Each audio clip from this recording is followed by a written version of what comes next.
of tortured spirits. I'm mad! A surreal fantasy from which you must try and discover the secret trapped in a haunted empire of alchemy and betrayal. Immerse yourself in the cursed underworld of Zork, Nemesis. The original game, Zork, launched in 1981, introduced millions of gamers to this fantastic and intriguing universe. The game was incredibly successful and continues to have a strong and loyal following. As game technology advanced, we expanded the franchise with Return to Zork, which took players on a graphic adventure beneath the Valley of the Sparrows.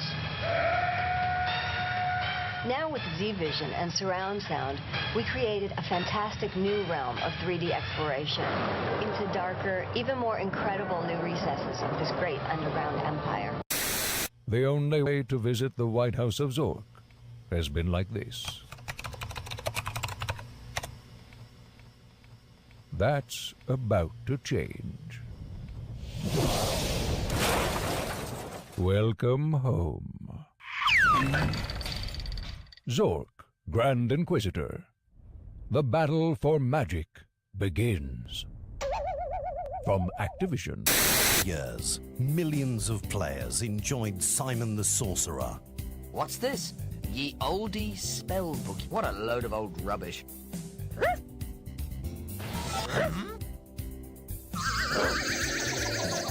Now, you can relive this hilarious fantasy adventure in a new HD version.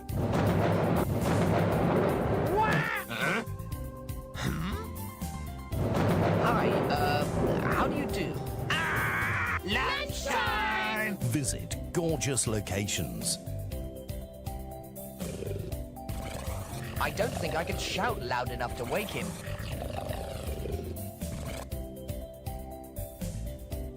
And encounter some groovy characters. Hobbitses? What the hell are they? Oh, come on, you must have read the books. Oh, dear. Ain't no one ever told you not to steal from a witch?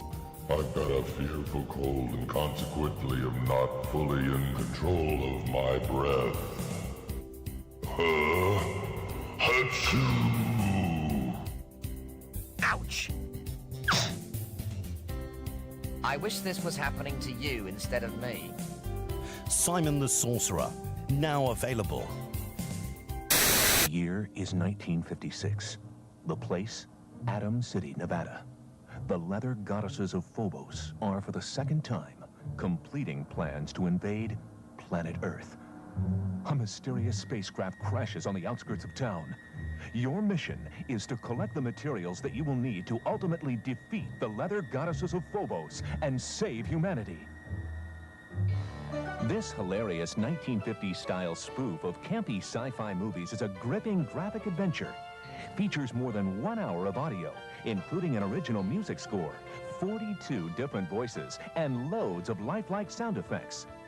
Vivid graphics depict over 100 locations on 3 planets, and some of the most entertaining characters ever brought to life on your computer screen. Ha! One of those space monsters swarmed in here while you were gone, but I gave it a little lesson in using tire irons, and it left to practice on its own.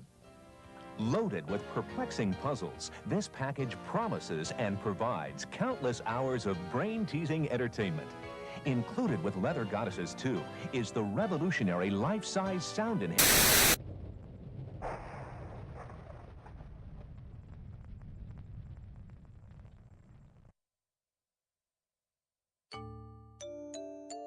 Hello. You must have traveled far. Not too many people visit the temple anymore. Not since the reign of darkness began.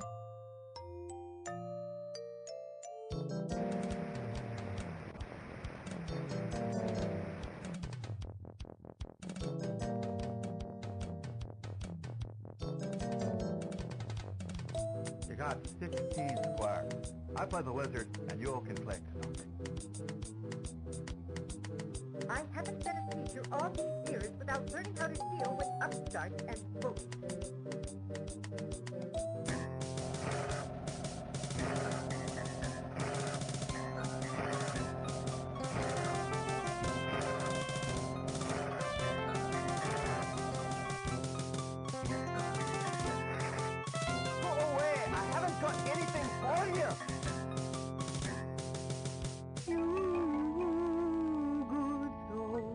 my friends have brought you to me. You must be kind, you must be light-footed.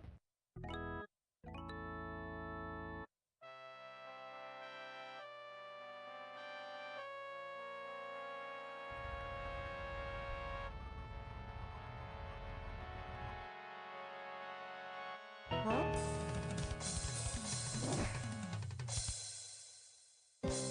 You were afraid? There's no reason for you to be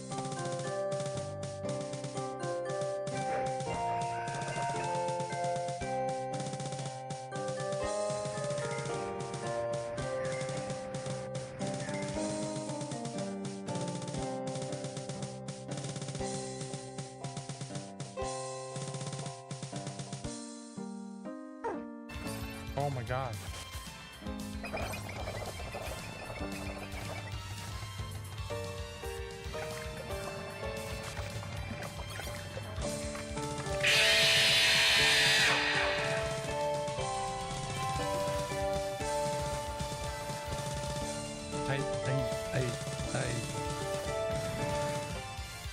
Back before we were exploring worlds well defined by graphics of the era, all we had to go off of were words. And in that realm, people like Tim Anderson, Joel Perez, Mark Blank, and Mike Bruce, among many others, decided to sit down and create worlds with words. Their penmanship created universes and experiences that ushered many of us into the adventure genre that we know and love today. That being said, today we continue our conquest on the grandfather of all adventure game companies, Infocom.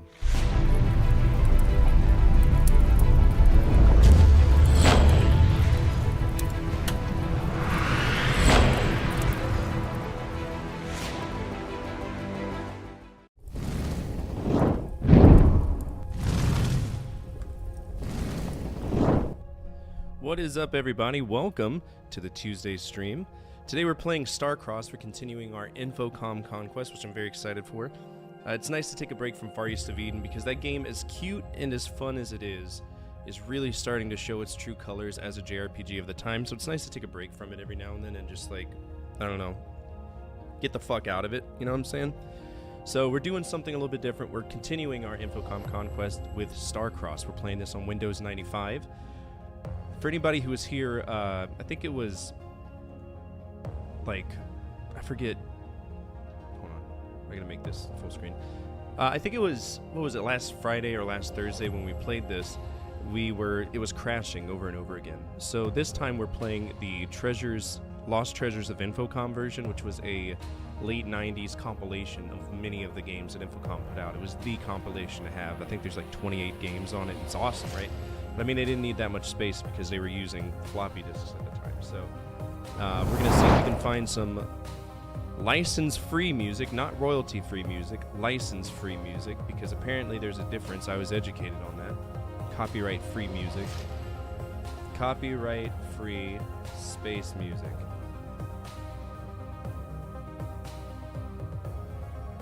You say that, I'm going to lose my fucking mind.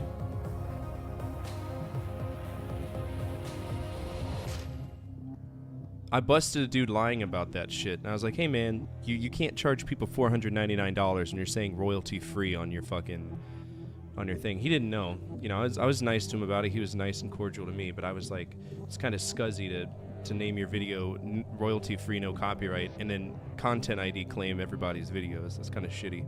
So, alright, I gotta resize this because y'all should be able to see a screen. Control End releases my mouse, right? Not in full screen mode, though. Alright, let's fix this. I don't know if it's the original one. See that original copy of Castlevania sold for $90,000? Brother, I got mine for $10. That's so irritating to me. Why? Why? Somebody got conned, bro. There's no reason. I've got mine in box. I got it for $10. It's not that bad. So stupid.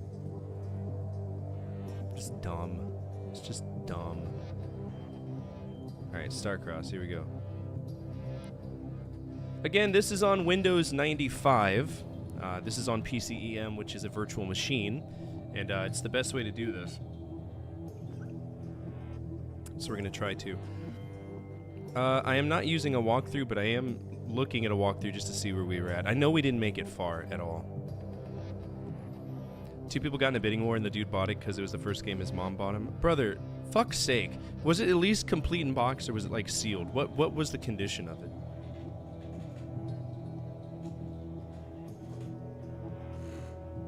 So dumb. That thing better have been came with Simon Belmont. Like a statue of Simon Belmont for that price. Get off my chair, you fucking asshole. Give me it. God damn.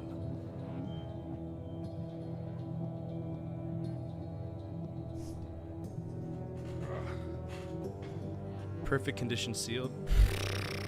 Who cares? Like, seriously, who gives a shit? I wouldn't be caught dead buying a game for $90,000. Non-graded. Oh boy. Don't let VGA get a hold of it. That'll be a $100,000 game.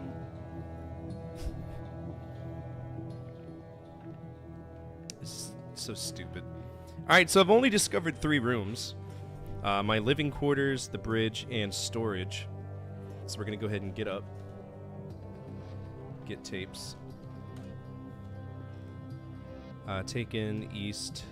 This is a control room. The Starcross there exits labeled arbitrarily port, starboard, and out. The latter exits has a bulkhead which is closed. Your ship's computer does the routine tasks of navigation and life support. A control couch is mounted. Unfuck it. What are you unfucking?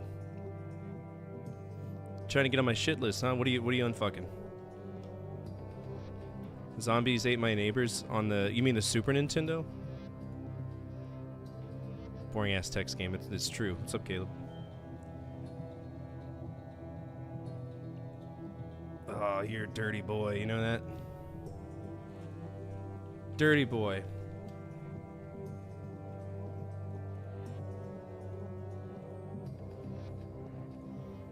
I hate that game so much. I hate it so much. I'll have to play it with King Nick on Parsec.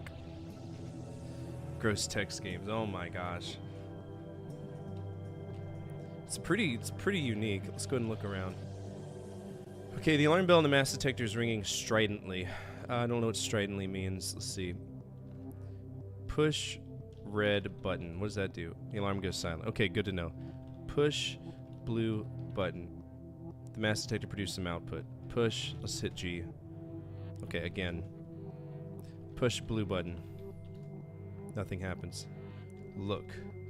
Push red button. We're gonna restart because I don't want to turn on my mass detector. Oh, I hate that game so much. It's been in like 5 of my videos because it's stupid. Alright, the alarm bell and the mass detector is ringing stridently. We're gonna get up. Get up. You're already standing, I think. Get our tapes. Gonna go east. Hit red button. Push red button. And now we're gonna save. We're gonna save this as Starcross 1. Save. Unable to access file. That's a problem. Starcross. Insert saved. Oh, I don't have a save disk. Save. Desave.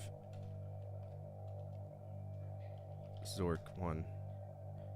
Why is it unable to do it? Is it because it's falling under PC? We should be able to get access to, How do I go? Oh my god, I don't remember how to go up one. Okay, so it's Infocom, that's why.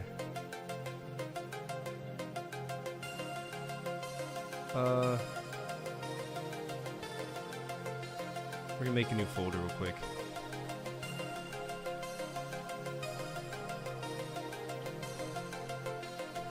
Just gonna save it there. That should work. I'm being a good friend and watching on both YouTube and Twitch so I can make fun of you exponentially more. Did you watch my video? By the way, great video today. That was very timely because I just watched the history of Oregon Trail. Oregon Trail is great. It's a great game. I love Oregon Trail. Oregon Trail, like the actual parody game is pretty good too. All right, save. All right, we're gonna save to C. Starcross. Starcross 1.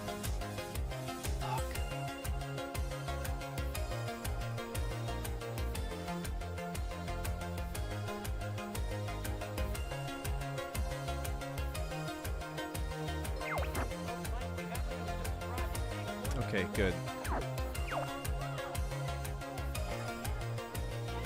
There we go. Fix it. Hell yeah! Thank you. You're jacking off to Helldivers 2? Fuck yeah, dude. There you go. I've heard that's such a good game.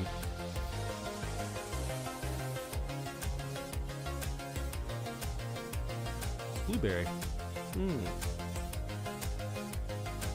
Yummy. I need to open up the other pack of these because I'm getting only toothpaste flavored ones. Thought I had another one.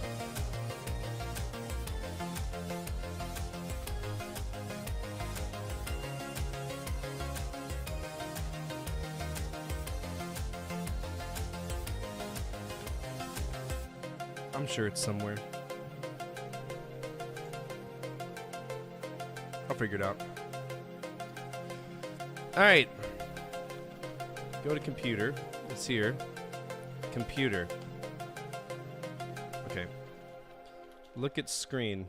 What celestial object we're going to UM52? And this is random every single time. This is for the purpose of copyright protection, DRM or whatever it's called. You would look at a chart, right? And have that chart written down right here.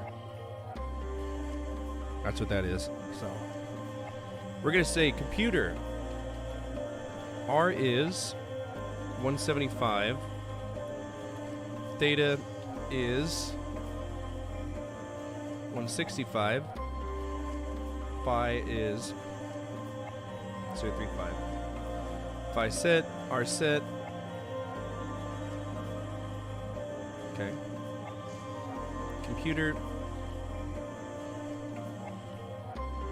Confirm. Sit down. Buckle up.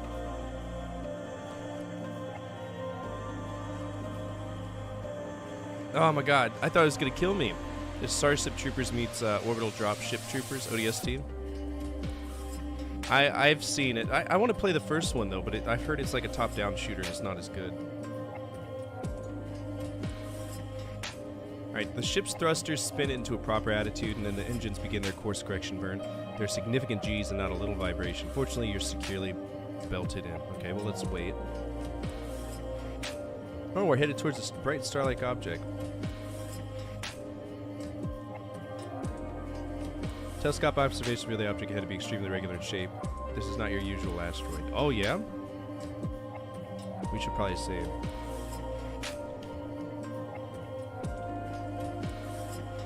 Is unnaturally smooth. There are surface features on it. Computer marks that detect low-level scanning taking place. The radiation is not dangerous. I think we may be getting into something more than we expected here. Okay, let's wait. Filling space before you is an enormous artifact, more than 5 kilometers long and about 1 kilometer in diameter. Regularly shaped around its waist are bumps and other odd protrusions. You cannot see the aft end, but the fore-end sports a glass or crystal dome almost 100 meters across. There's a brief burn as the ship matches course with the artifact. You are hanging in space about 0.5 kilometer away from the waist of the object. The Starcross's engines shut down. The computer speaks, program completed. We are being scanned by low-level radiation. Awaiting instructions. Okay. We're going to unfasten our belt. We're going to stand up. And I guess that we put on our spacesuit and get our safety line. As the object rotates below, the features of a different area become visible through the viewport. There is an area with a blue dome below. Near the dome is a spherical object, which just might be a spaceship. It is held down by silvery ropes. Oof. All right, east. We're going to take line. We're going to take suit. We're also going to go west. Open inner door. Okay. Wear our suit.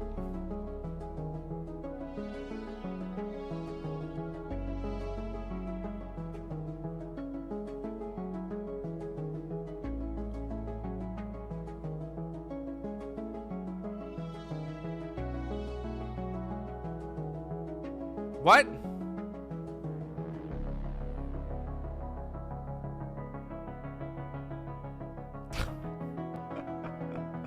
This is not good.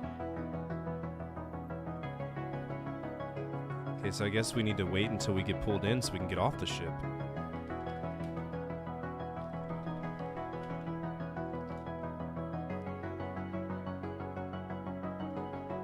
Is this... Sit down. Buckle up. I got killed by a space kraken. We're just gonna wait until he pulls us in.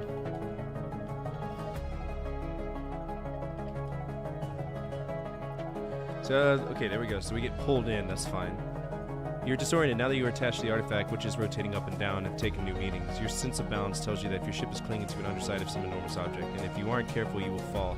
Up now refers to the center of the object, down to the immensities of space. Wow.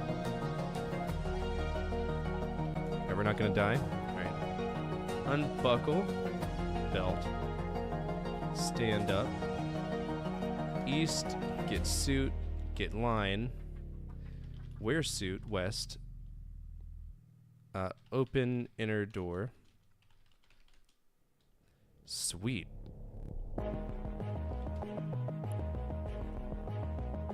Open outer door. Close inner... Wait, do I need to go up? So the airlock. Close inner door. Open outer door. There we go. I like it. Out. Alright, so we're on the red dock. This is a docking port color-coded in red. All around are strange protrusions, one of which could be a hook for a red safety line. The surface here is metallic, but gets stony further from the dock. On the outside, down, is your ship, tethered to the surface of the artifact by thick, silvery ropes. On the other, up, is a large dome with an airlock. A round metal sculpture or relief covers part of the airlock door. It is made up of thousands of tiny hexagonal columns which extend various lengths from the surface, making a three-dimensional representation. You can examine it more closely to see the details. Well, the problem is I don't know if I'm going to run out of oxygen. I don't know if that's something that we're going to consider, and I don't trust this game at all. Alright, so up. This is the airlock. We are mapping this out because it makes sense. Alright, airlock. This is where we keep our line and our suit. Now we're in red dock.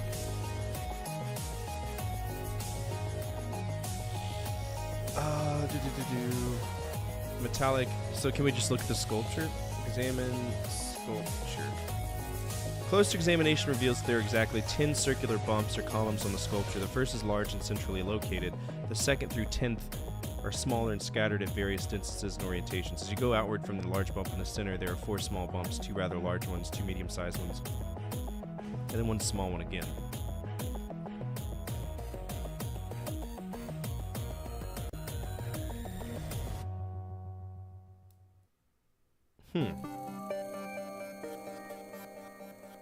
What are there 10 of that makes sense? No. Well, could be the solar system.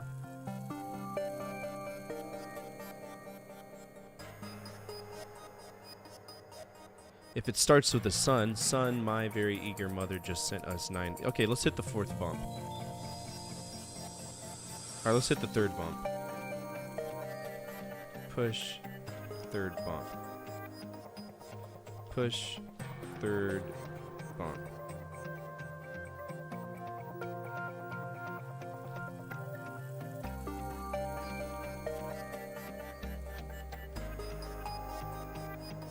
Oh, did I goof up?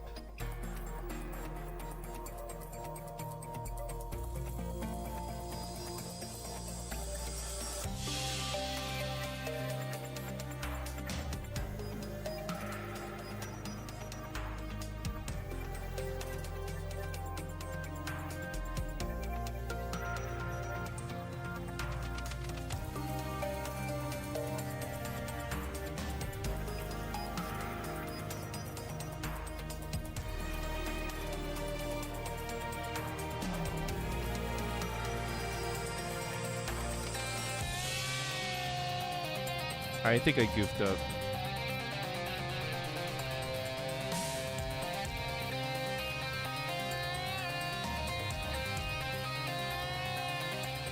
A tiny column made up of only one hexagon appears at about the same distance from the center as the first large bump. Okay. Push tiny column. Sculpture flattens out completely except for the former location of the tiny bump where a hexagonal rod of black crystal is extruded. Okay. Can I take the rod? Take the black rod. The airlock door opens. Good. Let's go in.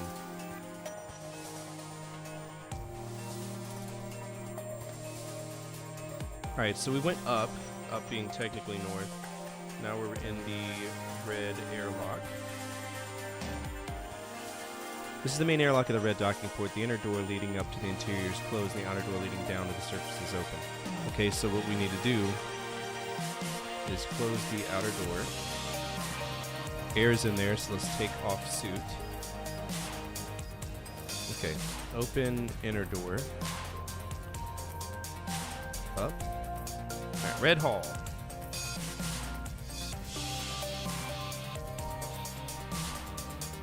We're making progress. This is a wide room with corridors leading in 4 directions and a ladder down to the airlock. Okay, so technically we're on a flat plane now. With 4 directions. Interesting. Well, I think we might have to start over because if we have limited oxygen, that could bite us in the ass in the end. And that's something Infocom would do, you know what I'm saying?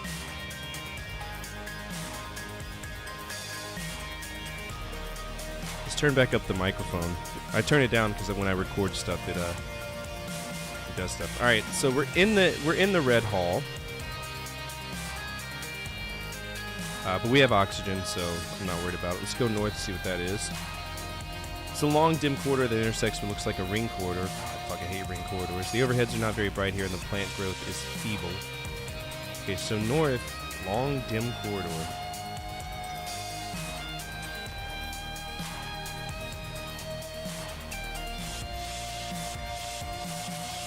We'll go south, we'll go east.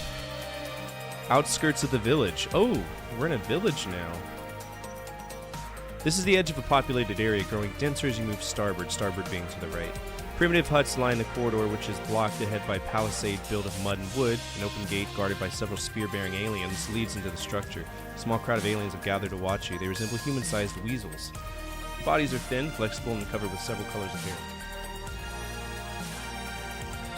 They're all sizes and ages, and the stronger ones are armed with spears, knives, and other nasty hardware.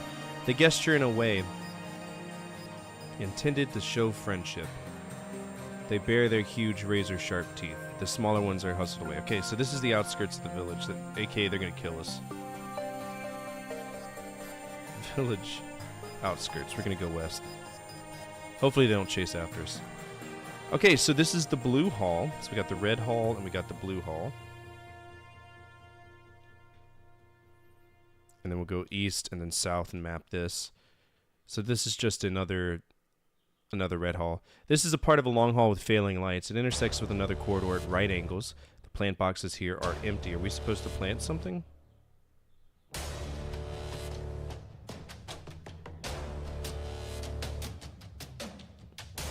Interesting. Alright, let's branch off from the red hall. Okay, so this is the last part of Red Hall.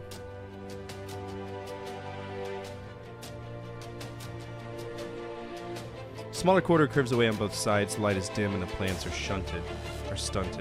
So there's 2 ways, one to the left, one to the right. Let's go south and let's go west. Room on Ring 2. The ring corridor here has an exit forward to a large open area. There's fresh dirt scattered about and an acrid smell. I don't know what acrid means. I'm assuming it means it smells like shit. Ring corridor here has an exit forward to a large open area. Ring corridor. Room on Ring 2. There's a lot of big boy words they use that I don't know. Green hall, okay.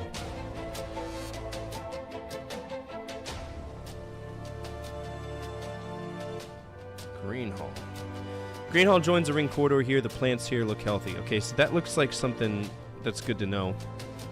If we're trying to grow plants for whatever reason, that would be the spot to do it. Let's go west. We'll go north. We're at the end. West. And this is the other end of the blue hall.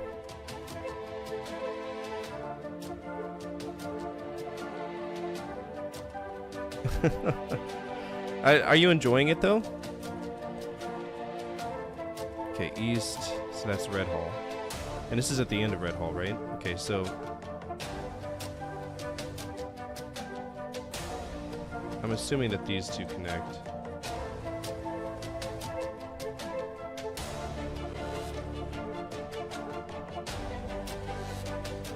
What a strange thing. Alright, let's go west and let's go north because it says that. Ah, stop it.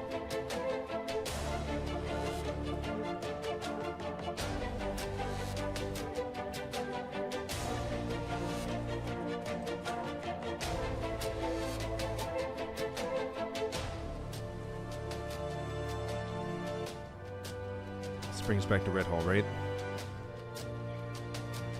Alright, so west and north from this brings us to the zoo. Let's go south and south. Can't go that way, so it's only north. And it's based off of Room on Ring 2. I don't know how this area is established. Like, so far, this is the map that I've got. It's very interesting because I don't know if there's two rings breaking off from that center hallway and how they connect. I know that beneath this dotted line right here that I wrote, if you could see it right there, that's below level. And then this is everything that's above right now. So, we'll see. Alright, so we're in the zoo.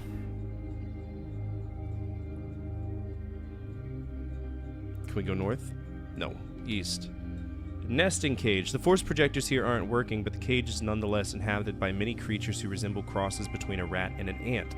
They are multi-legged with chitinous shells and pincers around their mouths, but they have long rat-like tails and sparse tufts of hair. Some of them armed with tiny spears and walked precariously on their hind legs. In one corner, it is a very large mud and stick nest. The nest is constructed of all sorts of odds and ends, including a red rod. The rod is embedded in the mud near one of the entrances of the nest. I mean, let's go ahead and save. We're probably going to get attacked by them. Get rod.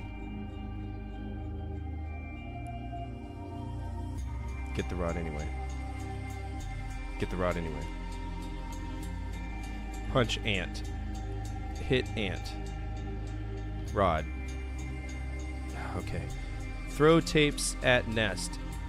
The nest smashes into fragments and the rat ants stop dead in their tracks. They frantically evacuate the nest and immediately begin constructing a new nest at the opposite end of the cage. Rat ant babies are being carried across the cage and warriors watch you suspiciously. Alright, let's take the rod. Alright, so that's all I had to do. Fantastic. Can we take the tapes? See, that's it. You got like a wasp nest that you need to get rid of. Just grab your fucking coffee mug, chuck it at it, and then it'll fuck off, and you can go get your stuff back. And you'll get a coffee mug out of it. It's really nice. All right, so we got the nesting cage. I don't know if there's anything else. What's up, Ed? How you doing?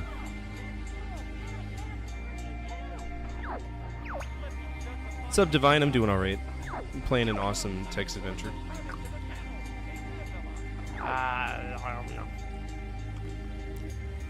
Chuck an Action Max tape at. I got 5 of them, and I got duplicates of most of them, so I won't cry if I lose one. All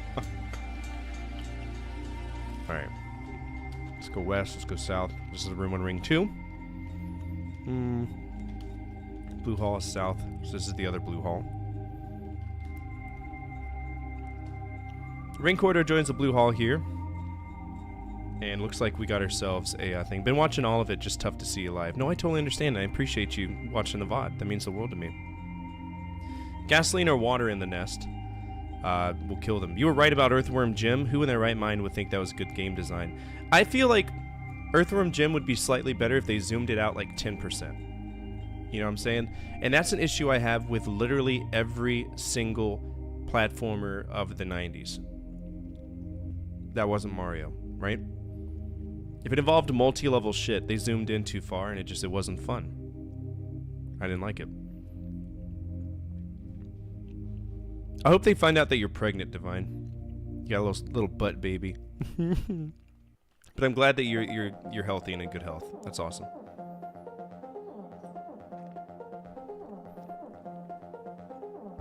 Oh, that's smart. I didn't know that.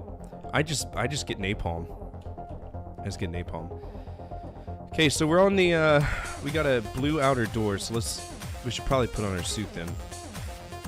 Let's save just in case there isn't oxygen there. Starcross 5. Pitch black, you're likely to be eaten by a group.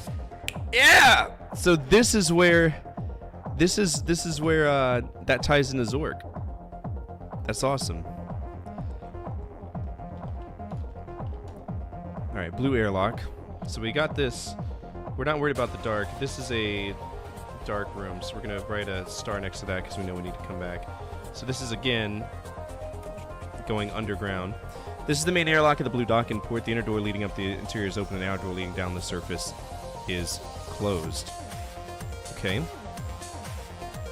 Close inner door. Open outer door. Down. You're viewing this area color-coded in blue through the first of several transparent bubbles connecting the dot with a large spherical object tethered by silvery ropes. The blue airlock dome is behind you, and the spherical spaceship is aft of here. There is a hook by the airlock. This is a series of plastic bubbles containing the blue airlock with spherical. Yep. Let's go aft twice. You're within a huge bubble, transparent from the side. The interior... Oh, what the fuck was that? Oh, I just stabbed myself. What is that? Oh, fuck you. Y'all ever stepped on, like, burrs before? We got these things called sand spurs down in Florida. Actually, Divine, you probably know about them. And they exist in the grass, and they're the angriest little fucking things ever do. They will stab the shit out of you. I just got one right in the foot. Okay, crouched in the center of the sphere where the wires converge is a creature resembling a giant spider. A closer look reveals that it is not an insect, but rather a multi-legged, endoskeletal mammal that has huge eyes and impressive grinding teeth. It grips the wires with many tiny fingers and gazes you with almost hypnotic intensity. The spider watches you with multifaceted eyes.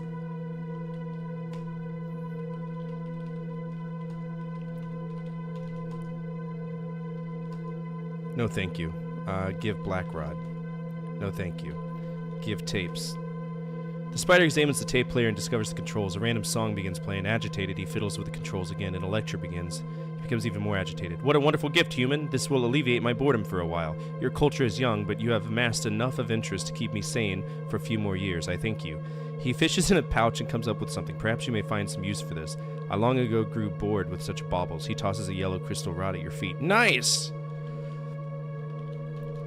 Take the rod. The spider, oblivious to all else, is filling with a tape player. Every so often he makes a happy little noise. Alright, nice. Well, glad we take the tapes. Alright, let's go 4. We'll go 4 again, and we're in the blue dock. Then we're going to go up, close outer door. Open the inner door, up. Now we're in the blue hall. Go up again. Okay. Have you ever played, had one of those flat cactuses going in, like, pulling them as, like, Game of Tub where the pricks go inwards, making it hard to pull out? Yeah, so I haven't had them going in my leg, but I've had them going in, like, my shoe, in my military boots, because we had them also in Las Vegas. We had the flat cacti. And once those things are in, like, 3 inches, good luck. They resist anything, including your skin, if you get it in your skin. Alright, so if we go up again from the blue... I'm not a big fan of the levels. This is the first time we've really had to contend with a 3D environment written in a video game that's a text adventure. And I don't particularly like that because it's very difficult to map that on paper, right? I'm going to try to. I'm going to mark this as spot number 1, and then we'll have it coming up from the blue hall. This is the grasslands. You're standing on the floor of an enormous cylinder, kilometers in length and hundreds of meters across. Above you and all around is revealed a microgeography of trees, grassland, and manufactured structures. The cylinder is divided into various bands, of which this is approximately the central one. Things cling to the floor, or ceiling, above you as each band continues all the way around the cylinder. You are in the midst of a grassy plain, or sort of savanna, with warm breezes and tall grasses. An exit leads down to the outer deck. Yep, we already know about that.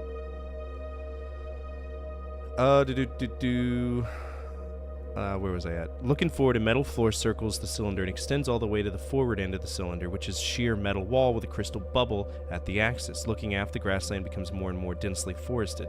The aft end of the cylinder is totally obscured by impossibly tall trees, a herd of creatures not like unicorns. Crops grass in the distance. Okay.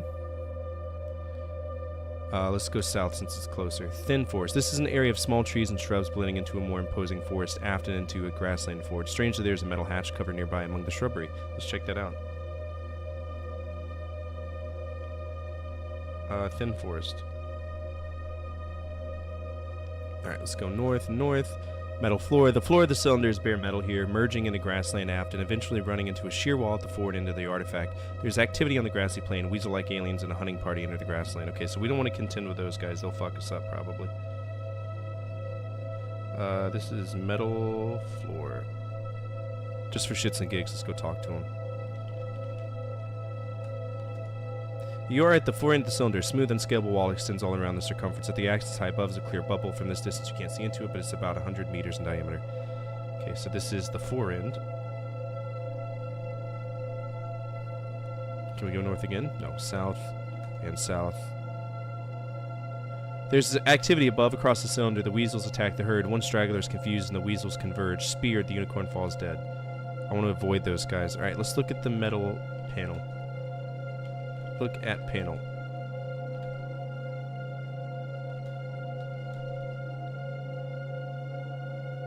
Oh, look at hatch. Look at hatch. The metal hatch is closed. Open the hatch. Look at hatch. Okay. Go down. Hatch. Okay. Fuck's sake, man. There's too many things here. Too many levels to this. Repair room. The room is taken up by two large pieces of machinery. The leftmost has a symbol depicting the emission of rays beside a yellow slot. The other machine bears a symbol in 3 parts. The first 2 red parts in black are a solid block and at fluid level. The third in red is a series of parallel wavy lines. Beside it are 3 diagrams. Under each one is a red slot. The first diagram shows 4 single dots equally spaced around a 6-dot cluster. The second shows 2 8-dot clusters in close proximity. The third has 3 single dots equally spaced around a 7-dot cluster. The only exit is up and some stairs. There is a metal and ceramic square here. Okay, so we obviously need to draw this because this is very, very in-depth. So the room is taken up by the 2 large pieces of machinery. The leftmost has a symbol depicting the emission of rays besides a yellow slot. Okay, so we got rays and then a yellow slot. The other machine bears a symbol in 3 parts. The first 2 parts in black are a solid block and a fluid level, okay? Solid block and fluid level. So solid block and then a fluid level, which is like a vertical thing. The third in red is a series of parallel wavy lines, okay?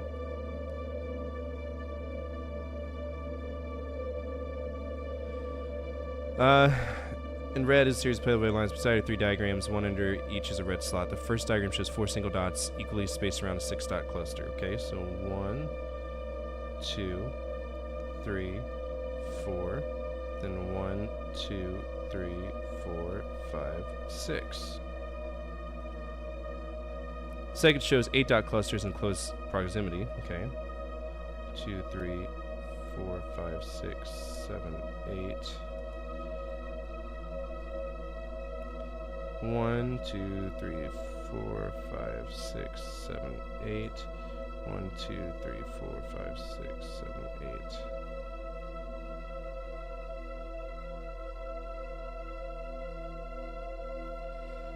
The third is 3 single dots equally spaced around a 7-dot cluster. 1, 2, 3, 4, 5, 6, 7. And instead it's 3 single dots equally spaced around a... That doesn't make sense. 1, 2, 3. That's what I think it looks like. Hold on, where's it at? This way. That's what I think it looks like. I don't know. There's a metal and a ceramic square here. Let's take those squares. Might need them. Take the squares. Alright, metal and ceramic square, yellow rod, black rod. Okay. Can we open the panel? Put yellow rod in yellow slot. The yellow rod disappears into the slot. Okay. Put the red rod into second red slot. Okay.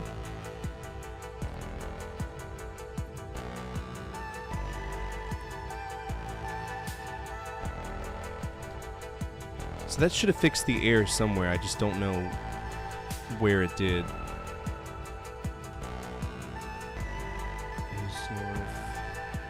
Okay.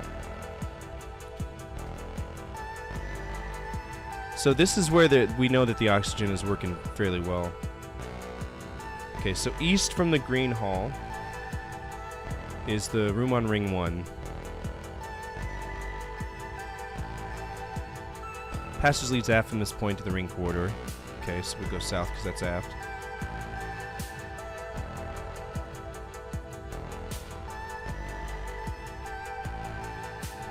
This is one main computer room. The builders of the ship are obviously still wedded to large mini-frames. This one fills the room in 30 meters high. There's an overlarge switch at about eye level and an access panel below it, which is closed. The power seems to be off. All right, well, let's open the panel. Opening the access panel reveals rack upon rack of metallic cards. There's one slot that has no card in it. Well, that'll work. We're going to put the square in slot. Card slides snugly into the slot. Let's close the panel. Boot computer. Turn computer on. The lights in the room come on and there's a deafening boom noise as the computer starts up. The main display blinks twice, a bell rings, and a gold rod falls from the output hopper onto the floor. Ooh, shit. Can't take that? Do I want it? Take gold rod. We're also going to save just in case I don't need to take that. Starcross 10.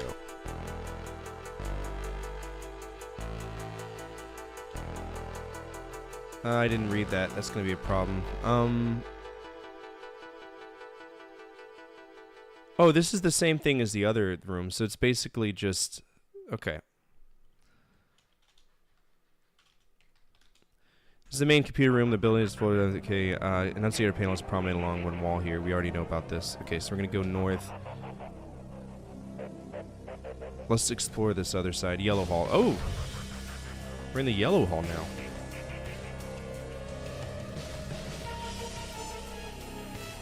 This is the fore end of the yellow hall. The planners hold dry, dead plants. The usual ring corridors join the main hall.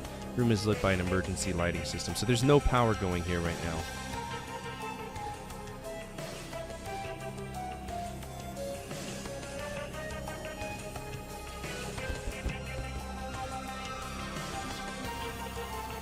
Boom, boom, boom, boom, boom, boom.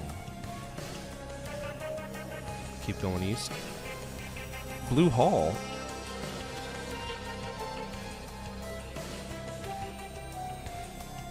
Well, this loops around a little bit too easy. Red hall, south into the red hall.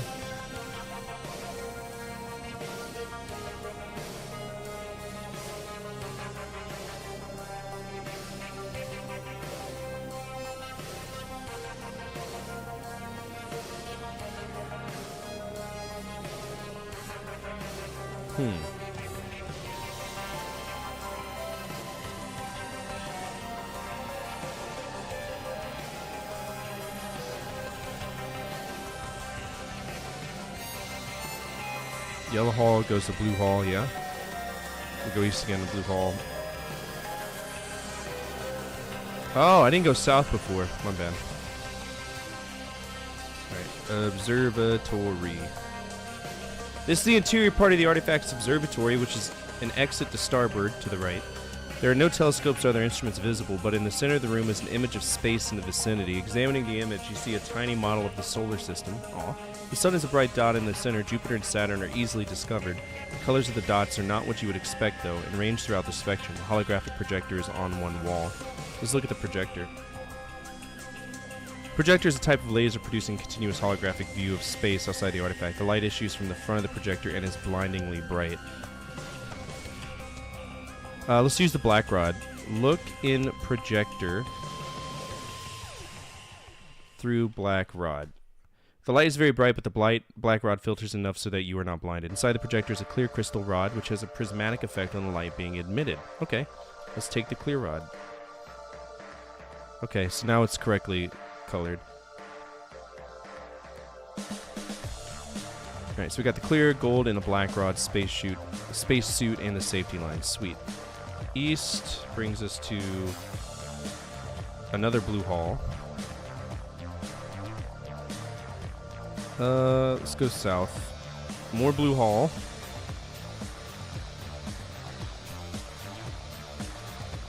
Another blue hall. Damn, blue hall is fucking long. It's the longest hall.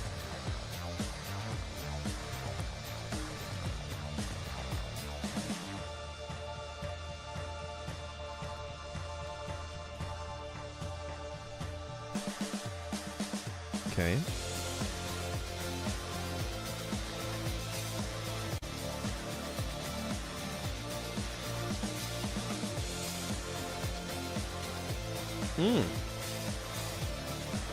Melted spot.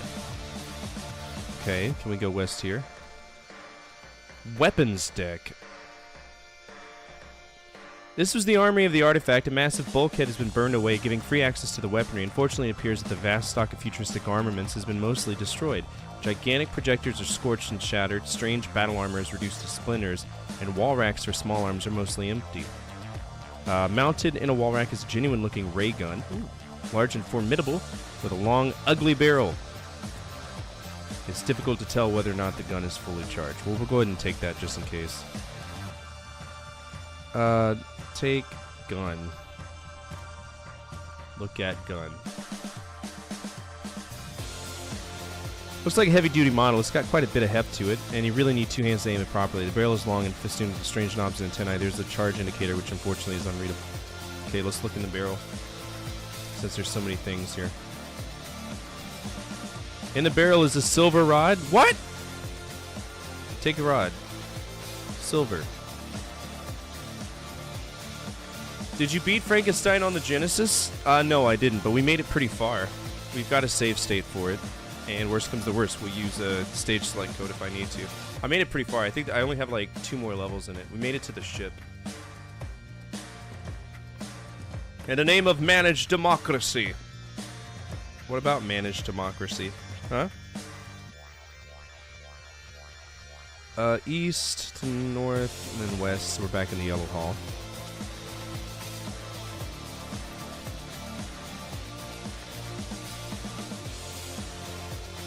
Boom, boom.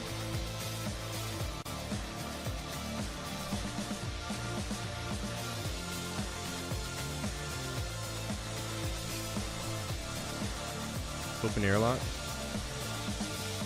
Okay.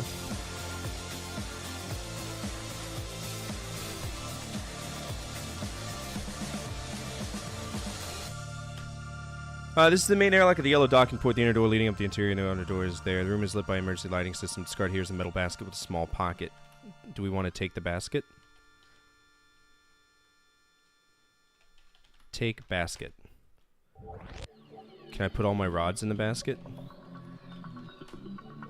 Put all rods in basket. Oh.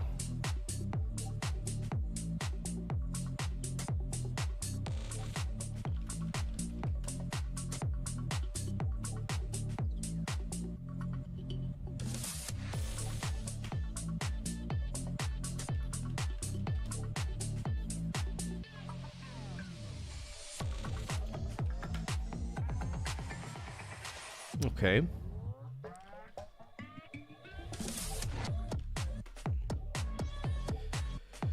Okay, close inner door, open outer door. Open outer door. Oh, good. Well, I mean, the blue one I didn't have any issues with oxygen there. Didn't they teach you anything in the academy? You can't breathe vacuum. The process of dying this way is very painful, but at least relatively short.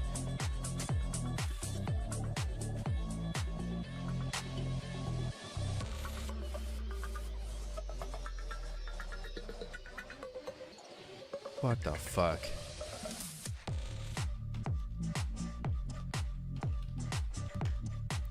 Alright, put on suit. Open outer door. Bright light over the door flashes menacingly until you remove your hand.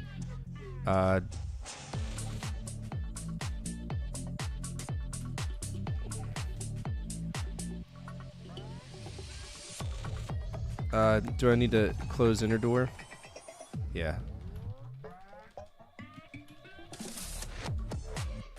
Okay, down. Dock area is severely scorched and damaged where the other docks have rope housings. There was apparently a major explosion here, possibly a chemically fueled rocket attempted to leave without taking proper precautions. There's a hook besides the airlock. We're actually going to do this. Tie the line to suit, tie line to hook. Let's see. Take a look at debris as the edge of the dock port, whatever might be a body is out of reach from here. Alright, well, let's see if we can go find this body. Take pink rod. What's all this stuff about rods? You're among the blackened and twisted metal left by a huge explosion. The tentacle housings have been destroyed. To starboard is the airlock dome. Entangled in the wreckage is the scorched body of a creature resembling a large reptile. Almost a miniature Allosaurus, clad in the remains of a spacesuit. Clutched in the reptile's claw is a pink rod. Alright, we're going to take the pink rod.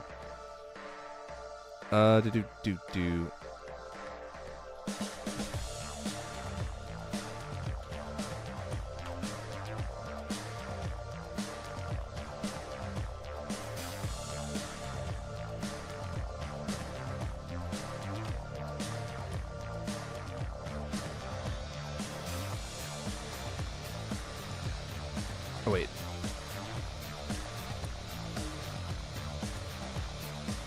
Okay, so we got a lot of rods.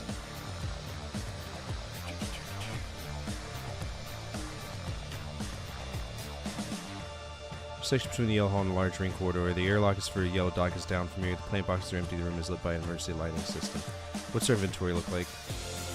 Alright, so we got the black gold, clear silver, and a pink rod, spacesuit, metal basket, and a ray gun. So we got a shit ton of stuff right now. That's fine.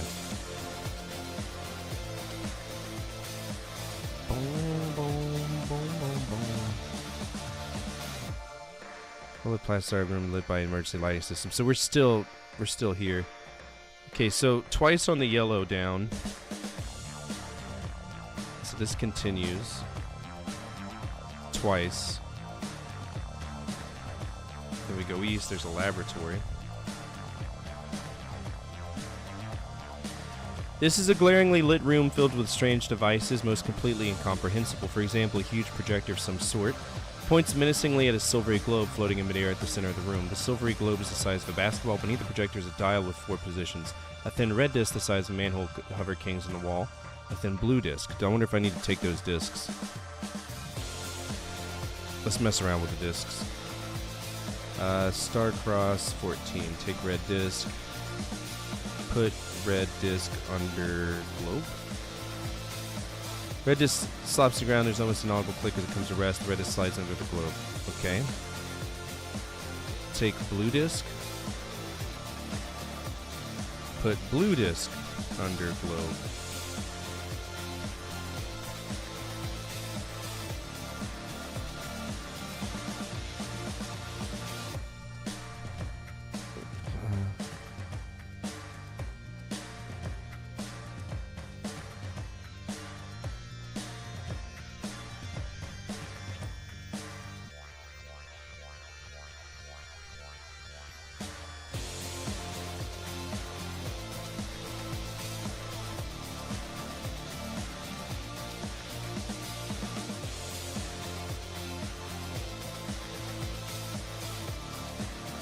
Oh! Well, that's interesting.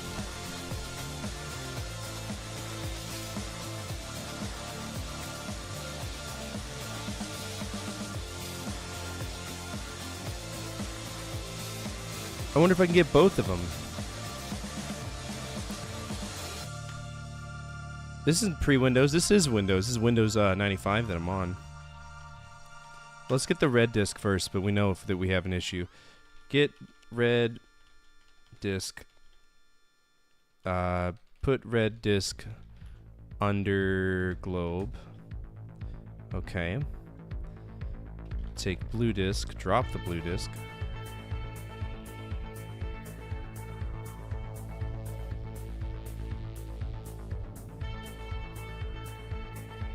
Okay.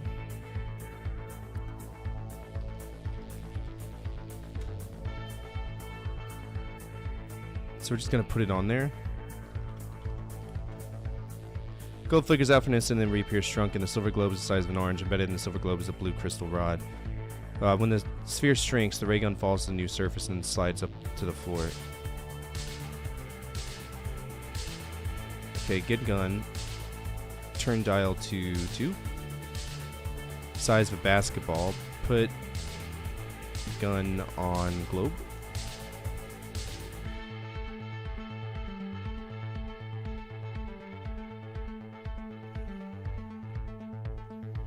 $95 came with a copy of Myst. That's good. Oh, look, it's everything I hate about point and clicks, but you have to guess what shitty syntax the programmers used. I mean, project changes are discounted.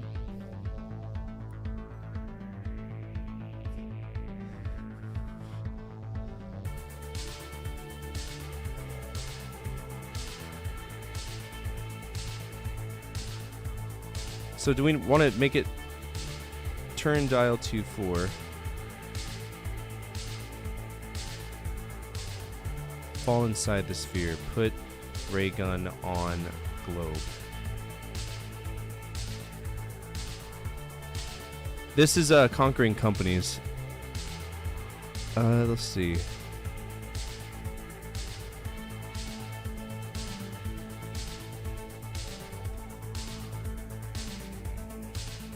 Okay.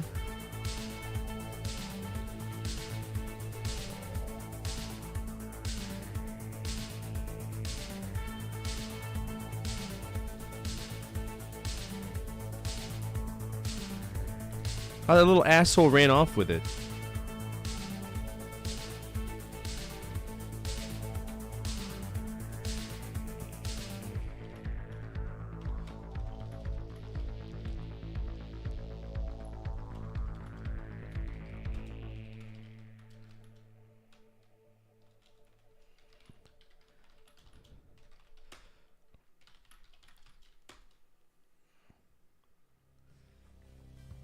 Okay.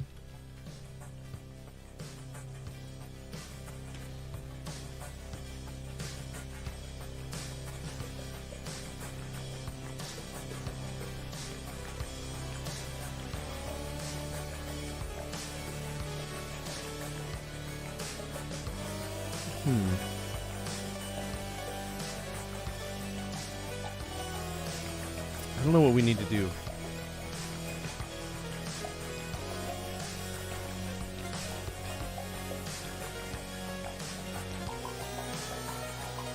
Oh no, I blew up the rod.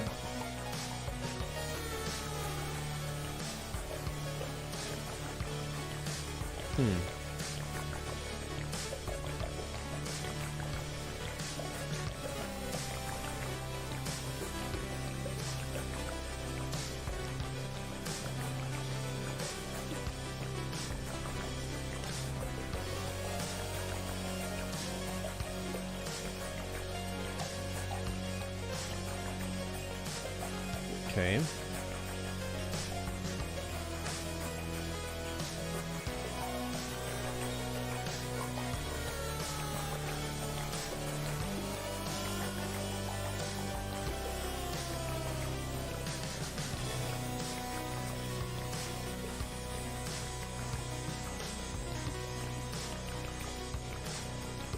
Okay.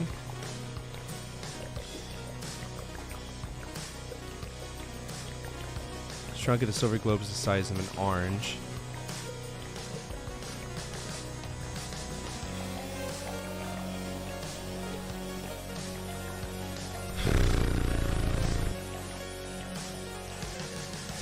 Taken. Alright, cool.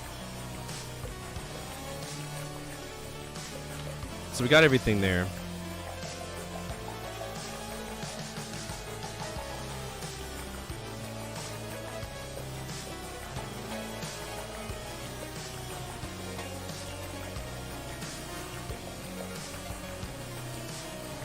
This is insane.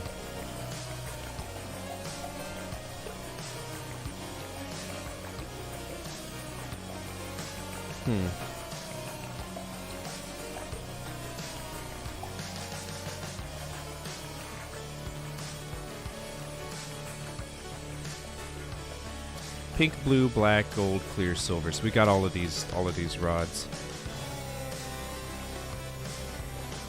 Boom, boom, boom.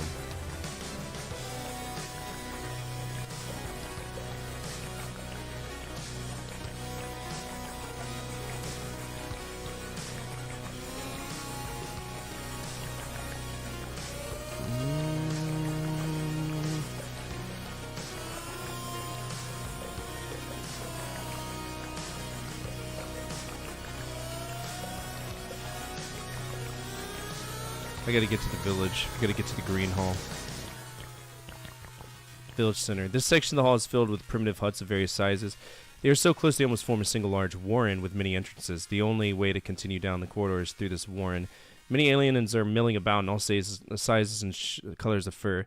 From down a passage between the hovels appear a large, almost all gray alien. He's dressed in the tattered remains of a spacesuit of alien manufacture. Only the helmet and the scraps of the body material remain. Around his neck hangs a brown crystal rod. The crowd parts to let him through. He looks at you in awe, staring at your spacesuit. He points to it and then at himself and brandishes his spear. Okay, well, let's give him the suit. The chieftain removes his suit and dons yours. He is clearly delighted with the gift, and his people are truly impressed by his new wardrobe. He moves about, pointing at various objects, including some of his lesser wives and children, and glancing at you quizzingly. Let's point at the brown rod. Chief hesitates, understanding you all too well, then reluctantly removes the rod from its string and hands it to you. The chief slips through an opening and disappears. I should have taken his wife. Have one of my whores! Nope, I'm good, thanks. Could, let's follow him, see what he's gonna do. This is the Earth and Reed Borough with a warren. There are many aliens here going about their business. The only ones stare at you and make funny noises. Their passengers all over the place and constant traffic in and out. The chief alien wearing your spacesuit is here. The chief slips through an opening and disappears. I guess we should follow him again. This is the Earth and Reed Borough within the warren. There are many aliens here. So I'm just gonna keep following him.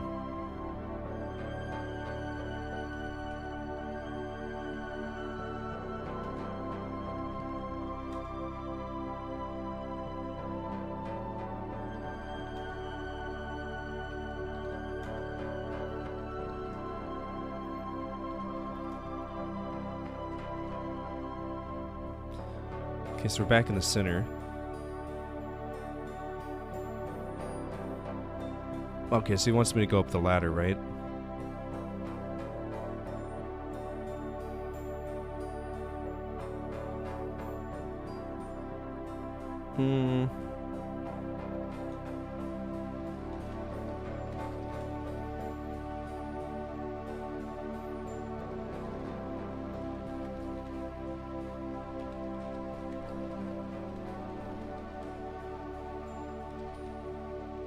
Green dock. A plastic umbilical leads the way to the port for the green airlock. There's a hook next to the airlock. Okay, so from the center in the village, there's a lot of crazy things with how this is lined up. So eventually we get to the center. If we know that we're in the center of the warren and we go down, there's a green airlock.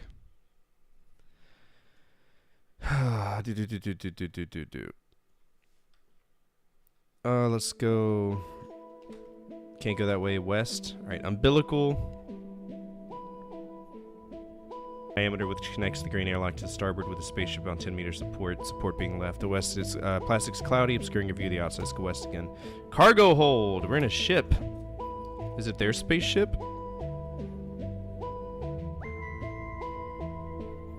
This is once the cargo hold of a spaceship and is filled with fetishes of wood and clay, totems in the shape of strange beasts, and a great deal of withered fruit and grain. Openings lead fore and aft, and the umbilical tube is to starboard, to the right. There's a dim illumination from ancient glow bulbs. A large fragment of black smoked glass from the chief helmet visor lies on the floor. Okay.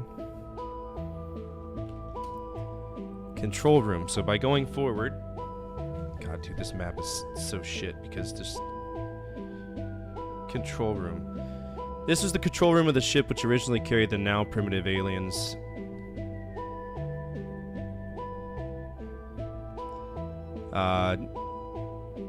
Aliens to the artifact. The control panel was obviously destroyed by a fire explosion long ago, although the lights here still glow dimly. Outside you can see the surface of the artifact. Gazing longingly at that view are the empty eye sockets of skeletons. The skeleton of an alien's weasel.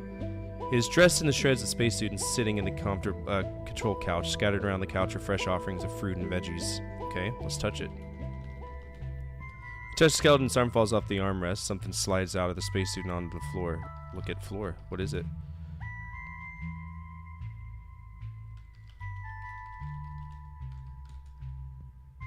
Violet rod. Take violet rod.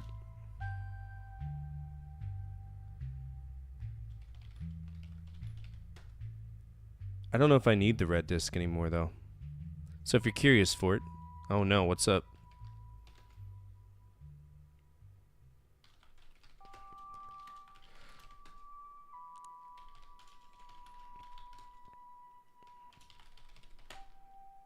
Red, violet, brown, ray gun, blue, blue disc, safety line, pink rod, metal bracket. I was looking at Halloween costumes on eBay and that picture I posted came up. Oh, you're talking about the picture of me? It's in the Discord for anybody who wants to see. It's it's like some kid who's supposedly, I don't know, he's an army soldier or something. It doesn't look like me. Silly. Alright, I need to go fill up my water. I'll be right back. Don't go anywhere. I've played a lot of PC games from classic to modern, and throughout time, there's been some standout games that impressed me.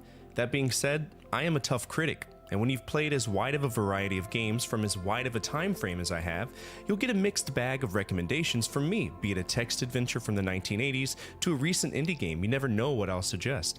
That being said, today we're going to talk about 10 more games that you should check out on the PC. Let's begin.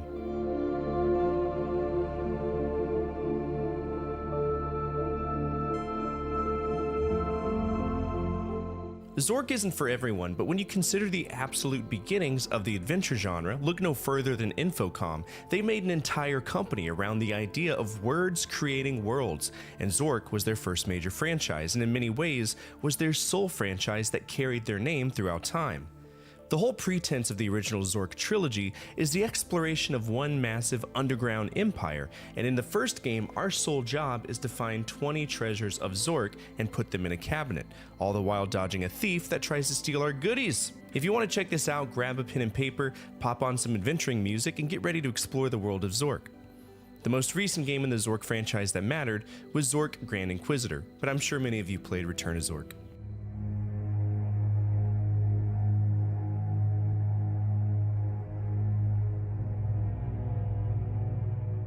I have a love-hate relationship with real-time strategy games because I cut my teeth on the genre with Warcraft, and that game in particular can go pound sand into its dusty asshole. I can't stand the first Warcraft game. It's a mean game.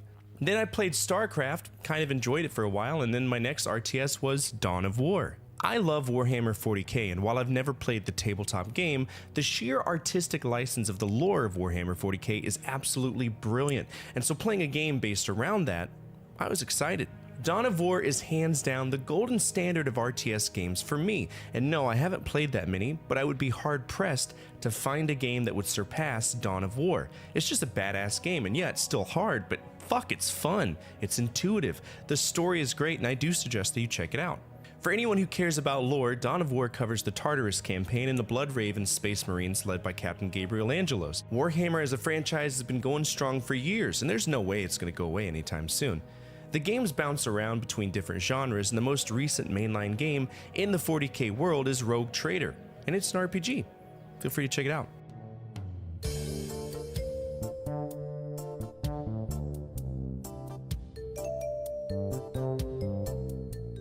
I love Sierra. I think that's quite obvious. By the way, did you know that I interviewed Ken Williams, the co-creator of Sierra? I'll link part 1 of that interview down below. Among all of the legendary adventure games created by Sierra in the early 90s, there were a few that were aimed specifically at children. And if you're making games for kids, then you might want to make it substantial in the education department, which is what Sierra Discovery as a series is all about. Games that focus on some ethical and moral concept watered down for children. Now, the only one I've played so far was EcoQuest: The Search for Cetus, which I went into thinking it would be some dumbass game about finding a whale, but like after an hour, I was hooked. It's a really decent point-and-click game, and the core ethical message is, stop throwing your fucking car batteries into the ocean. Well, not like that. It focuses on teaching kids not to pollute and to recycle. The sequel focused on not chopping down the Amazon rainforest, which is a priority for all children, right? Don't chop down the rainforest. I'm kind of curious to play that one as well. A little bit of Sierra knowledge for you. This was Jane Jensen's first game, the same lady that would make the Gabriel Knight franchise.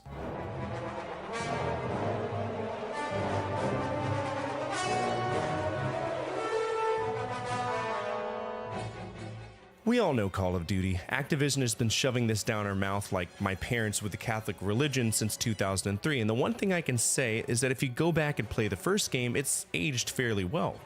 Everything we know and love from Call of Duty now started here, from the multiple campaign perspectives to the push to advanced system of level progression to the effects of shell shock. I actually had a good time. Now that being said, many first-person shooters of the era suffered from ridiculous AI, and one of the more refreshing aspects of Call of Duty is that everything tends to line up. The AI isn't inherently stupid, their comments are relevant, and it simulates the environment of war fairly faithfully. Mad props to Infinity Ward for competing with the market holder at the time, Medal of Honor.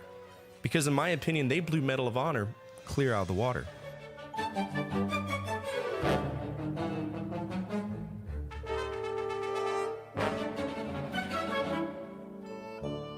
You know how I talk about Sierra, like, a lot? Because I love their point and clicks. Well, Lucasfilm did the same thing. I adore Monkey Island, and the only other franchise I've dipped my little toesies in was the Indiana Jones franchise. Out of the few that I played, the one that stood out was Indiana Jones and the Last Crusade. Now, if you've seen the movie, then you know what the game is about, because when it comes to source material, the devs remained incredibly faithful to it, and in some cases even expanded on it, which is something you don't tend to see. For anyone who hasn't seen the movie, basically, Indiana Jones goes back to his university after getting the Cross of Coronado and gets a tip about the Holy Grail. Also gets informed that his father's disappeared. I don't think he really cares about his dad, though, but the Holy Grail? Brother! Sign me up. So we go across the desert and deal with tons of silly fights and deal with a rather novel system of communication, a system that would be improved and utilized in later games such as Secret of Monkey Island. True story. If you want a good point and click, this is a great one to play, but understand, Lucasfilm games can be just as challenging as Sierra titles, so don't think that just because you know the movie, you'll be able to breeze through this. There is an upcoming game in the franchise called Indiana Jones and the Great Circle, but the most recent one that mattered was Lego Indiana Jones. That video is available on YouTube. Here's the most recent video.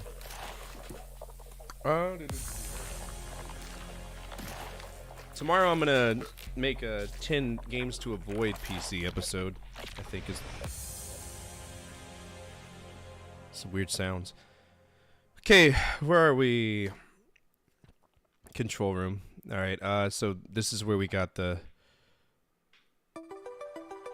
thing.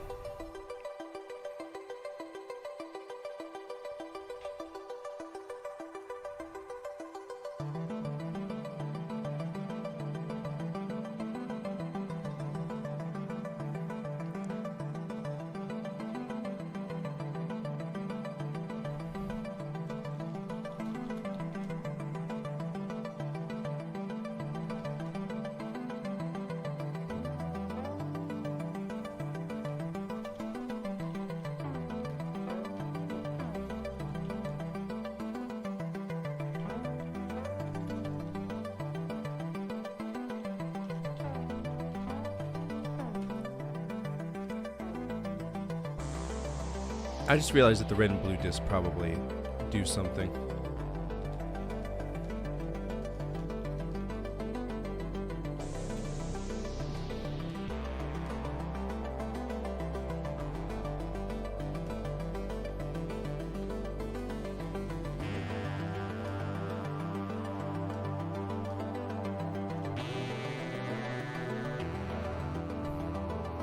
Oh, good! The first time ever?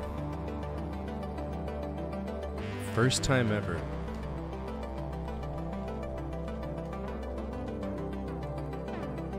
Okay, I think I know what's going on here. I think that the blue discs and the red discs teleport to each other. Did you apologize to Jesus so like it doesn't count anymore, right?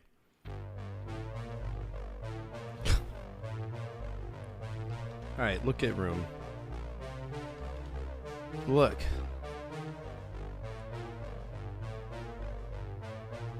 Drop red disc.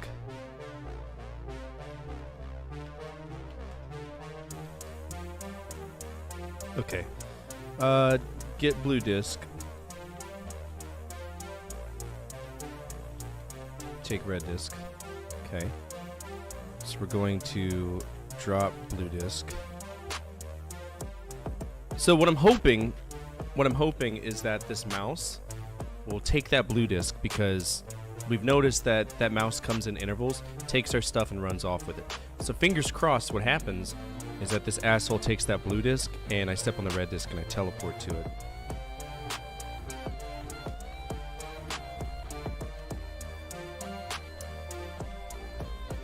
Yep, that's exactly what that does. Okay, take red disc. Stupid. So stupid. Okay. Put red disc under globe. Okay. Put ray gun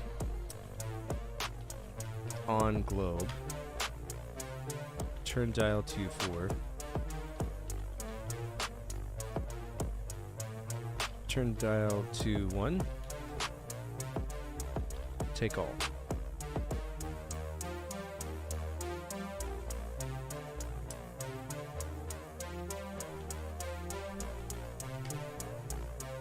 Okay, so I got the blue rod, right?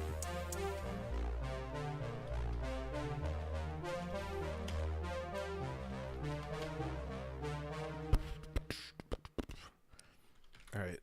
Take discs. Both. Both. Take both discs.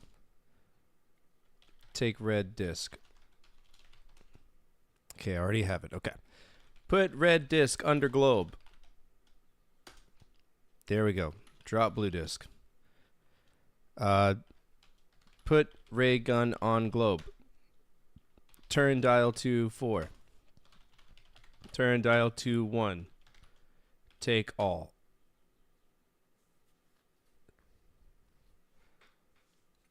So what am I trying to get?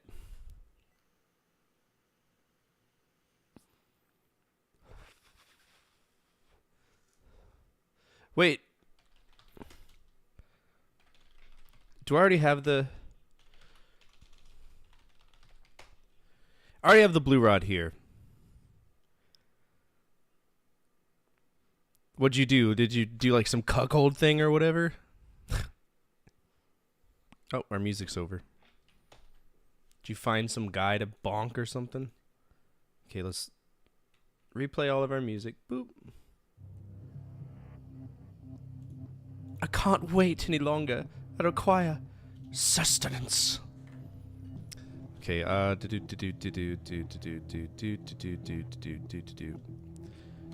put all rods in basket. Let's drop the red disc. And then now we gotta just do all this shit all over again. So we need to go west, west, north, northeast.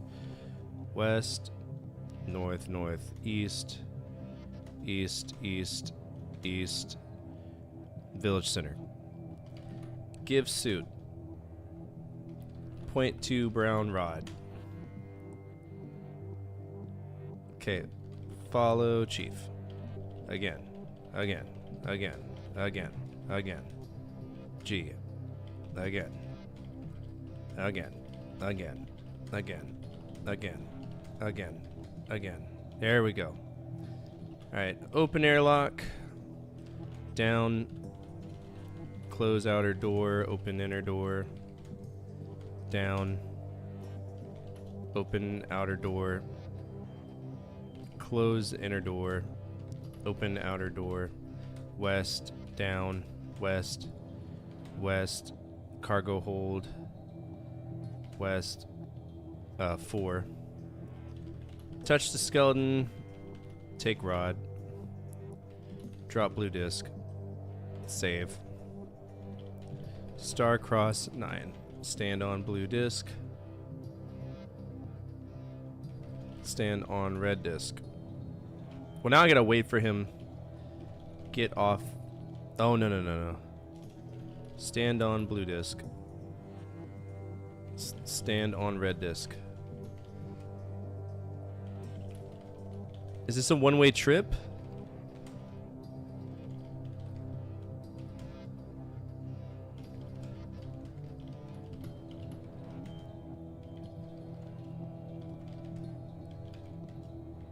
Oh my god.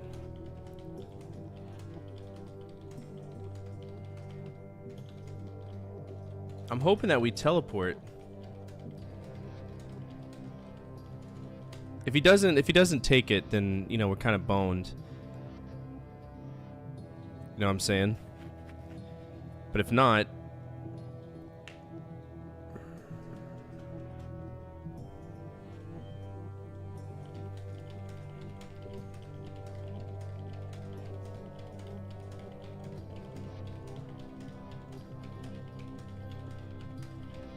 You farted on some balls? There you go.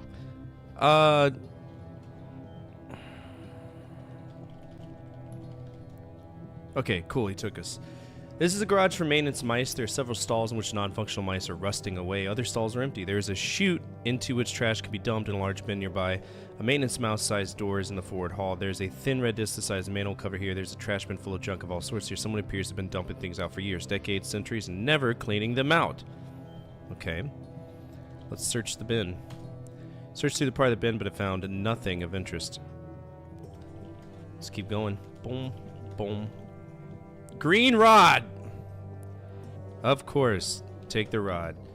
Drop the black rod. I don't think we need it. The black rod was just used to project, so... Inventory, we've got a violet, brown, pink, blue, green, silver. Okay. The red and the yellow ones are inside of the slots because they control the actual spaceship itself, so we're okay with that. Put all rods in basket. North. North. Okay. Oh, we're in the blue hall. So that's the melted spot. East, south, south. This is the red hall.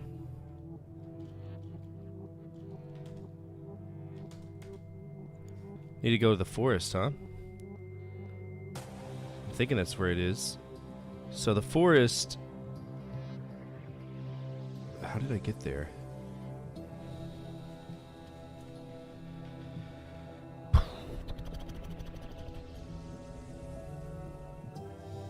Oh, the blue hall. We need to go to the grasslands. There it is. South, south, south, south, south. Here's the apt into the cylinder. Well, I need to find the big tree!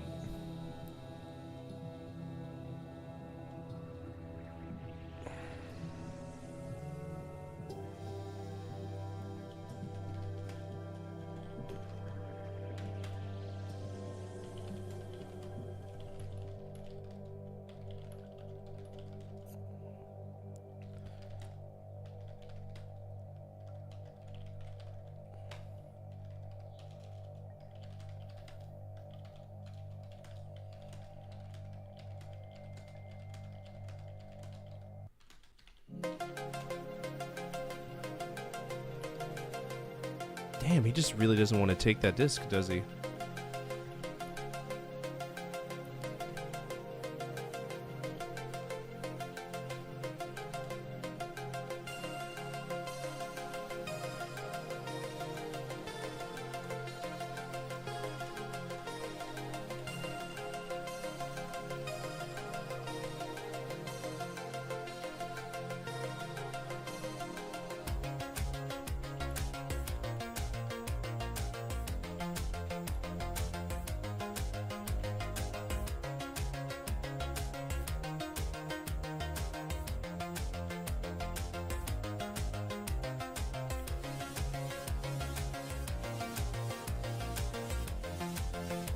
What?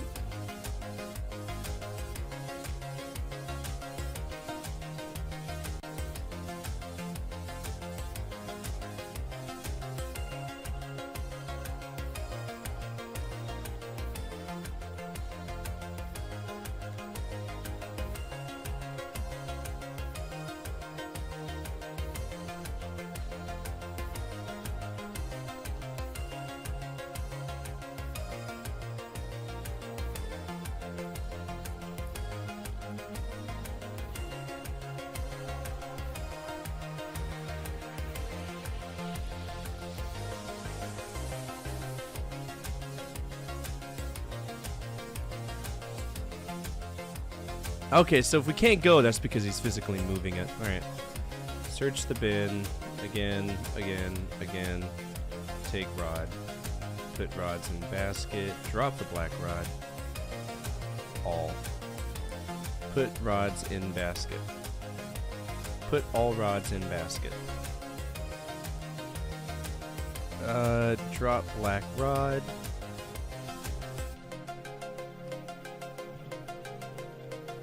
Fuck's sake, man. North exits the garage, puts us on the ring of number 4, which is fine.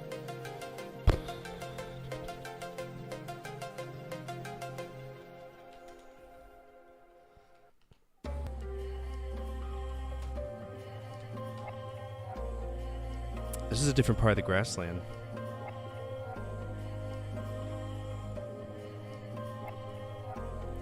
A grassy plain circles his band at the cylinder, the vegetation merging into dense forest as you look aft, and stopping abruptly at bare metal as you look forward. The plain arches above you, giving an aerial view of the other side and the entry through which you came. The forest obscures the aft end of the stuff. Okay.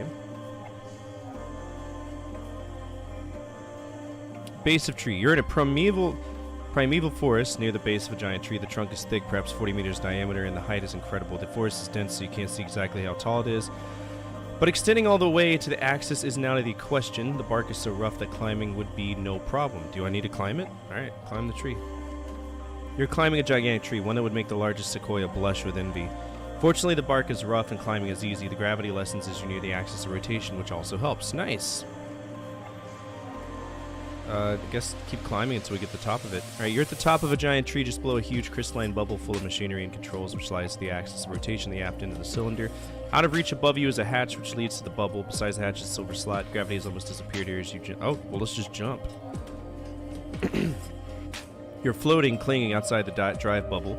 Crystalline half sphere covering the aft end of the artifact's axis of rotation. Small knobs like handholds lead up the surface of the bubble away from the end of the cylinder. The drive bubble is transparent, and through it you can see the controls for the main engines of the artifact, which must be aft of here. The only way in the hatch, which is closed besides the hatch, has a silver slot. Well, that just makes sense. Put silver rod in slot. Silver rod slides into the slot and the hatch opens. Okay. Enter. Drive bubble. We're going to go ahead and save just in case we mess something up. Starcross 11. The drive bubble is on the axis of rotation at the aft end of the artifact, so there is no gravity here. It is transparent and you can see the tips of the tallest trees of the forest beyond. Far off at the opposite end of the axis is another bubble, which looks like this one. The room is a featureless gray except for one small white slot. The one way out is the hatch, which is open. Floating near a white slot in the wall is a white rod. How convenient is that? Let's take the white rod. Put white rod in slot. As you insert the rod, the walls come alive with white tracery of controls, dials, and gauges. An additional black slot surrounded by an ominous dead end black circle appears. Well, that's a problem.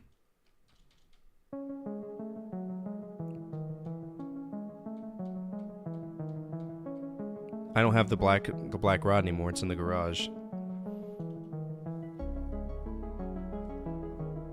I think that would probably take us to the black hole. I don't think I'd want to do that, but we're gonna save just in case. We're gonna call this Starcross Black.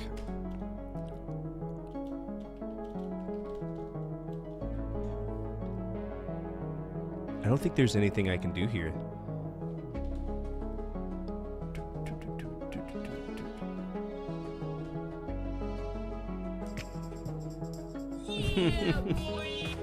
Thank you! I appreciate it.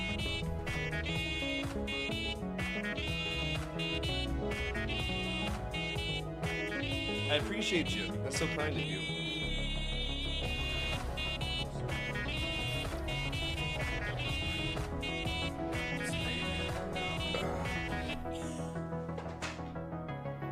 Good luck with whatever is happening here. I am going to bed, LMAO. Tabbed! I appreciate that, Toshi. Thank you so much. Well, I can't have that anymore because I'm gonna... Well, I guess it depends on if Bag Raiders wants to demonetize my video on YouTube. I don't make money from my live streams on YouTube, so... What is up? Double tab. Fuck yeah. Alright, let's jump.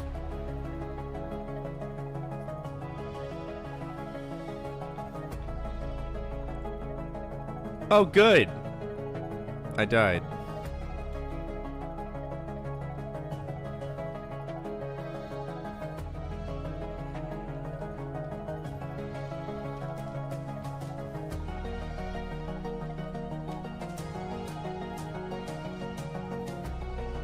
Why do I keep dying? I gotta get over it.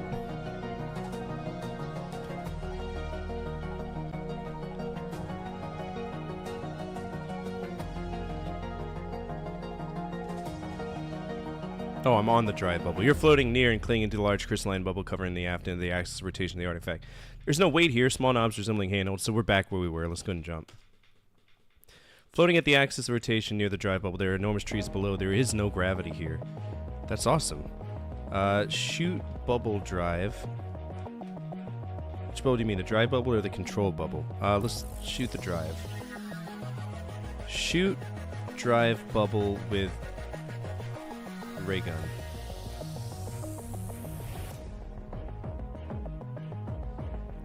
Again. So now we floated all the way from the other end to the other one. That's so clever. You're floating outside a 100-meter crystal bubble which protrudes from the fore end of the cylinder. Inside you can make the shadowy mechanisms and odd constructions. Which you can use to pull yourself down the bubble. At the end of the crystal, yeah, that's clever. Let's go down. Control bubble entrance. You're floating outside a 100-meter crystal dome which protrudes from the fore end of the cylinder. Inside you can discern shadowy mechanisms and odd constructions. You use an entrance, which is closed. Small slot surrounded by gold crystals next to the hatch. Small knobs which might make good handholds. Okay, so let's put the put gold rod in slot. Okay, so we're gonna go in. This room must be the main control room of the artifact. The control bubble itself is transparent. You can look out upon the interior of the artifact. Far off, hidden among the tallest trees of the forest, is the matching drive bubble. One way out is the hatch, which is open. The walls are gray, except for a single small slot surrounded by a clear crystal. Well, let's put the clear rod in slot. As you insert the clear rod, 5 other slots appear evenly ranged around the clear one. These are colored brown, green, blue, violet, and pink, respectively. Okay. Put brown rod in slot. Brown. Concentrate from view. The image is brown spot. Almost sees projectile. I'll put violet rod in violet slot. Put pink rod in pink slot. Put blue rod in blue slot. Put brown rod in brown slot. I think that's everything.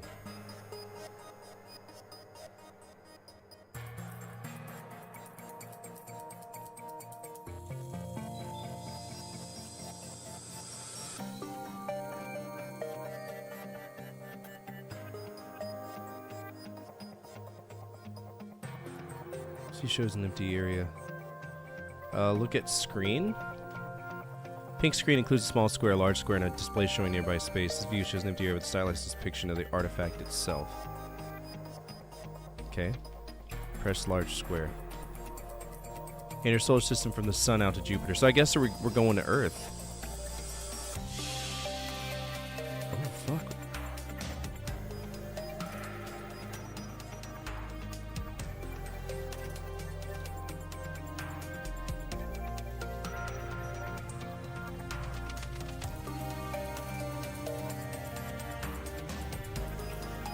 Okay.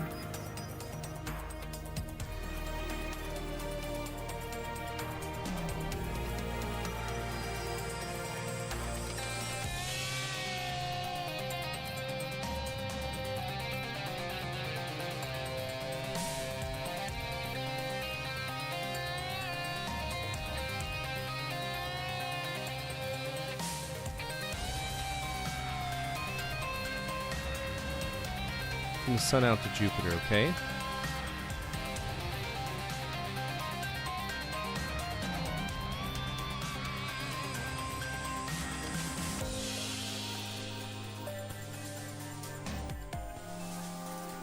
Are we doing anything?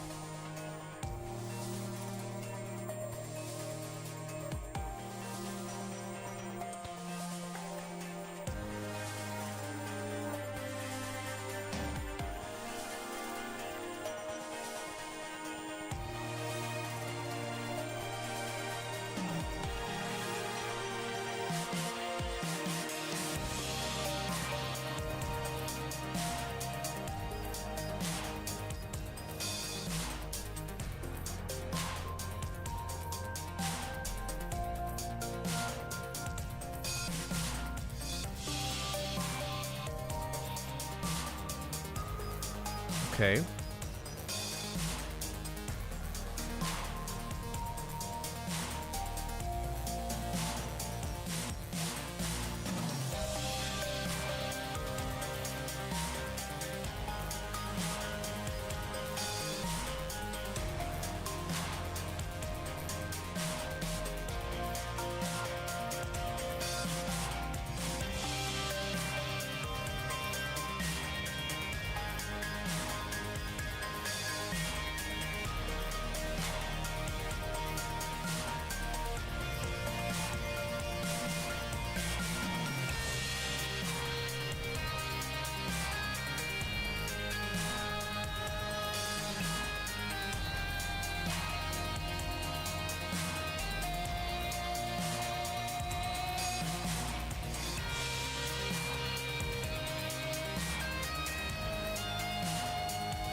Okay.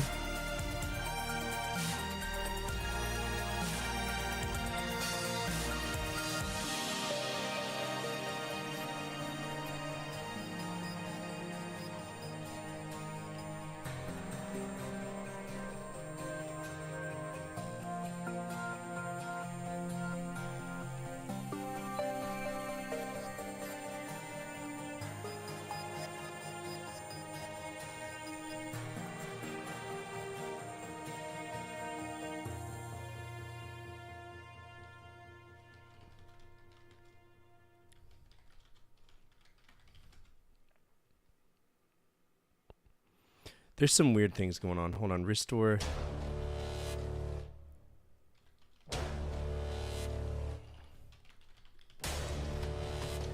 Okay. Out. Out. Up. Jump. Shoot ray gun at drive bubble. Shoot ray gun. Again. Again. Oh! Did I goof?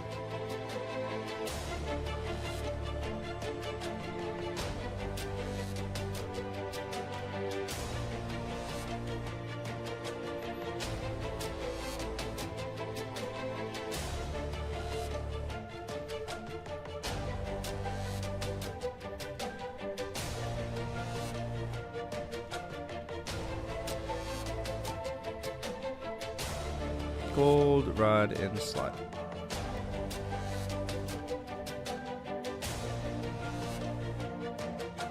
Put gold rod in gold slot. In.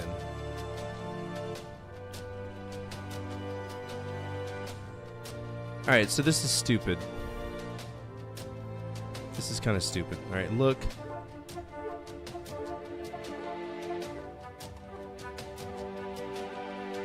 Put clear crystal, put clear rod in slot. Look at brown. Look at brown slot. Okay, put brown rod in brown slot. Insert in brown slot, a ghostly image appears on the wall alongside it, but the clear slot and its contents fade from view. The image is a brown spot, so must see as project out of the wall. Okay, so put green slot, green rod in green slot.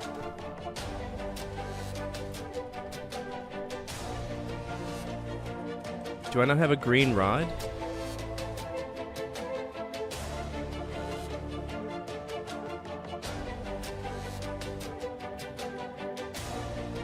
Ah, fuck me. That's the one rod I missed somewhere. Green rod, Starcross.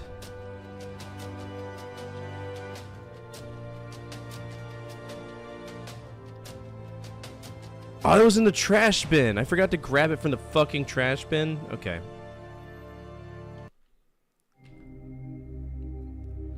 Alright, restore Starcross. Was it 8? Restore Stark.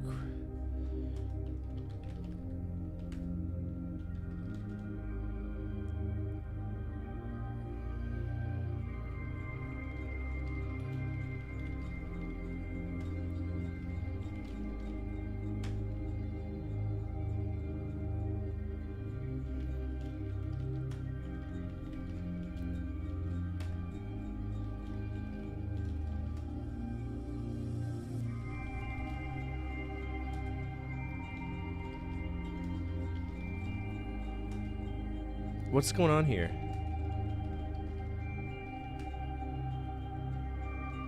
Okay, fine, whatever. We just have to figure out how to get back to the garage. Which is stupid. Oh my god.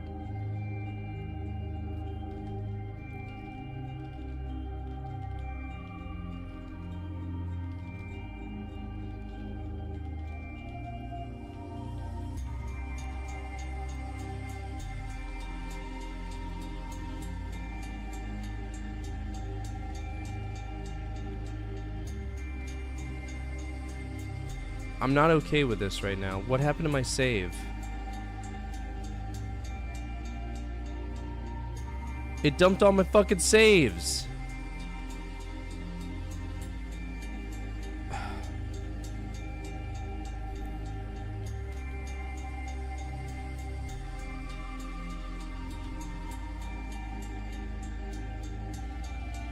And it won't let me out.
Well, now it's fucked me. It got rid of all of my saves.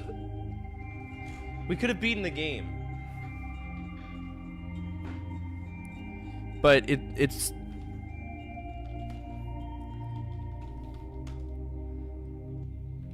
Starcross 8. Restore. Starcross 1.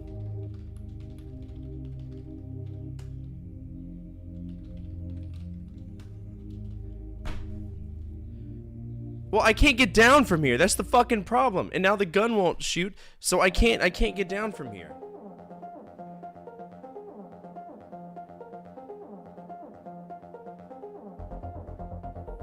Fucking stupid. Are you serious? I'm mad right now. Every version of this game I have problems with.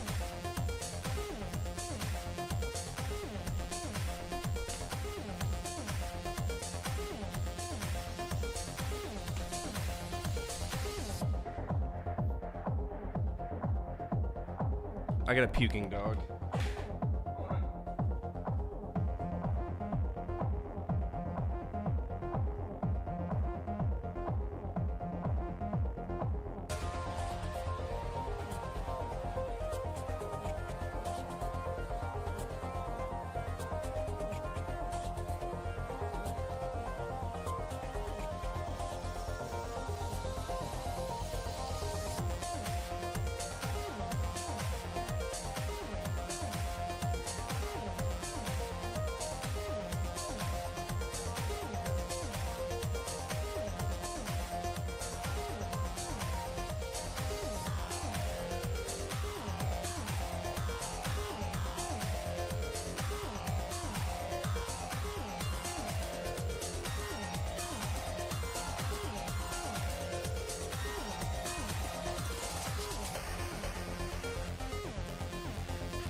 funny when you don't feed a dog is the puke. Alright, I'm gonna leave this up to y'all. Because I would have beaten the game if the load would have worked.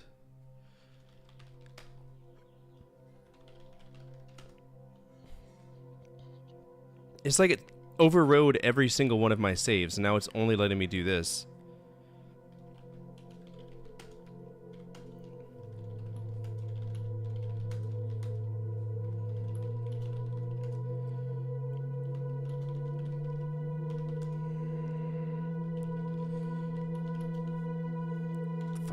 Do it all over again, since I've damn near memorized it.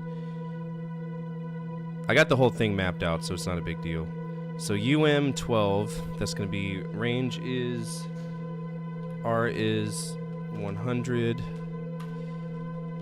theta is 165, phi is,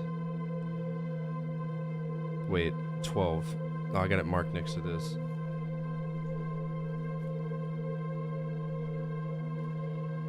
My theta is 345. Phi is 107. Computer confirm. Sit down on couch. Buckle seatbelt. Wait.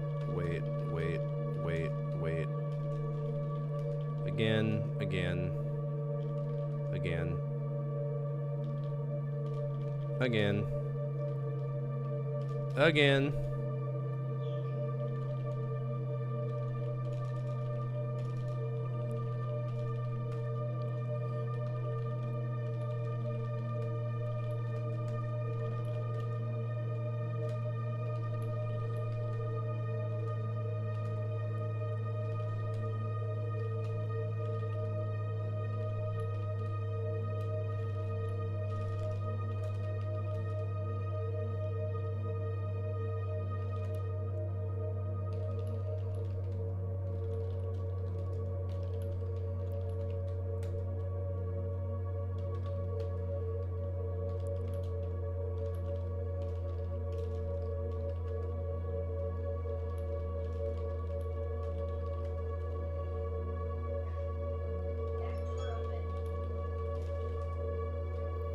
Fuck's sake.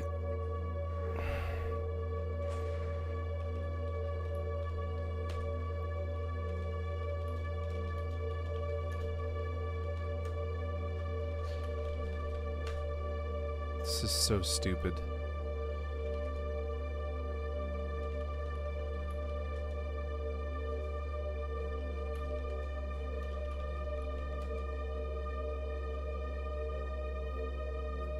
I mean, it happens. I'm not too worried about it. It's just frustrating. Like, part of me wants to use a walkthrough. I gotta go to the zoo. I gotta go to the blue side. I gotta go back to the laboratory. I've gotta go back to the melted area. Gotta go trade out my shit for all of that again. It's stupid. So let's just go do this. Northwest, northeast. Nope. Hello? Open inner door. Exit. Up. Close inner door. North, west, north, east. Throw tapes at nest. Take library, take rod. Then we go west, we go south. Yep. West and south again. This is the blue hall. Then we're gonna open inner door. In. West. East.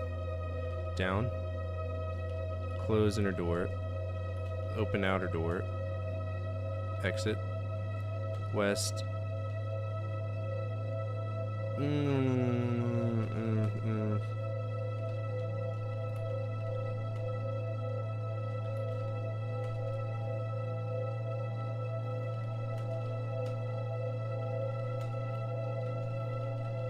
I don't trust this game at all for saving my fucking saves now, but it is what it is. So God forbid that works. Restore Starcross. Let's see. Restore. Let's see if it works. Starcross 1.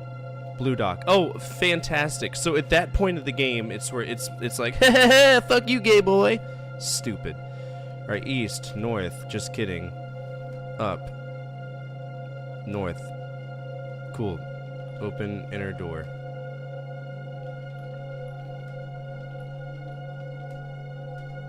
Up. North, down. East, north. East, north.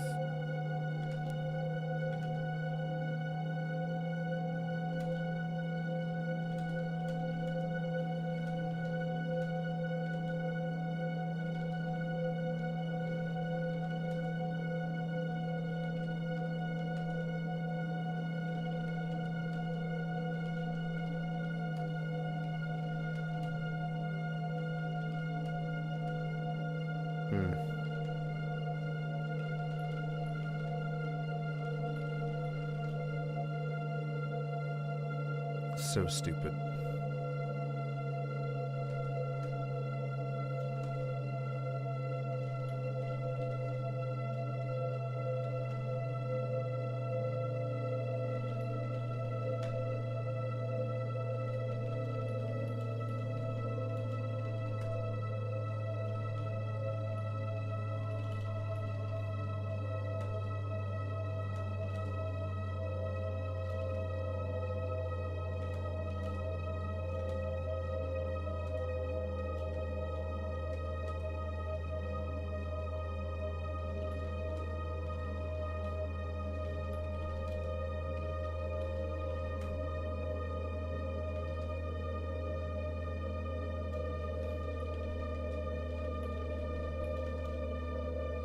Good. Gold red block, spacesuit, safety line. Alright, north, east, east, southwest. That's the observatory. We're going to look in projector through black rod. Take clear rod. There we go. Drop the black rod because we're not ever going to use it again. East and south, south, south to the melted spot. And then west, take gun.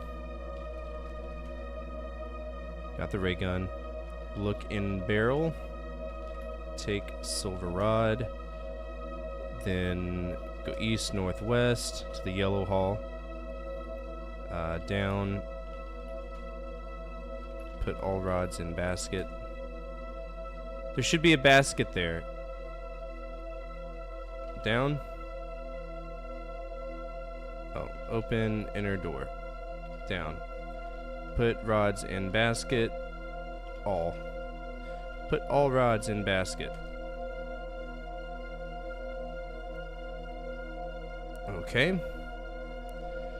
Close inner door. Put on suit. Open outer door. Open outer door. Down. Then we're gonna tie line to suit, tie line to hook, west, get the pink rod, east, untie line, go up, close outer door, remove the suit, and then drop the line because we're not going to need it anymore. Open inner door, up, and we're going to go south-south. The yellow one parallels that. East to the laboratory. Take the discs. Put red disc under globe. Oh my god. Take red and blue discs. Put red disc under globe. Thank you. Drop blue disc. Okay. Put ray gun on globe. Why is the air hard to breathe?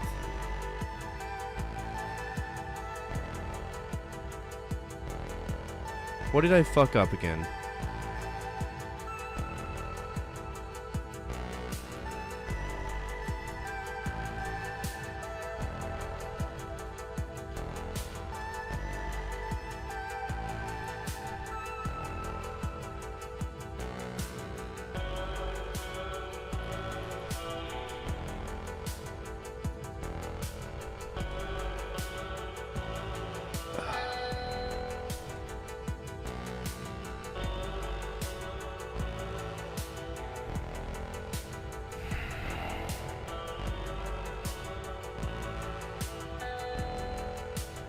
hate this game so much.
So that's why we didn't have oxygen before.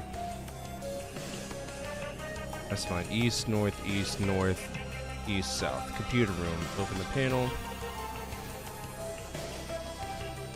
Put square in slot.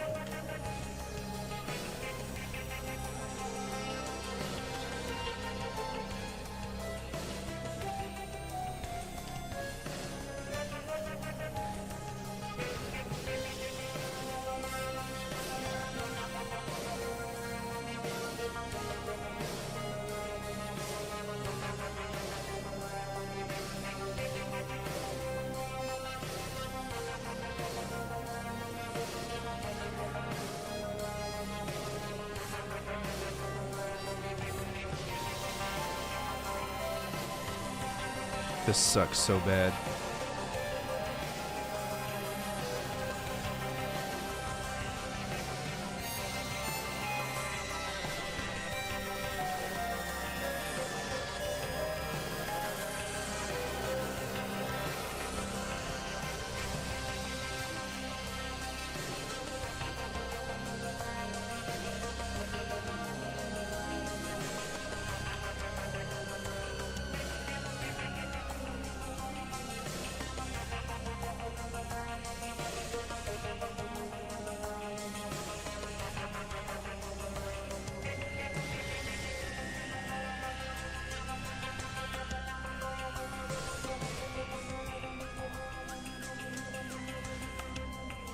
So dumb. Alright, east, north, west.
Frustrating.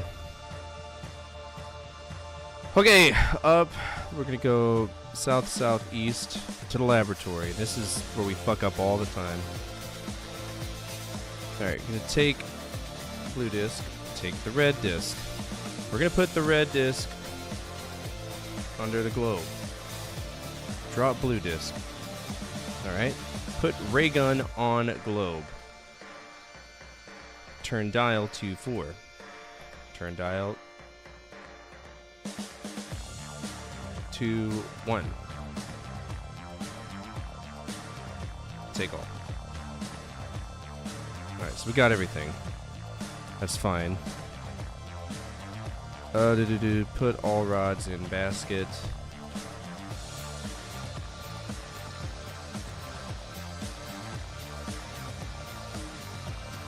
But we're in the...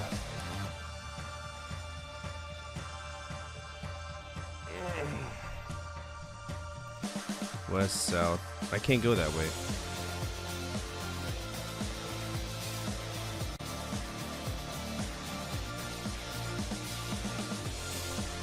Drop, red, disc.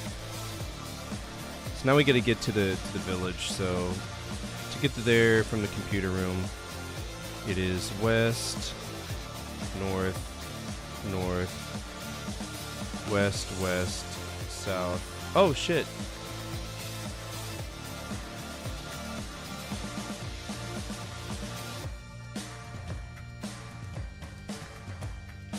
What? Thank you. South, south, east, east, east, east.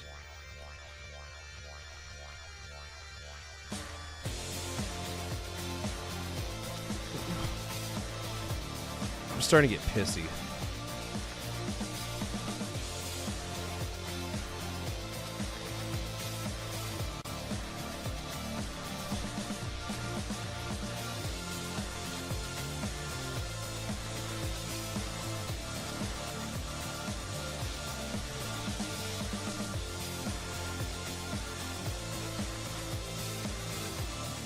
Blu-ray red.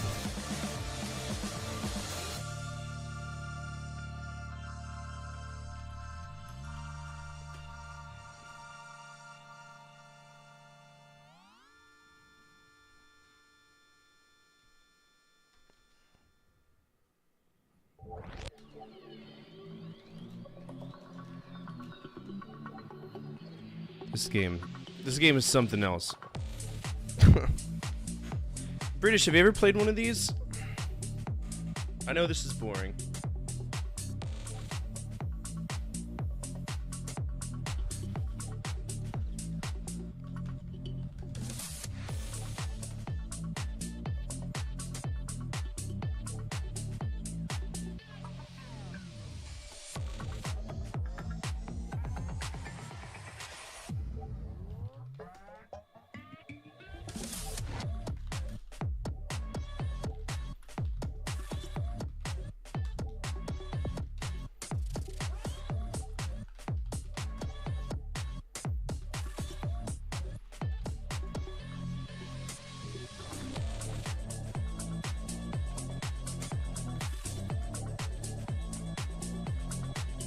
Alright, finally. Down. Close outer door. Open inner door. Close inner door. Open outer door. Down. 4. Aft, aft. West. West. Aft, aft. 4. 4. 4. 4.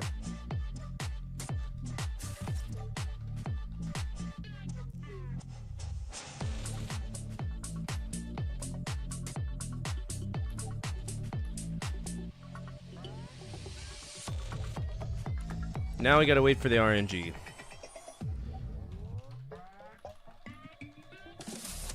Good.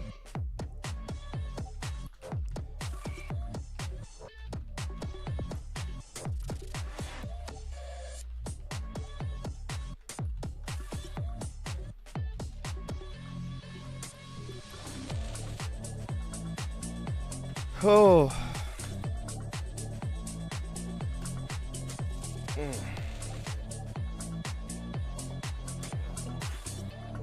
So we got the brown, violet, green, pink, blue, gold, clear, and silver. So we've got all of those. North, west, north, north, up, east, south, south. Base of tree. Climb the tree. Now we can beat the game. Again. Jump. Sweet. Put white rod in slot. Up. Put white rod in white slot.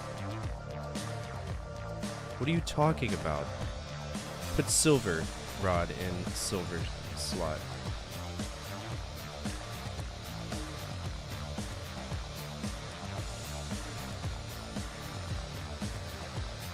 Put silver rod in silver slot. In. Alright, put white rod in white slot. Okay. Out, up, jump, shoot, ray gun. I died. Why did I die?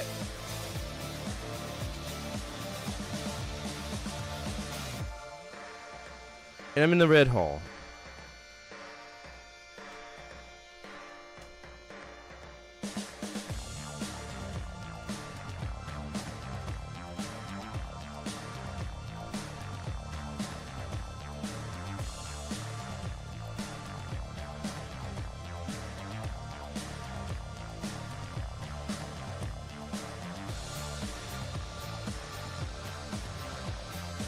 So I jumped.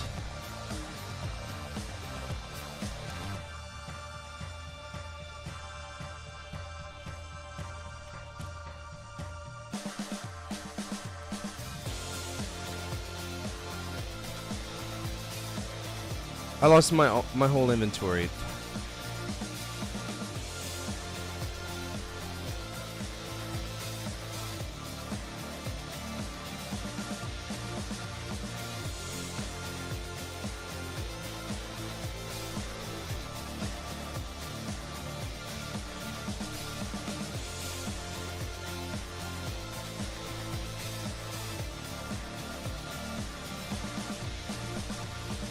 Okay. Save 7.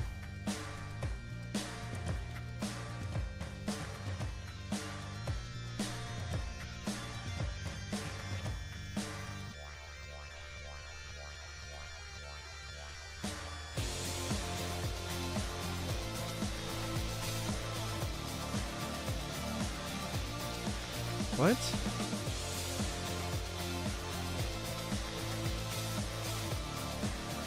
Alright, climb the tree. Again.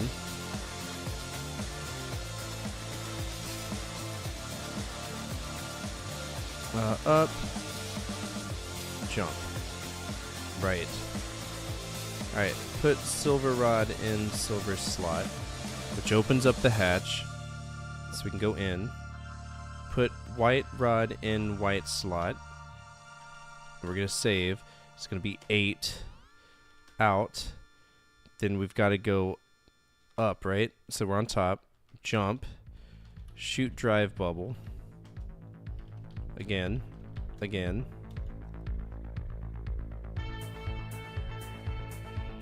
Put gold rod in gold slot. What? Okay. Put gold rod in gold slot. In. Thank you. Alright. Put brown rod in brown slot. What are you talking about? Put clear rod in clear slot. Okay. Put... Excuse me. Put green rod in green slot. Put blue rod in blue slot. Put violet rod in violet slot. Put pink rod in pink slot. Look.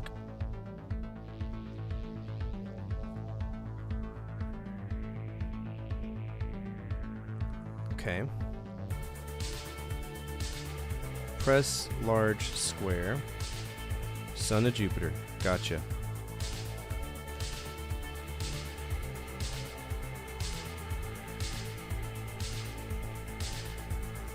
Alright, so now that's that.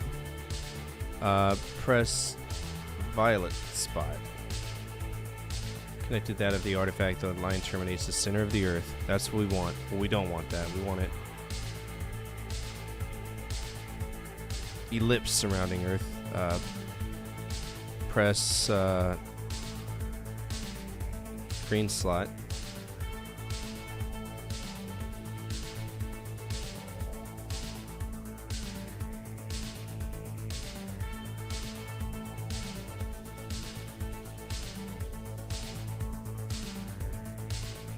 Green spot.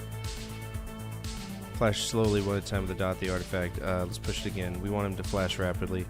Press blue spot. Fuck's sake, man. God damn. Ugh.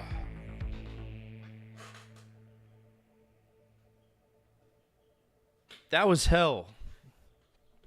That was fresh hell.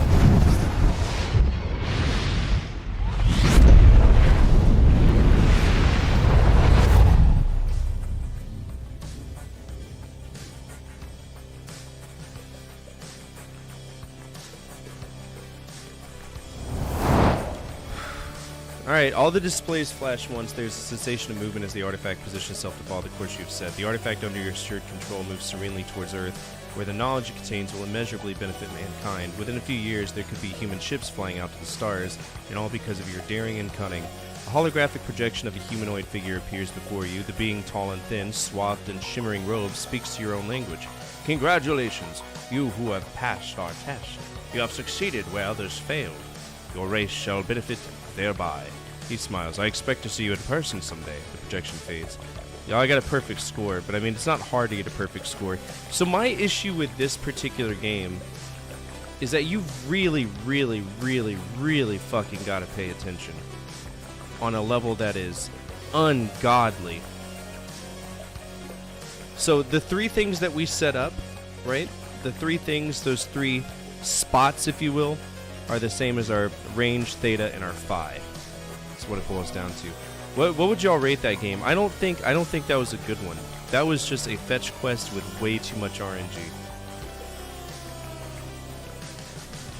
I didn't like that one at all. I mean, it's not bad. It's just, it's a fucking chore. It's not like Zork where I know I'm going and I'm finding objects and everything matches up. But you're talking about, like, look at the map I had to make. You're talking about almost damn 4 dimensions of travel, right? 4 dimensions of travel. I could not map even what this place was. It was all over the place.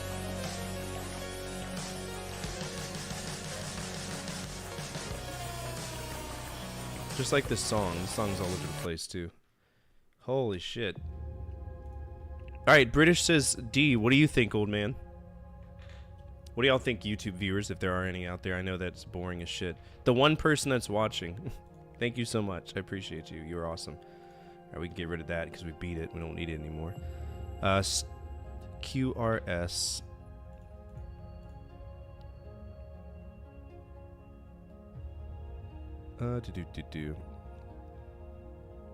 What's this?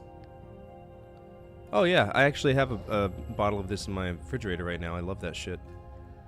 Let's see. Starcraft, was it Starcross? So it'll be under here.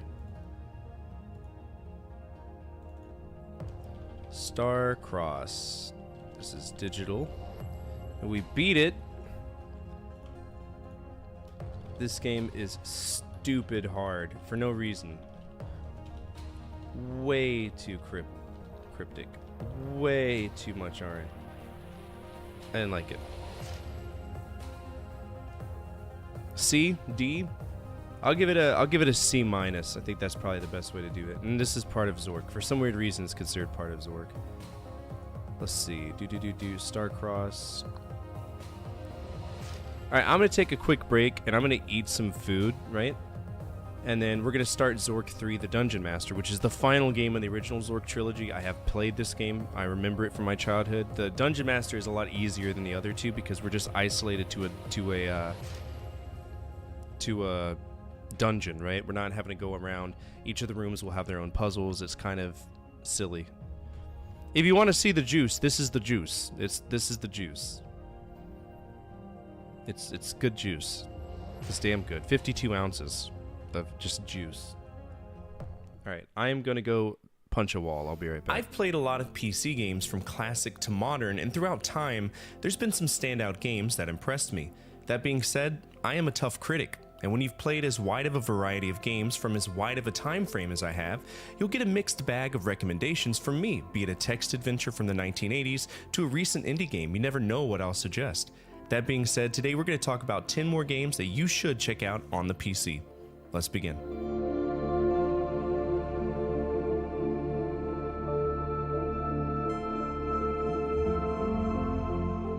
Zork isn't for everyone, but when you consider the absolute beginnings of the adventure genre, look no further than Infocom. They made an entire company around the idea of words creating worlds, and Zork was their first major franchise, and in many ways was their sole franchise that carried their name throughout time. The whole pretense of the original Zork trilogy is the exploration of one massive underground empire, and in the first game, our sole job is to find 20 treasures of Zork and put them in a cabinet, all the while dodging a thief that tries to steal our goodies. If you want to check this out, grab a pen and paper, pop on some adventuring music, and get ready to explore the world of Zork. The most recent game in the Zork franchise that mattered was Zork Grand Inquisitor, but I'm sure many of you played Return to Zork.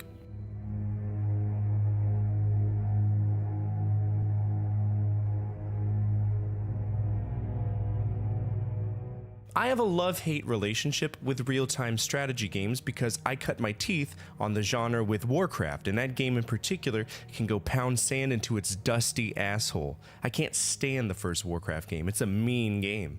Then I played Starcraft, kind of enjoyed it for a while, and then my next RTS was Dawn of War. I love Warhammer 40k, and while I've never played the tabletop game, the sheer artistic license of the lore of Warhammer 40k is absolutely brilliant, and so playing a game based around that, I was excited. Dawn of War is hands down the golden standard of RTS games for me, and no, I haven't played that many, but I would be hard-pressed to find a game that would surpass Dawn of War. It's just a badass game, and yeah, it's still hard, but fuck, it's fun. It's intuitive. The story is great, and I do suggest that you check it out. For anyone who cares about lore, Dawn of War covers the Tartarus campaign and the Bloodraven Space Marines led by Captain Gabriel Angelos. Warhammer as a franchise has been going strong for years, and there's no way it's going to go away anytime soon. The games bounce around between different genres, and the most recent mainline game in the 40k world is Rogue Trader, and it's an RPG. Feel free to check it out.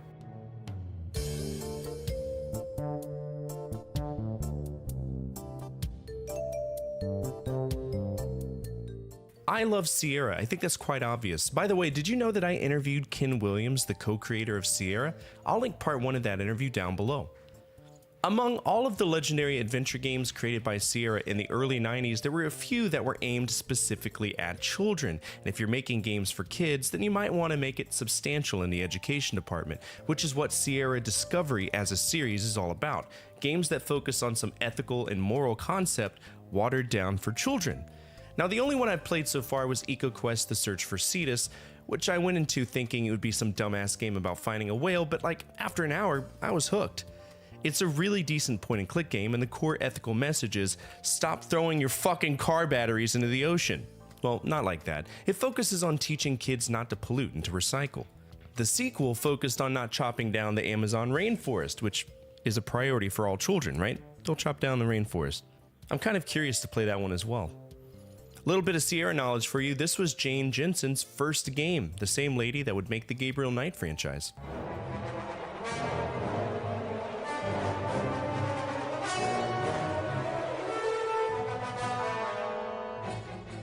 We all know Call of Duty. Activision has been shoving this down our mouth like my parents with the Catholic religion since 2003, and the one thing I can say is that if you go back and play the first game, it's aged fairly well. Everything we know and love from Call of Duty now started here, from the multiple campaign perspectives to the push to advance system of level progression to the effects of shell shock. I actually had a good time. Now, that being said, many first-person shooters of the era suffered from ridiculous AI, and one of the more refreshing aspects of Call of Duty is that everything tends to line up. The AI isn't inherently stupid, their comments are relevant, and it simulates the environment of war fairly faithfully. Mad props to Infinity Ward for competing with the market holder at the time, Medal of Honor. Because in my opinion, they blew Medal of Honor clear out of the water.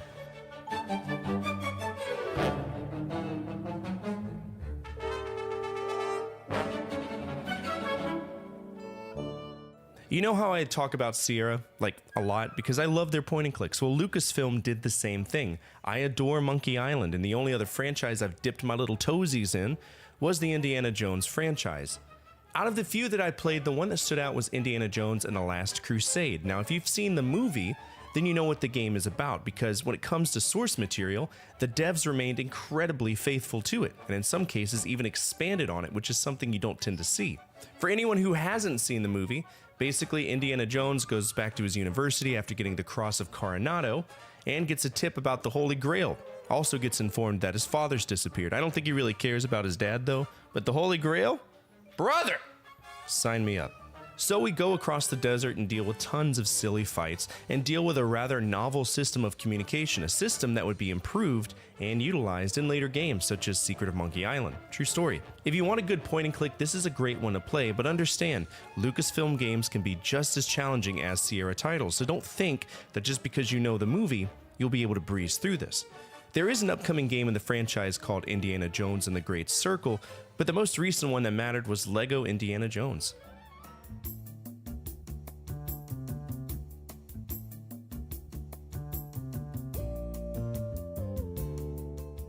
Why not play another adventure game? Leisure Suit Larry in the Land of the Lounge Lizards follows the story of Larry Laffer, who really wants to get laid. Like, really! He needs to get laid to a capacity that even the most virgin of virgins will never understand. So, let's get him laid. It was made by Al Lowe, and I actually had an interview with him 2 weeks ago, and I'm working on that right now so that everyone can hear the design philosophy of the series from the man himself. Leisure Suit Larry is a good time though. In some occasions it suffers from Sierra Moon logic, and that's a trend that carried through the whole franchise, but looking back on my experience with it, I think it's worth it to see true tongue-in-cheek humor on a gaming medium that still stands to this day. Don't forget, there is a VGA remake of this, so you don't feel like you need to subject yourself to the text parser unless you really want to get the vintage feel of Leisure Suit Larry 1.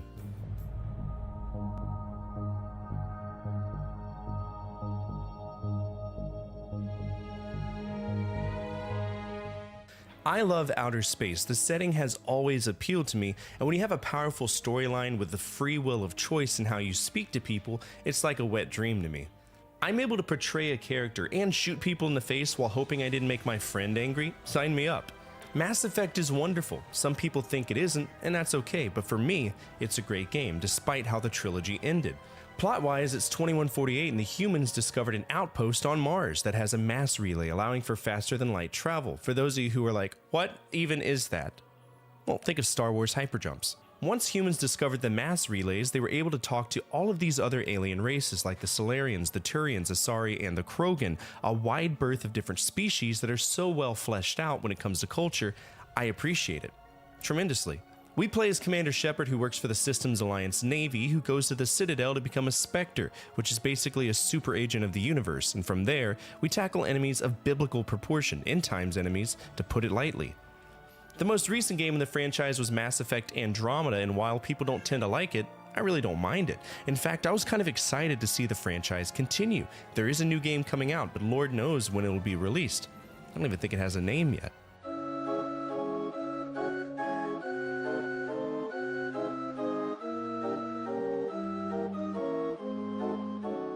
I bought this game from the Scholastic Book Fair in 1999, and I played it for the better part of a year. Move over, Donkey Kong 64. Sit the fuck down, Jet Force Gemini. Wait your turn, Pokemon Snap. This game blew me away. It's so simple and cathartic to build your own theme park, to be able to create these intricate roller coasters and accomplish the pretty simple objectives. I love Roller Coaster Tycoon. To me, the franchise has consistent. Why do you hate Mass Effect? What did Mass Effect ever do to you, huh? Alright, let's change this out to Zork 3, because that's what we're playing.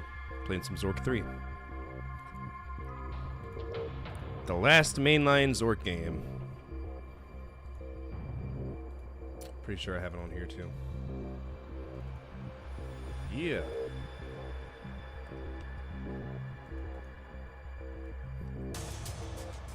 Okay, Control Shift End. Boop.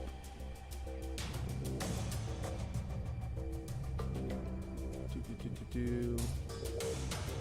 believe it's number 17. Alright, let's see Before I get into this, I want to look up and see if there's any bugs in this, because I don't want the same thing to happen with Starcross where it like dumps my save and I'm stuck in the same area. That would be so irritating. Zork 3 bugs. Infocom bugs list. The chest bug. Version 10. Okay, so I'm not on that. We're on version 17, so... Okay.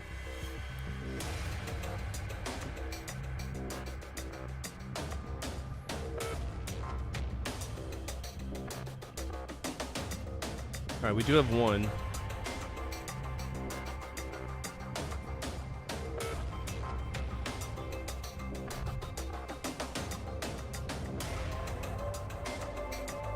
Shit. Well, let's hope.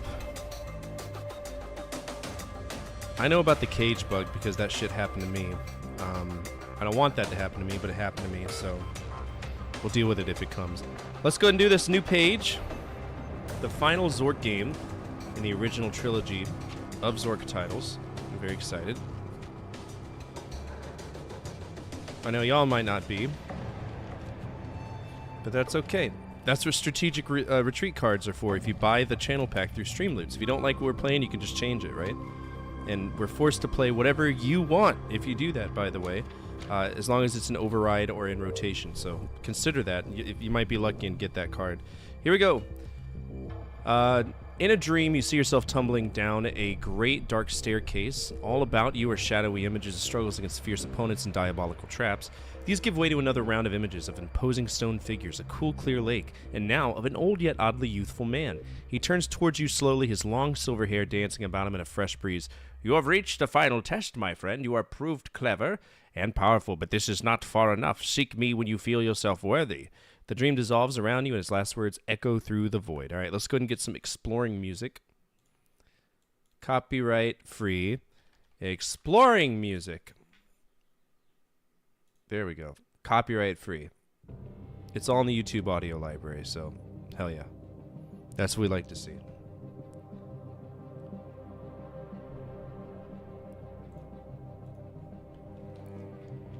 Alright, Zork 3, the Dungeon Master. You are at the bottom of a seemingly endless stair, winding its way upward beyond your vision. An eerie light coming from all around you casts strange shadows on the walls. To the south is a dark and winding trail. Your old friend, the Bass Lantern, is at your feet. Alright, cool. So for this one, we start in the south, and the other ones, in Zork 1, we start in the middle of the map at the White House. In Zork 2, we start at the top right, coming through the Stone Barrow, which is technically at the south of Zork 1, and right now, we're at the bottom of the map at the Endless Staircase. Now again, I have beaten this, so this is not new to me. Let's go ahead and get the YouTube chat back up.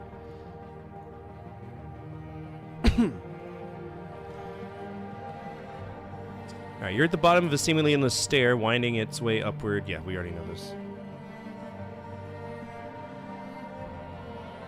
Alright, boop, boop, boop, boop, boop. Endless stair. Alright, let's go ahead and take the lamp. Always need the lamp. We're going to turn it on. South is the junction. You're at the junction of a north-south passage and an east-west passage. To the north, you can make out the bottom of a stairway. The ways to the east and south are relatively cramped, but a wider trail leads to the west. What stands before you is a great rock. Embedded within it is an elvish sword. Remember that? Remember that? Alright, south brings us to the junction. The ways to the east and west, east and south are relatively clamped. So we know that we got a way to the east, we know we got a way to the south. But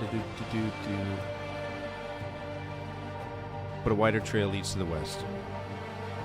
Now we want to get to the lake, if I remember. Let me double check the map just to make sure, because I'm pretty sure we start at the bottom.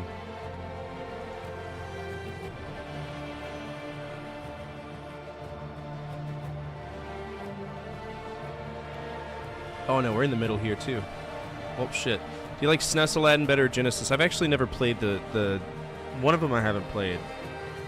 I think I played the Virgin one, which I think is the Super Nintendo one, maybe? Oh, I beat the Genesis one. Yeah, and I love the Genesis one.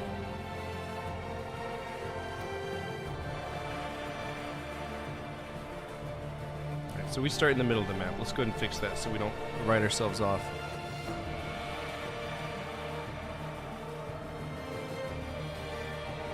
Endless staircase down to the junction.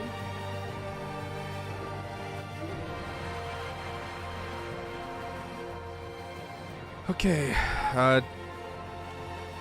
let's go to the south.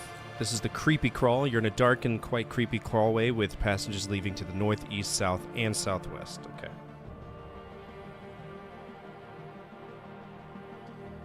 The creepy crawl. We got passages leading to the north, which we know about. That heads back to junction. East, south, and southwest. Now, we want to go south to a lake, and we're going to drop the lamp because we really don't need it. Literally, it's completely stupid, but it is what it is. All right, we're in the foggy room.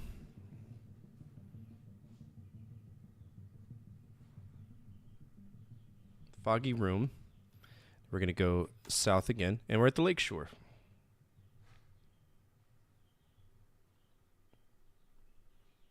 Lake shore. Now we're going to drop our lamp because we don't need it. We're going to turn it off first. Alright, now we're going to jump into the lake.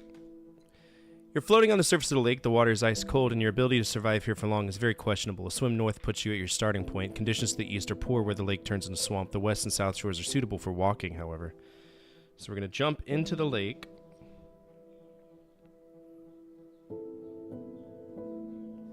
And to the east, there's a swamp. But to the west, to the south, we can do stuff on. But we're gonna swim to the west. Now we will die if we stay here too long, so we gotta go west.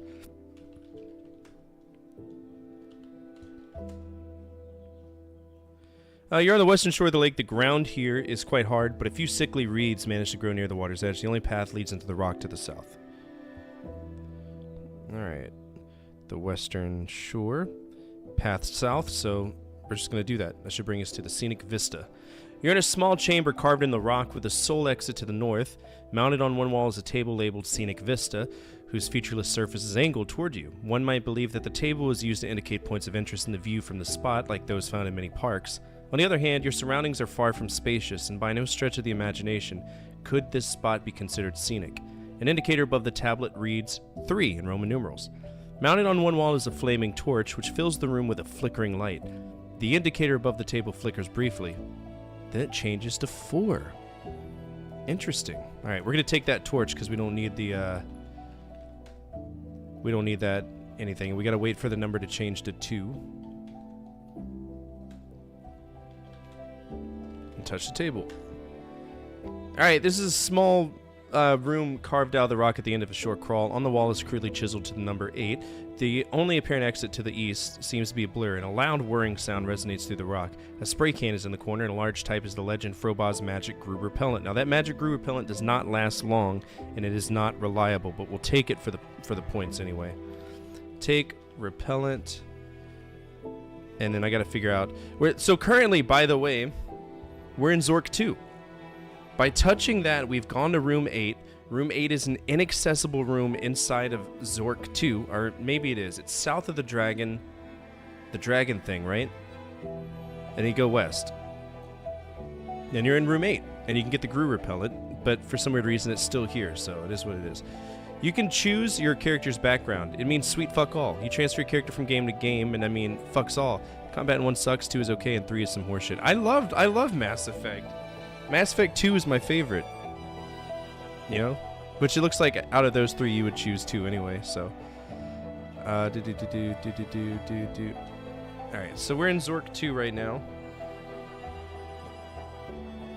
And the way to get out is we go to the east. Scenic Vista.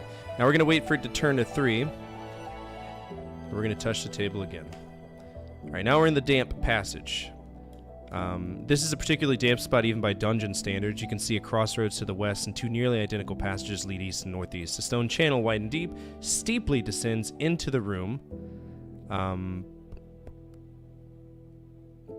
from the south. It's covered with moss and lichen, or lichen, and is far too slippery to climb. The channel crosses the room, but the opening where it once continued north is blocked by rubble. All right, we're going to drop the torch. We don't need it anymore. Then we're going to go... We're just going to wait. We don't stay here forever. Yeah. Boom.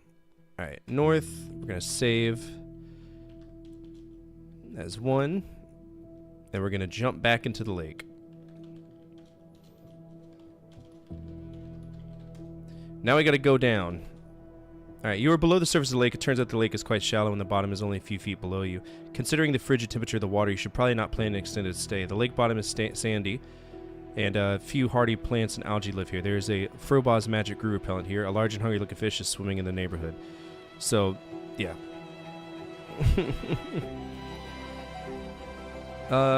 Get repellent. Alright, so now we see something shiny. Look at shiny object. What's up, Larry?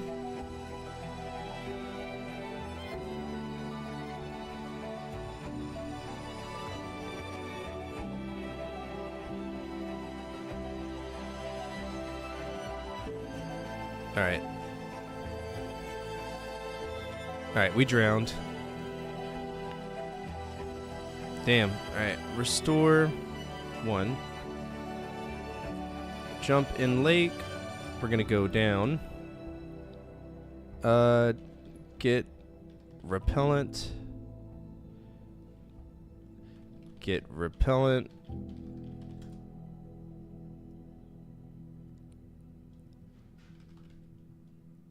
I'm assuming it's the amulet.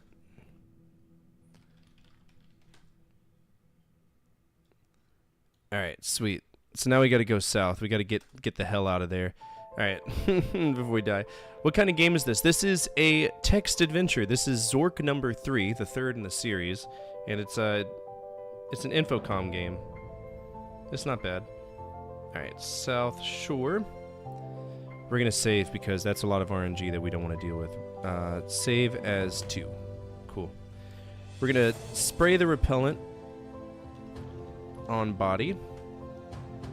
Spray... Thank you so much for those $10. I appreciate that. Spray and repellent on me. Spray smells like a mixture of old socks and burning rubber. If I were a Gru, I'd sure stay clear. That's right. Alright, we're going south. We're in a pitch black place and it sucks.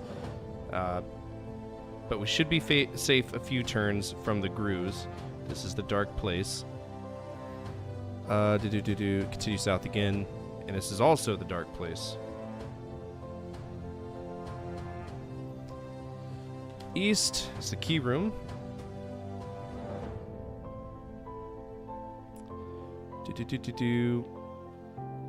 Look. You're between some rock and a dark place. The room is lit dimly from above, revealing a lone dark patch sloping down the west. To one side of the room is a large manhole cover. The light from above seems to be focused in the center of the room, where a single key is lying in the dust. That horrible smell is much less pungent now. Much less pungent. Let's go ahead and get key. There we go. Move manhole cover. Cover is beside, revealing a small hole leading into the darkness. Hopefully get 100 this month. That way you can get some money for your gaming streams. Fingers crossed. Like I said, I try to break 100. Like, that's the minimum, right? I make money. I have a great job. I've got great disability benefits, so like money's never an issue. But it's always nice to get just a little bit of help for, you know, collecting a lot of the more obscure stuff, especially when we're talking about TurboGrafx 16 CD and a bunch of other things that are really expensive that I have to consistently emulate. Even though I have an Analog Duo, I just bought it. I'm very happy about it. And you should check that out too. I know that you're all about, you know, true hardware, but I don't know if you've looked at any of the analog products. They're pretty badass. They're pretty cool. Like FPGA, you can still use your true stuff on it. Alright, we've moved the manhole, so now we can go down and we're in the aqueduct. Aqueduct. Hey, it's good to help people out. It's something God likes. True. But I think, like, religion aside, that, religion aside, the fellowship of giving is something that I think is critically underutilized. You know what I'm saying? By humanity as a whole. By society. That's just how I feel. Yeah, 2 is nominally enjoyable, but I just didn't see what all the hubbub was about, especially about the writing. I'm a nerd when it comes to space games, so anytime I play a space game, I'm happy. So Mass Effect 1, 2, and 3 were always just, they're good to me, I don't know. Alright. You're in a white stone channel, part of the water supply system for the Great Underground Empire. The source of water has a waterfall to the south, which is long since dried up. Water flowed along the aqueduct to the north. This region is lit from above, although the source of light, it's not apparent. Okay. We're going to go north. High Arch. We're now in one of the tallest arches in the aqueduct, hundreds of feet above a rocky chasm. The immensity of the aqueduct project is apparent from here. Stone supports rise from the rock floor to form massive arches, which traverse the region from north to south. The water-carrying channel here is wide and deep. To the west and far below, you can make out a balcony, which must command a wide view of the aqueduct. I really wish that they made this into a visual thing, because it would be so good. Oh, absolutely.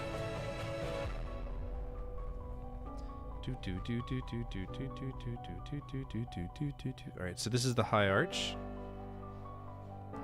And let's go north.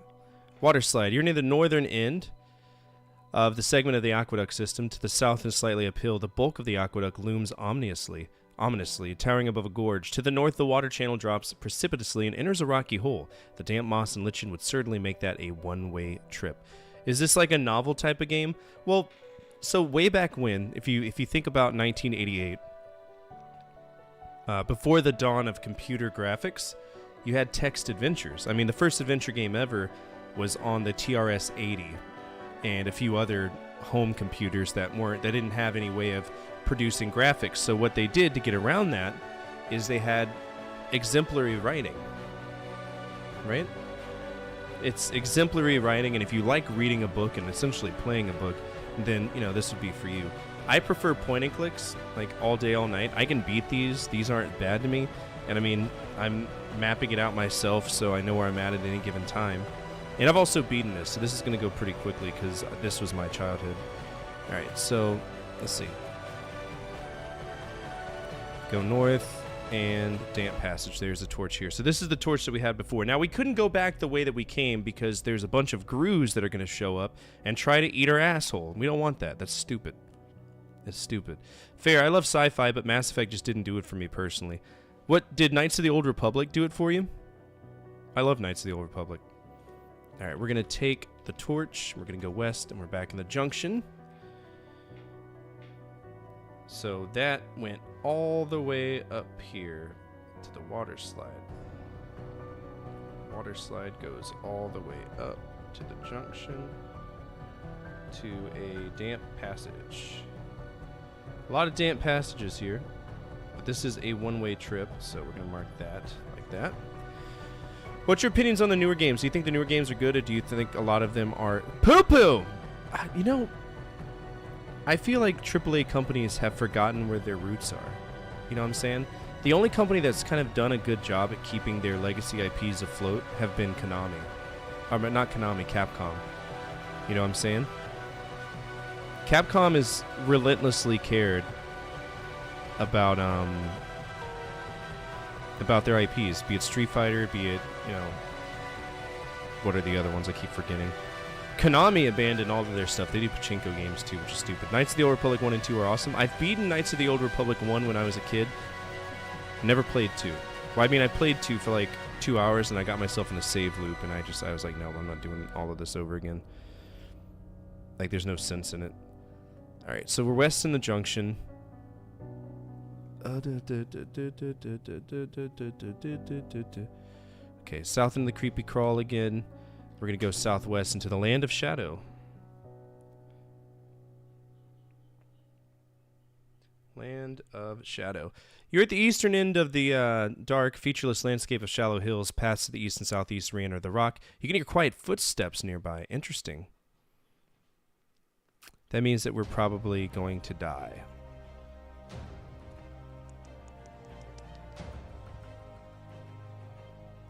Alright, let's go ahead and save, because this is an RNG moment.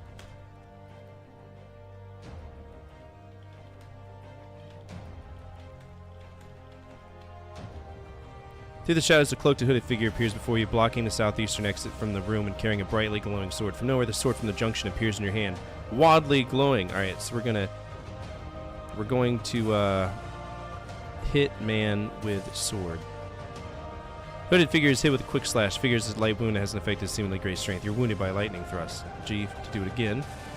Stroke catches the hooded figure off guard. Blood trickles down your figure's arm. The figure has some wounds, probably not capable of hindering your movement.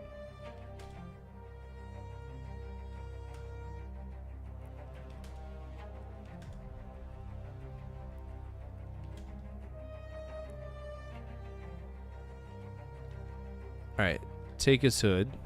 Slowly move the hood from your badly wounded opponent and recoil in horror at the sight of your own face. Weary and wounded, a faint smile comes out the lips and the face starts to change, very slowly into that of an old, wizened person.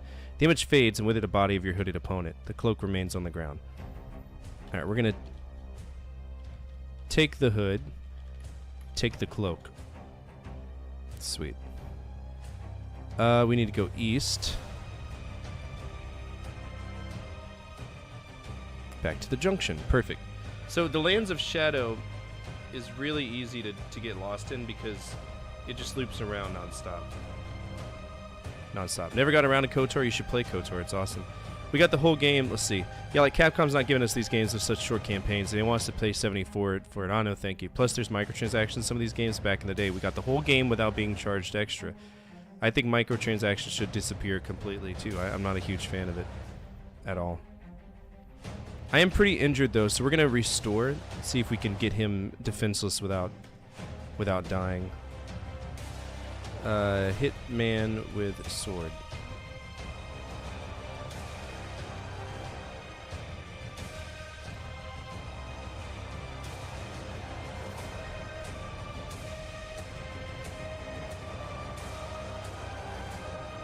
Nah, he got me. Alright, restore.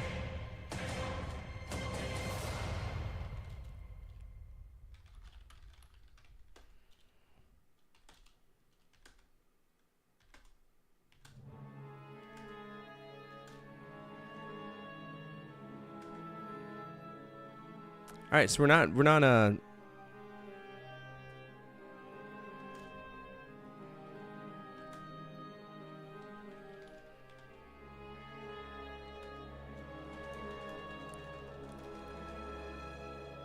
Damn. This fight sucks. I don't want to be injured because if we're injured, we can't carry nearly as many things, and that could make our game go a lot longer than it should.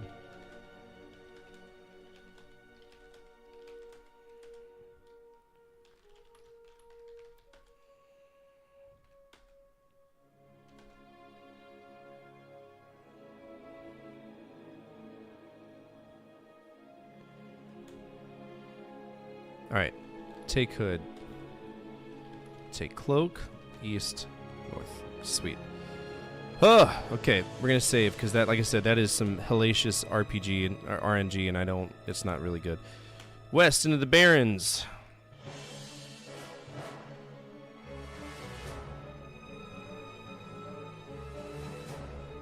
Barren area. Me neither, because games are $70 now if you buy it brand new. It seems like video game companies are putting in less effort to give us lengthy campaigns and games, yet they charge us $40 to $70 for a new game is totally crap. We got to understand that back in the day, it wasn't uncommon to have a game cost $100. Like there's $70, $80, $90, $100 Atari 2600 games out there that MSRP'd for that much, just because that's what they did. It was stupid. Surprise, what up? How are you? How are you doing? I hope you're doing well. Okay, so west, we're an area west of the junction where the rock-bound passage widens out into a large flat area. Although the land here is barren, you can see vegetation to the west. South of here is a mighty wall of stone, ancient crumbling. To the southwest, the wall is decayed enough to form an opening through which seeps a thin mist. A trail dips sharply. Oh god, I got the hiccups. Sharply in a rocky terrain to the northwest. Alright, west of the cliff. Boom. This is a remarkable spot in the dungeon. Perhaps 200 feet above you is a gaping hole near the surface through which pours bright sunshine. A few seedlings from the world above, nurtured by the sunlight and occasional rains, have grown into giant trees, making this a virtual oasis in the desert of the underground empire. To the west is a sheer precipice dropping nearly 50 feet to jagged rocks below. The way south is barred by a forbidding stone wall. through which leaks a fine mist. The land to the east looks lifeless and barren, which is the barren area. A rope is tied to one of the large trees here and is dangling over the side of the cliff, reaching down to the shelf below. It seems as if someone had been here recently, as if there's some fresh bread lying beneath one of the other trees. That's fine. We're going to take the bread. Seem to hear from the southwest the sounds of the sea. Yes, we do. We're going to climb down. Climb down rope. All right.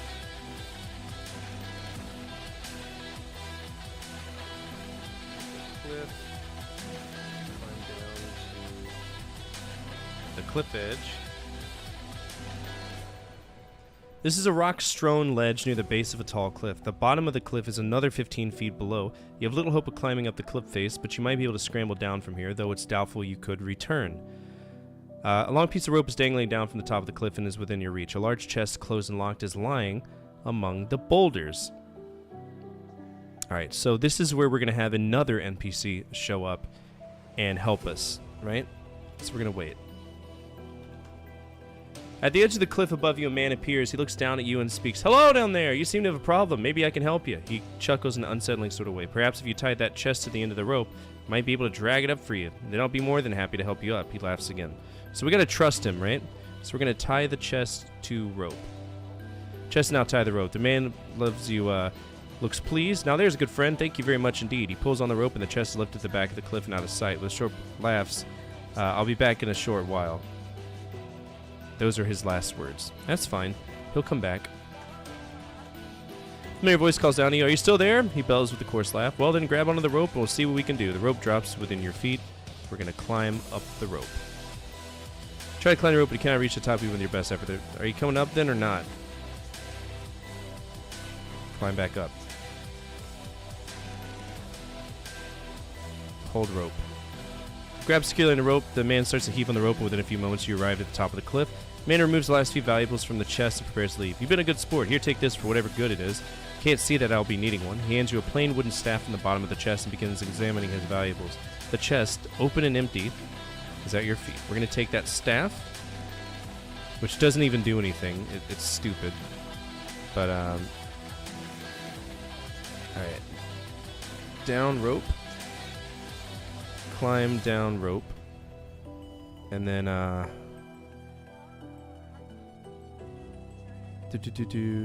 down. Now we're at the base.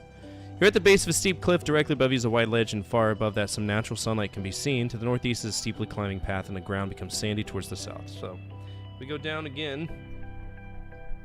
Hospital, hope I can leave tomorrow. How are you? I'm doing alright. We beat Starcross, and now we're playing 3, which is silly. What's up, Marauder? How are you? Alright, this is the base. The base has a path to the northeast. I don't know exactly what that would tie to, if that's the edge. And then to the south we have the sandy stuff, which is fine. We're going to go south to the Flathead Ocean. Let's take a look. You're at the shore of an amazing underground sea, the topic of many a legend among adventurers. Few are known to have arrived at the spot, and few are to return. There's a heavy surf and a breeze is blowing on the shore. The land rises steeply to the east, and quicksand prevents movement to the south. A thick mist covers the ocean and extends over the hills to the east. The path leads north. Path leads north along the beach. Alright, so this is the Flathead Ocean. The Flatheads are a noble family in the Zork universe. So what we have to do is we wait, and then a ship will show up.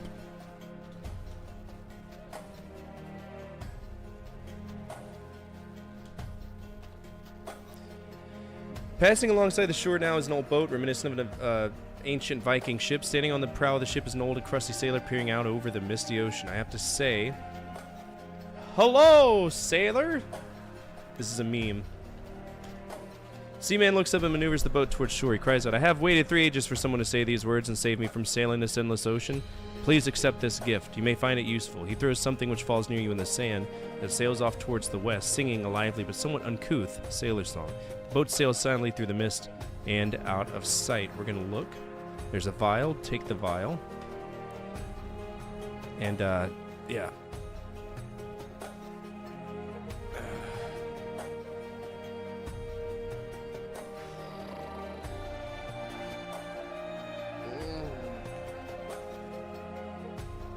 Alright, so y'all ready for the fun part?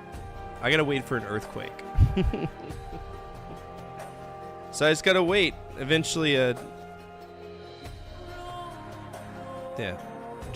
We gotta wait for an earthquake. So let's go check out south. Quicksand, so we can't go to the south. Between the rocks, wind, and waves, you wouldn't last a minute. Okay.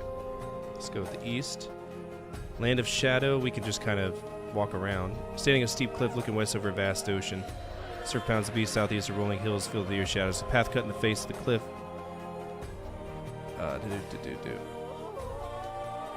East. North.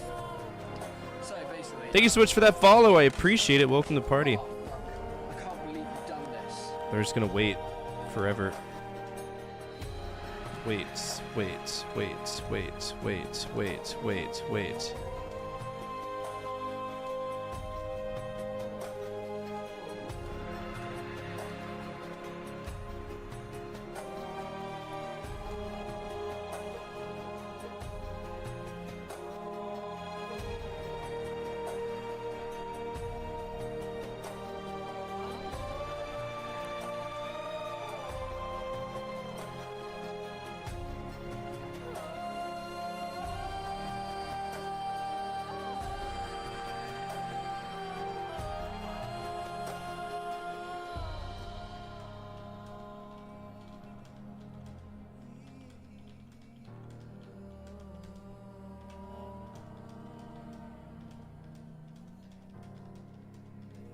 We're waiting for an earthquake.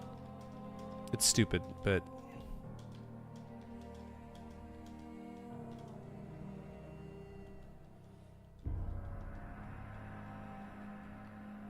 Yeah, so this tight squeeze is going to open up into a crystal room. But there's going to be a door there that we can't open because it's blocked. Alright, so Crystal Grotto. Crystal Grotto. Been a while since I played Zork, about 40 years, love to see it. Well, we're focusing on every single Infocom game. We just beat Starcross. Starcross took me about 2 days to beat. That was a rough one. But I played the shit out of Zork growing up. I had the Zork collection from Sam's Club, and that was all I had. I was a poor kid. So. Alright, so to the south is the Royal Hall. But what we want is the Great Iron Door. That's the dungeon proper. Royal Hall. And the Great Door. There's the Great Door. Now we gotta wait for the earthquake because I don't think the door is open. It's rusted shut. Yep. This is the south end of a monumental hall full of dust and debris from a recent earthquake. Did it happen to the east? Is a great iron door rusted shut. To its right, however, is a gaping cleft in the rock behind a cleared area. All right. Well, I guess the earthquake happened and I didn't see it. This is the entrance to the Royal Museum, the finest and grandest in the Great Underground Empire. To the south, down a few steps, is the entrance to the Royal Puzzle, and to the east, through a stone door, is the Royal Jewel Collection. And to the east, through a stone door, is a Royal... Okay, a wooden door to the north is open and leads to the Museum of Technology. To the west is a great iron door, rusted shut. To its left, however, is a cleft in the rock, providing a western route away from the thing. Alright, so we're going to open up the eastern door. Can't see any eastern door here. Open stone door. There we go. We're also going to save. It's been a while. So we've opened up the stone door, and we're going to go north into the Technology Museum.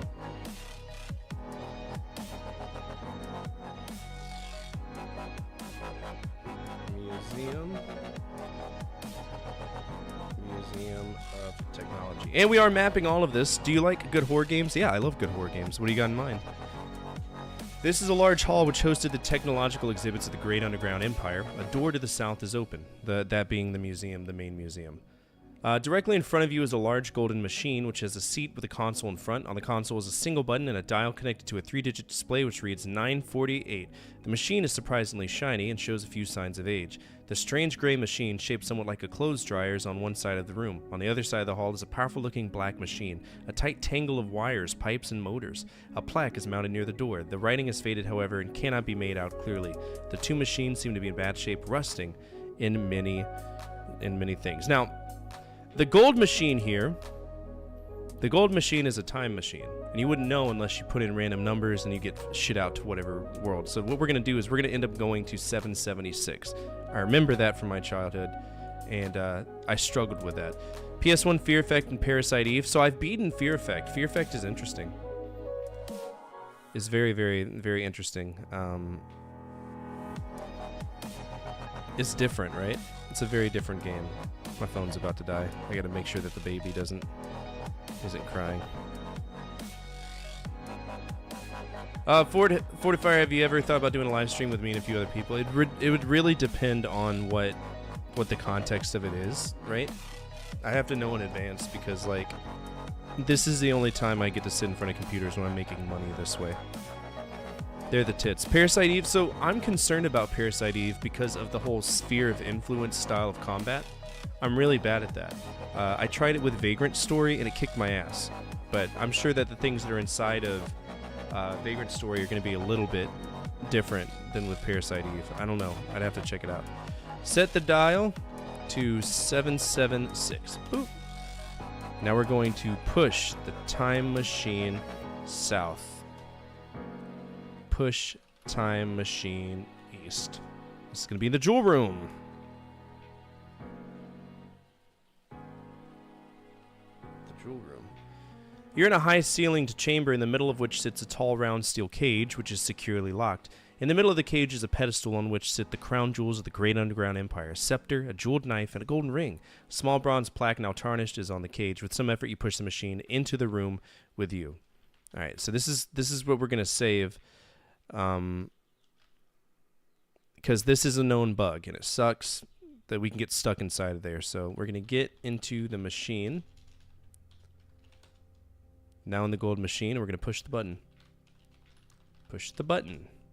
You experience a brief period of disorientation when your vision returns. Your surroundings appear to have changed. From outside the door, you hear the sounds of guards talking. You notice that everything you were holding is gone. You notice that the golden machine has disappeared. That's fine. We're going to wait until they leave. You hear from outside the door guards marching away, their voices fading. After a few moments, a booming crash signals the close of what must be a tremendous door.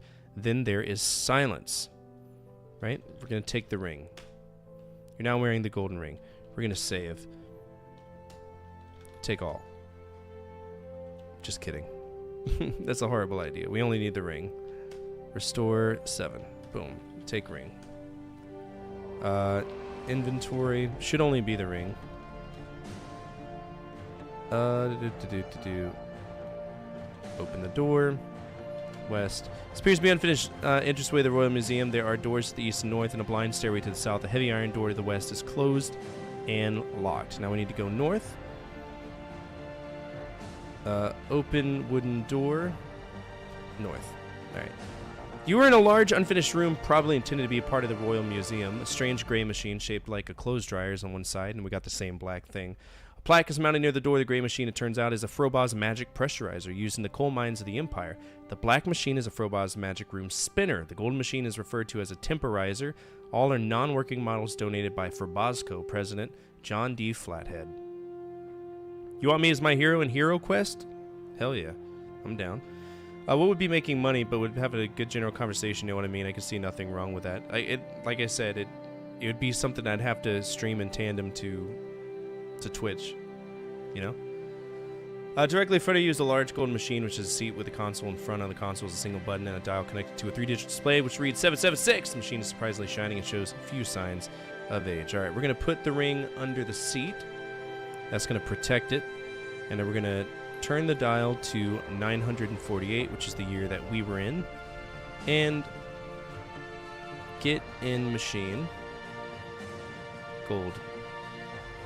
And push the button. Boop. Exit the machine. Gold. Exit. What? Get out of gold machine. Look under the seat. Find the ring on the seat and you put it on your finger. Go south. When door's closed, open the door. South. And now this is the worst part of this game. The Royal Puzzle. This is the worst part of the game, believe it or not. Y'all see why in a second. I'm probably gonna die a few times, so we should save. 8. Okay, look.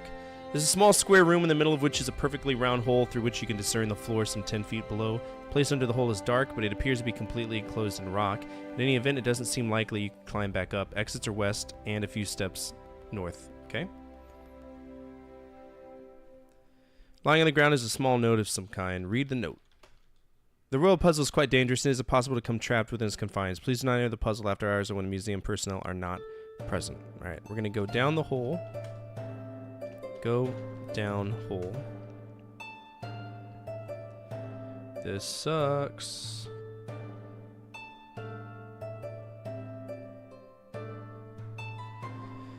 You're in a small square bounded to the north and west with marble walls and to the east and south with sandstone walls. Okay, we're gonna push the east wall. Oh yeah, I remember this. Oh god, this is horrible. What's your favorite Atari 2600 game? I have not messed with any that I've liked at all. Cobblestone, sandstone wall, unknown, blocked. Okay, yeah, we already fucked up. Restore 8. Okay, so we need to go down hole. Go down the hole. And we need to push the south wall. Boop. So we're in the middle right now, middle of the grid. And then we need to go east, south, east, east. Yep. Push south wall. Take the book. Push south wall. Push west wall. Push west wall. East, south, push east wall. North, north, north, north, north, north. We're looking for a marble room.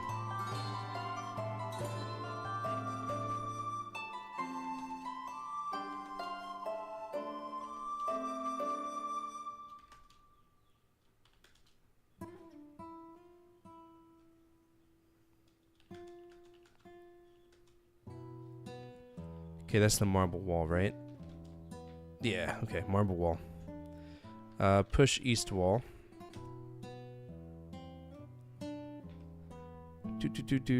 West, south, south, south, south, east, east, north, north.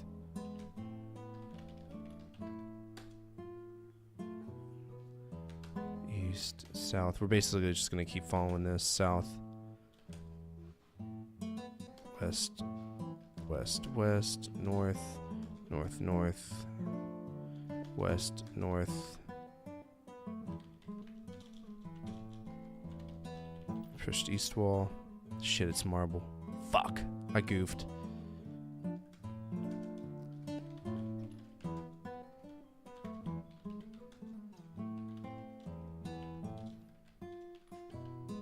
Did I recover it?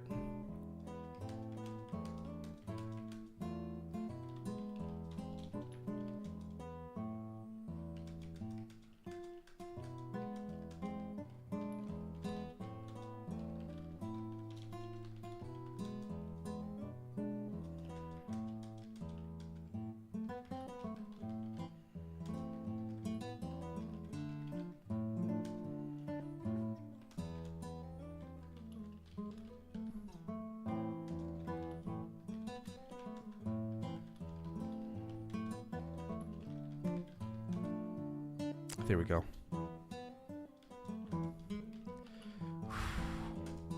Fuck's sake. All that for a book, man. Dumb. Dumb. Alright, east, open, stone door, east. And all of our objects are here. Take all. Okay. East, just kidding. West, west, great door. We're gonna go north until we get back to the junction. Whew! Brother! It's so easy to mess up that puzzle. Basically, you push a few things to the right, then north, and then once you go there, you're kind of making your own channel, and you can see it as you're building it, the paths you can walk. But I feel like what they should have done in that moment is maybe made the maze a little bit bigger, or just not put that in there at all, because it's very, very silly. All right, east in the damp passage, and take a look. This is a particularly damp spot even by dungeon standards. You can see a crossroads to the west and two nearly identical passages leading east and northeast. East and northeast. Stone channel wide and deep, steeply descends into the room from the south. So that would be where we would come from the water slide, from the aqueduct. So we don't need that anymore. It is covered with moss and lichen. It's far too slippery to climb. The channel crosses the room, but the opening where it once continued now is blocked by rubble.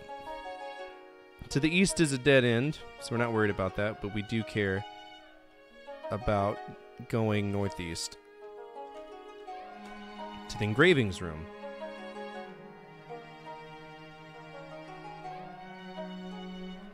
Alright, you're in a room with passages heading southwest and southeast. So there is another one. This would go around the dead end.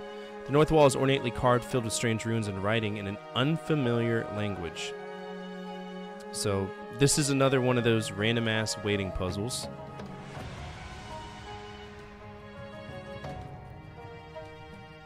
Alright. An old and wizened man is huddled asleep in the corner. He is snoring loudly. From his appearance, he is weak and frail. Your sword has begun to glow very brightly, which means that he's a bad guy. But what we're going to do is we're going to give bread to the man. Shake the man.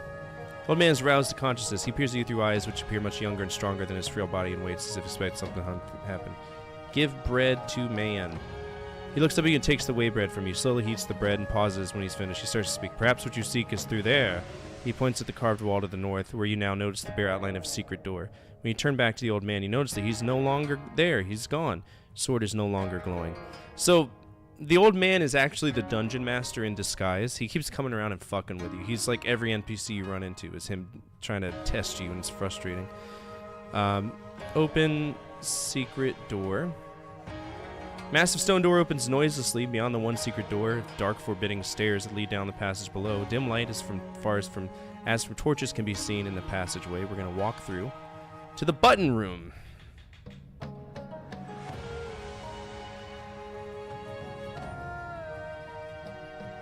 Button room. You're standing at the southern end of a long, dimly lit hall. To the south, stairs descend in the darkness. To the north, the corridor is illuminated by torches set high in the walls, out of reach. On one wall is a red button. We don't want to do that, though. North, beam room.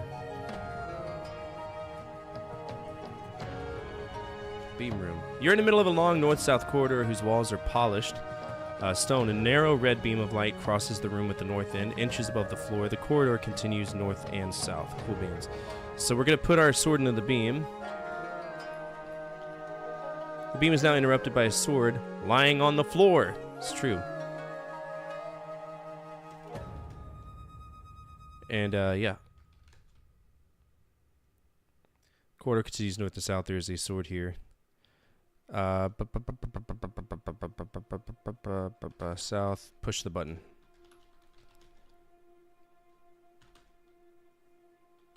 Alright, let's see what changed. I don't think anything changed. You're in the middle of a long north, north into the hallway. This should be the mirror room. Well, I mean, technically it is. It says the mirror's in here. This is part of the long hallway to the east and west are dressed stone. In the center of the hall is a shallow stone channel. In the center of the room, the channel widens to a large hole around which is engraved a compass rose. The hallway continues to the south.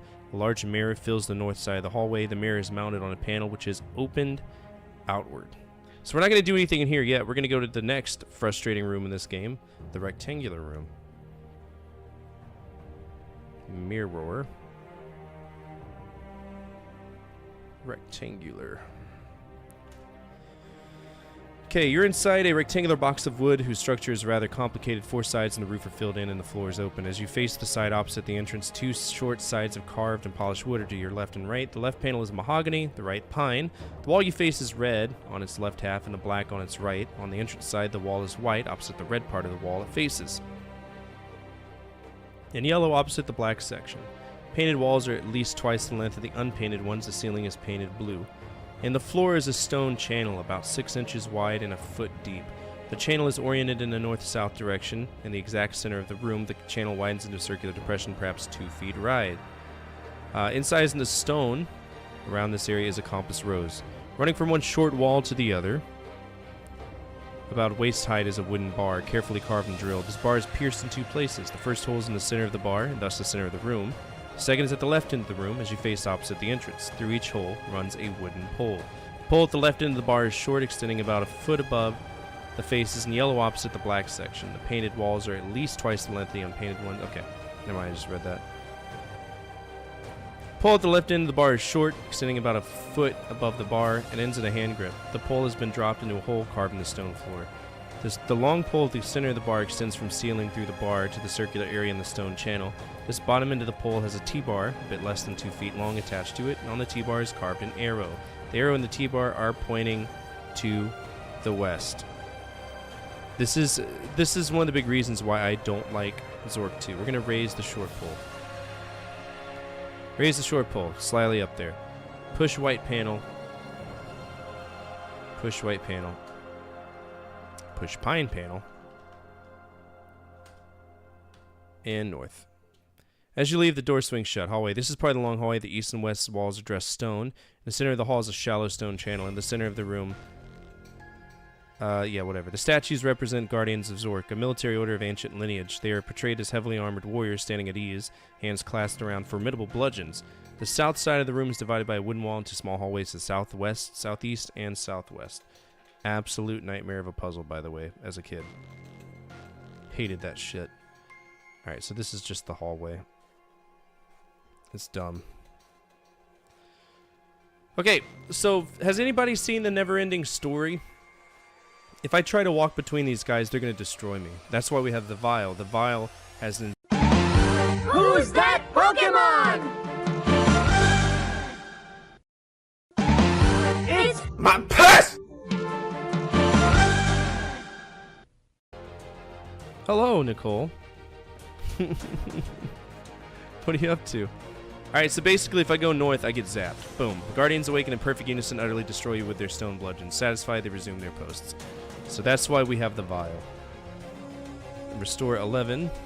We're gonna drink the vial. Now we're invisible. Drink liquid. Open vial. Drink liquid. I'm invisible though. North, this is part of that. We're just gonna keep going until we hit the door. Barred panel in front of it, hide height. The door itself is closed. Alright, we're going to knock on the door. We're going to narrow, the door's closed. Dungeon Master quietly leaning on his staff here. We're going to go... I kind of want to draw this a little bit better, but I'm hitting a hole in my thing. So this is the narrow corridor. North. West, north, north. To the parapet. You're standing behind a stone retaining wall which rims a large parapet overlooking a fiery pit. It's difficult to see through the smoke and flame which fills the pit, but it seems to be more or less bottomless. The pit itself is circular, about 200 feet in diameter, and is fashioned of roughly hewn stone. The flames generate considerable heat, so it's rather uncomfortable standing here. There's an object here which looks like a sundial. On it are an indicator arrow, and in the center a large button. On the face of the dial are numbers 1 through 8. We're going to push 4. That's the one we care about. The indicator points to the number 1. To the south, across a narrow corridor, is a prison cell. The Dungeon Master continues to watch us. What's up, Melendor? How are you? Set the dial to 4. Boop. Now we're going to push the button. Now we're going to go south. Open cell door. Go inside. Go in cell. You're in a featureless prison cell. You can see east-west corridor outside the open wooden door in front of you. Your view also takes in the parapet and behind a large fiery pit. Behind you to the south is a bronze door which is closed. You notice that the Dungeon Master does not follow you. Alright, we're going to tell the Dungeon Master to go to the parapet. Say to Dungeon Master, go to parapet. Very well! Say to Dungeon Master,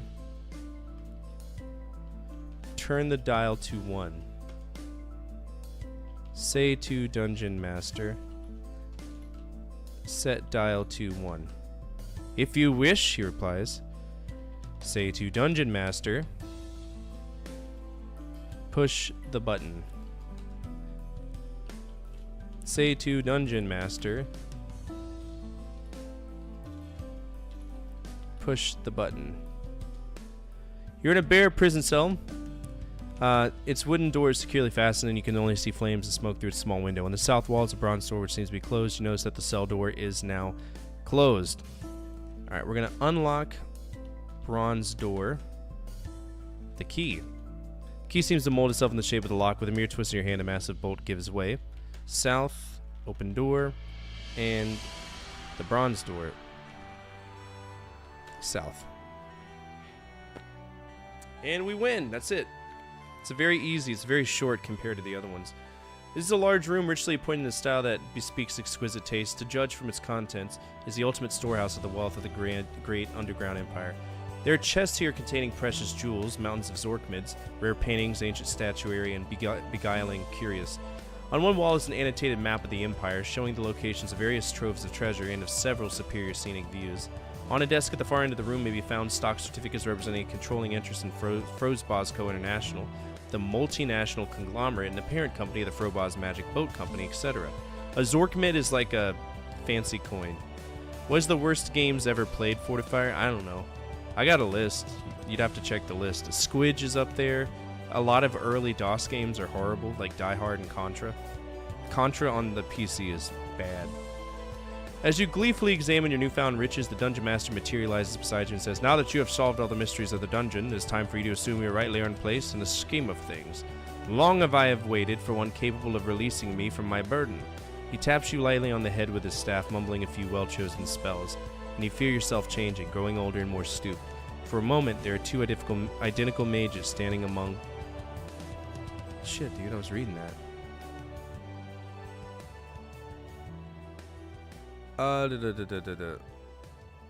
Standing among the treasure. Then your counterpart dissolves into a mist and disappears, a sardonic grin on his face. For a moment, you are relieved, safe in the knowledge that you have at last completed your quest in Zork. You begin to feel the vast powers and lore at your command and thirst for an opportunity to use them. Your potential is a 7 out of possible 7 in 537 moves.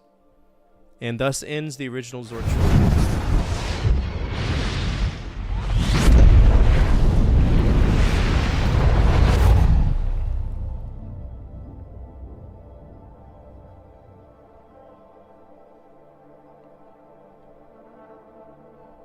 Awesome game. Absolutely love it. Let's see. What would y'all rate that one? Because I know that y'all have seen the first 3 Zork games. So I'm curious to see what y'all think. In comparison. There's a lot of RNG. A lot of RNG in Zork 3. Zork 3, the Dungeon Master. C+? I wouldn't give it a C+. So the biggest problem, all of the Zorks have their own strengths and they have their own weaknesses. In my opinion, Zork 1 is the best. Absolutely like a god tier game, right? Because we know that the only thing we have to contend with is a thief. And we know where to find him. You know, once we have the torch, we're fine. And as long as we don't bring the torch into the gas room, we're not going to explode. So we can literally go anywhere with the torch as long as we don't get it wet and we're good to go. Number 2, in particular, the wizard popping up and casting random spells at you is not fun to me. I don't like that very much. Number 3, there's 2 major RNG things. The puzzle with the... I'll go ahead and show you all this because we did map everything out. The puzzle for the rectangular mirror room and then the royal puzzle down in the museum. As a kid, I struggled with the time machine. That one was pretty difficult to work around too. So what do we think? Old Man Sim says C+. That's mean. I could see it though. I could see it.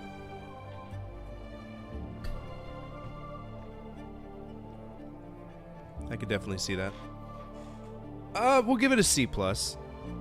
I know that's mean though. We'll give it a B-. Zork 3 has some pretty gnarly RNG in 2 parts with 2 puzzles. I do enjoy it, but if I had never played it before, I'd be fucked.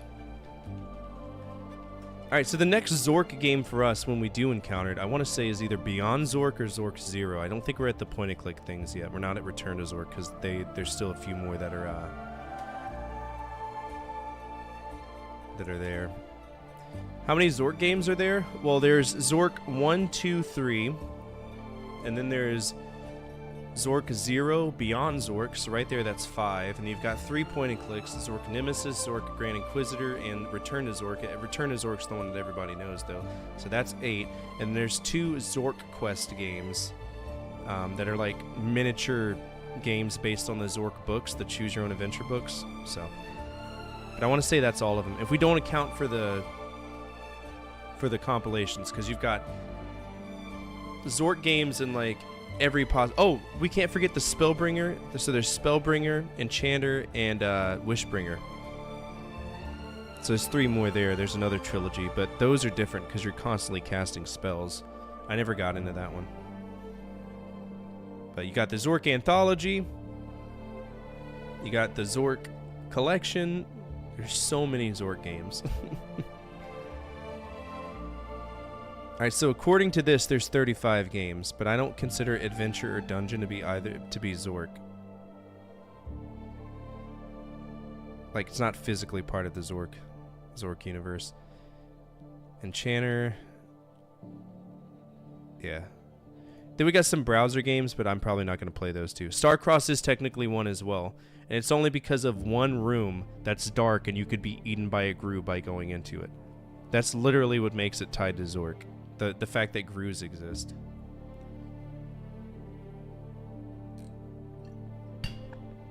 No, Deadline is its own game. Deadline's not part of that. Deadline is like a... whatchamacallit? It's just a detective game. Alright, Zork Trilogy. So obviously we can't play Zork Trilogy because it's just literally what we played. Those 3 games together. So the next Zork game is going to be Enchanter, which is really fucking hard. Incredibly difficult. I have never beaten it, so if we start it, it'll be the first time I ever play it. I never got into it. I liked Zork 1, 2, and 3, but Enchanter was never my thing, so. Let's see, Zork. We're now tracking 520 franchises. Alright, Zork is going to be Enchanter, which might actually be coming up relatively soon. Let's see what's next. Oh, it's Suspended. Suspended is a horror game. Alright, we've cleared 1982. That's good. Alright, so I don't want to play Zork Trilogy because we've obviously already beaten that. So Suspended is going to be the next game. Let's play an easy game just to clear out an override. Let's play the Ocean Hunter. It's an arcade game. We should play that. You might recall this. It runs on Model 3 hardware. Same as Jurassic World, I think. The Ocean Hunter. Yeah, this will be an easy game that we can play and we can just enjoy. Now, I will say there is no way for me to shape this right because Supermodel, which is the emulator that's used, unfortunately isn't that great when it comes to how it works, right? Run anyway. Yeah, just 520. No big deal.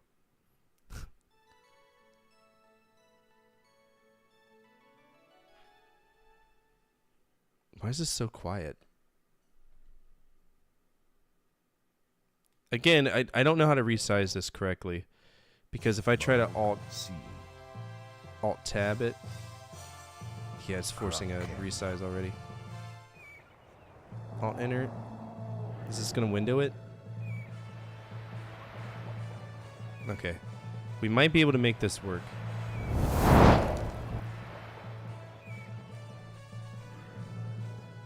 I just want it to fit, you know what I'm saying? But it gets really hard because it's not windowing. Or does it window?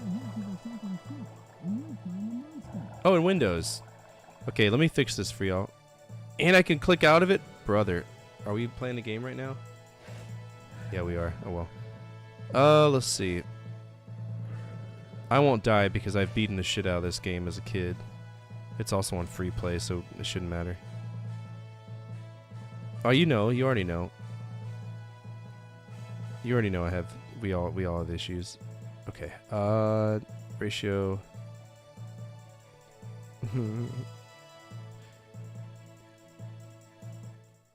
Why are you not cropping? That's not how cropping works, you taint fuck.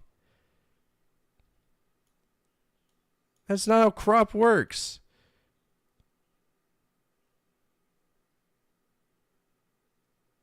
At all.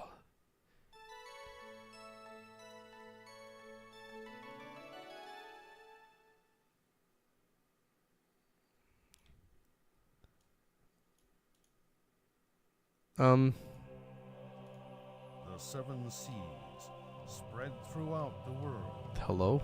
It is said that there is a monster for each. This is why I hate this shit so much.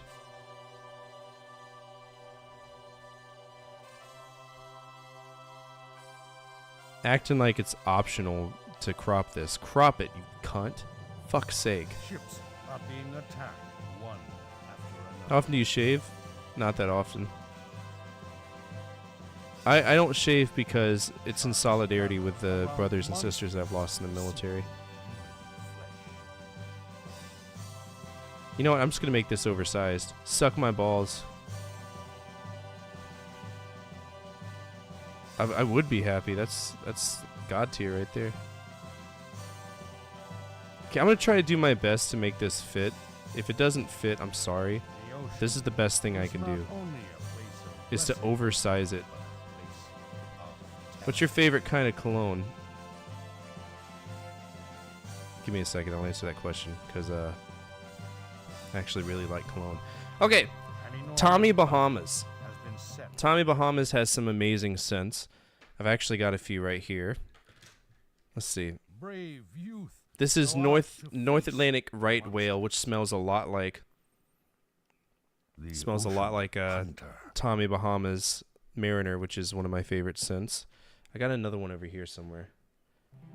I subscribe to Scentbird because I'm always looking for like a new cologne that smells great. Yeah, this is Tommy Bahamas, which is a very clean maritime scent. I love that. I've also got one called Cherry Punk by Studio something another. I don't remember the name of the company. And that smells really good too. And then I got one that smells like straight Sex Panther. Smells like gasoline. I'm not a fan of it. It's like an oak wood scent or something. It's dumb. All right. Let's beat the Ocean Hunter.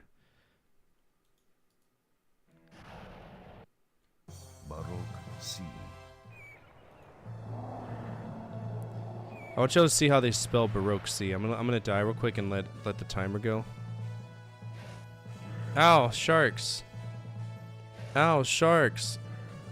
Yeah, I like it. So basically what they do is, you know, you pay XYZ and then you get 2 tubes of scents.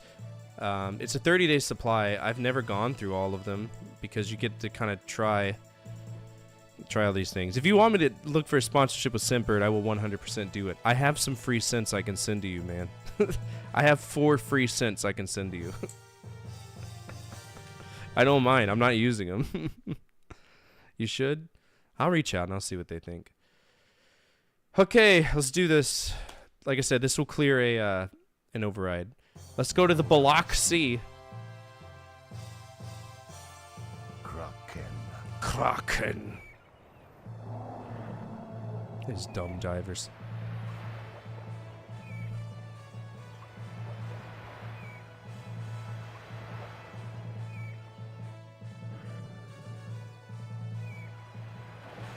I spent so much money on this game, it's stupid. No one knows what you're saying, idiot. Alright, come here, you. Pew pew pew pew. Pew pew pew. Pew pew pew pew pew pew. Yeah, this is an arcade game, and it's actually one of my favorite arcade games. I love this game so much. Snake! It's a light shooter. It's a rail shooter. The White Death. White Death.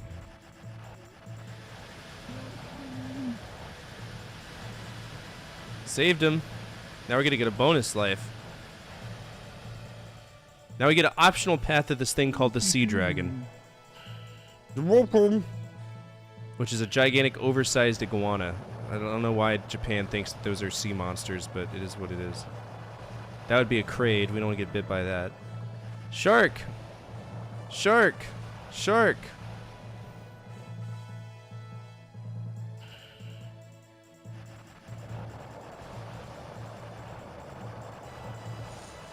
Give me the treasure! Sea Dragon. Sea Dragon. Oh, fuck you, man. That shouldn't have hit. Get bent. Now this game is dope.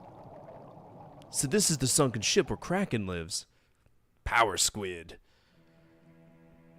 Barracuda! I don't think y'all understand how much money I put into this damn game at Chuck E. Cheese. It was stupid. Barracuda!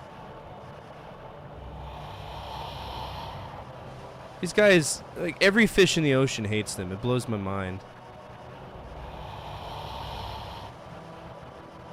If you remember right, level 2 is the Amazon rainforest or something like that.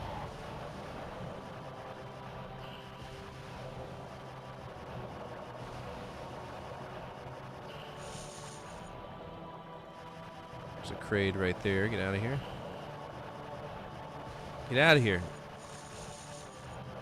Wait till you see the monsters. There's some really epic monsters. It reminds me a lot of House of the Dead.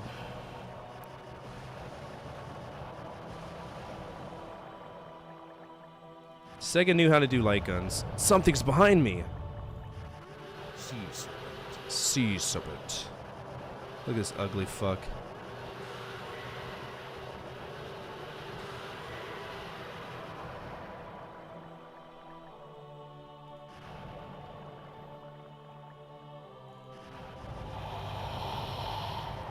Yeah, okay. Sure.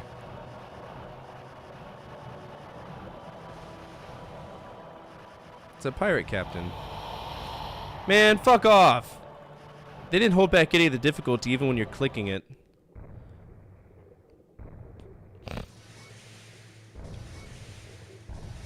You think they got you heated? What about me? Kraken. Kraken. We get 5,000 gold for killing this thing. Let's do.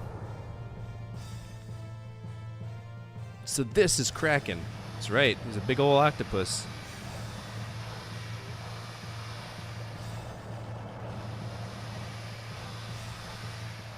I shoot his little arms. Don't you do it, Kraken! You mean bitch. Let's shoot them legs off.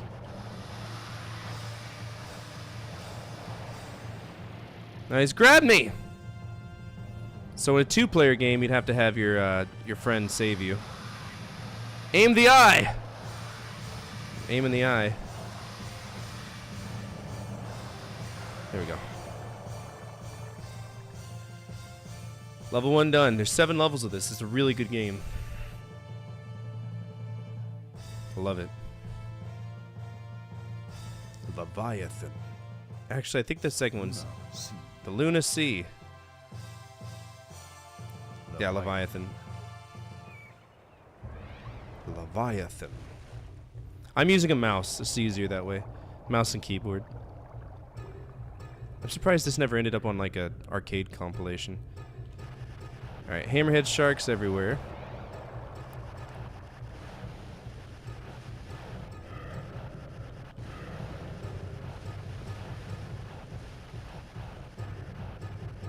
I've always wanted to give a hammerhead shark a kiss. Those seem like really lovable sharks.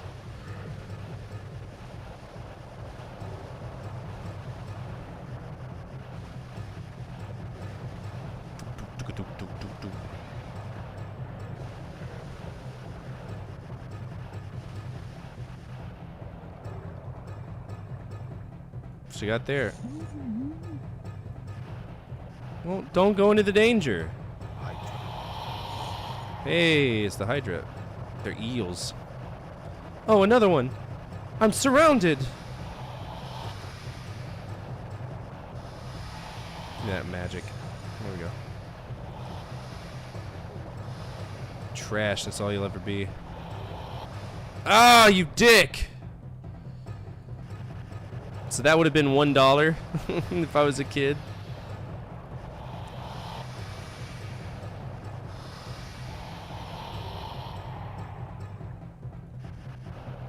Brother, how are you still alive? Your friends are dead. Fuck off. Go away.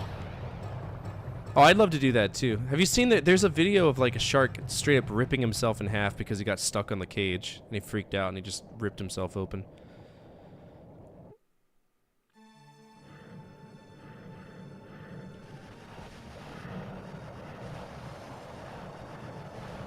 Yeah, it's insane. I'll send it to you when I send you the affiliate link for the scent bird. I don't think you have to sign up. I think you straight up get like just 2 free scents, but let me know if it's it's trying to get you to force you to sign up or something. All right, let's save him, you know, because saving your friends is always a good idea. Give me an extra life, Daddy. You bet, man. You should get in a different career. Just saying. Stingrays? They're so... It's for Steve! Fuck you, it's for Steve Irwin.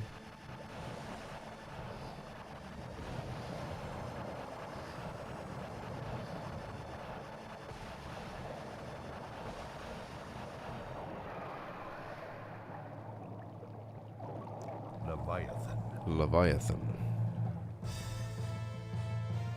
I don't think Leviathan was a megalodon, though. I think that they took some creative license with that. Shoot him in the tail. It's coming! So am I. Alright. Whoa! Scary. I don't remember what his weak spot is. I think it's his mouth. Been a long time. What's up, Gavin? Fuck off.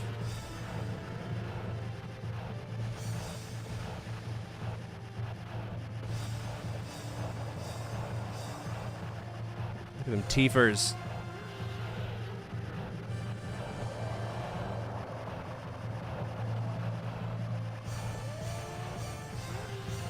He got close that time.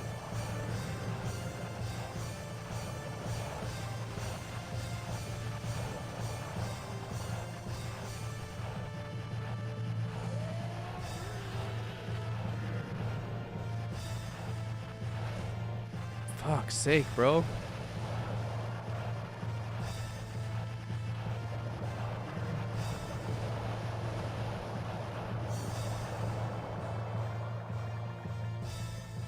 This was a sit down. You would sit down in what looked like a ship. It was very silly.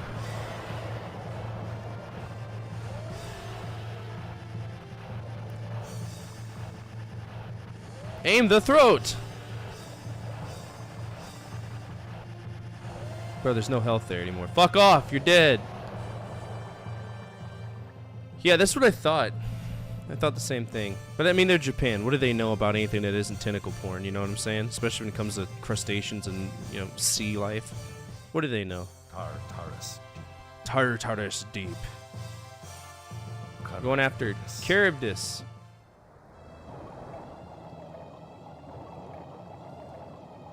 Deep sea fishes. Oh no. I've seen Finding Nemo. Now I escape from this. Whoa, what are these? Those are just dogfish, bro. They don't even hurt you. Oh, Japan. You know nothing. Actually, I'm pretty sure those are remoras.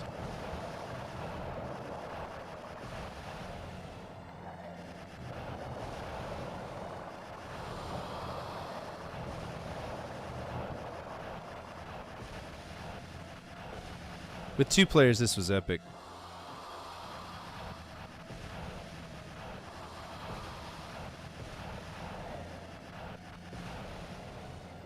Evil white perch and sunfish. There were some sunfish in the earlier stages, but they just exist. They don't they don't do anything. Yeah, sure.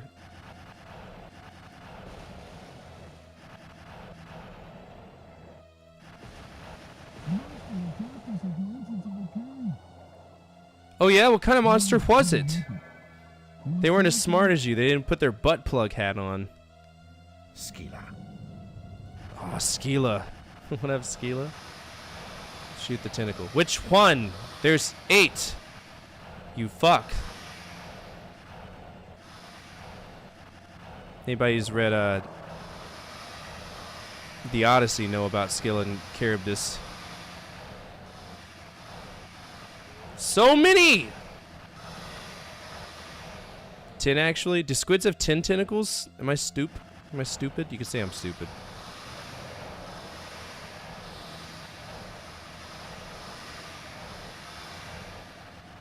Fuck you, Scylla. It's gonna give me the slap. Alright, we want to aim below because all of these bullets, they actually travel upwards. Oh, he's coming in for the tentacle porn attack, aren't you?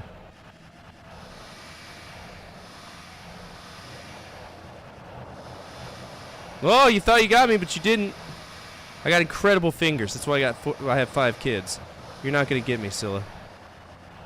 You can't beat the speed of these fingies, bro. Fuck! He got me. It was a douchey desperation move, too.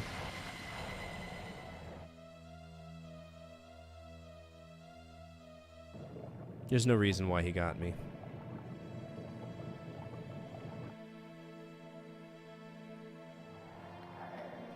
Oh no! Oh no! Treasure chests. Charybdis must have done this. Done what? It's just a failed platform. I built tons of those in Subnautica. Charybdis had nothing to do with it. Come here.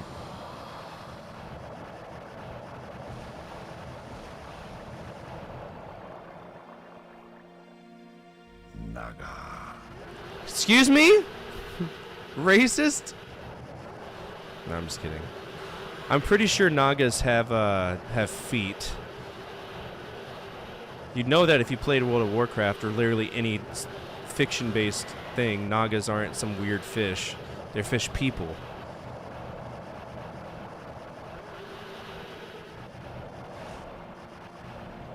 Yeah, this isn't a Naga at all. I'm pretty sure Nagas have like the legs or feet of mermaids, and like the upper torso is humanoid. But like I said, that's, I don't know, you would know, Nicole. I wouldn't know. That's an oarfish? You're an oarfish. Nagas are snake people. There you, that's what it is. Snake people. Snake people. Oh no, not behind the obvious stalagmites. Charybdis. There he is. What's that light? Charybdis. This was an override from Nick. Watch out, something's coming out of its mouth. Yeah, remoras. Whatever the fuck these things are. Come here, I'm gonna shoot your dangly dopper. Let me shoot your dingle hopper.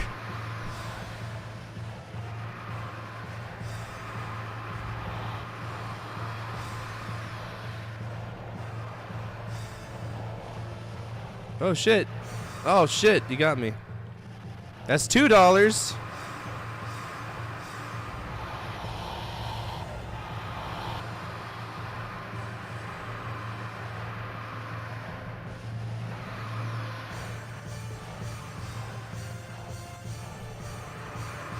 It's an anglerfish, not a piranha.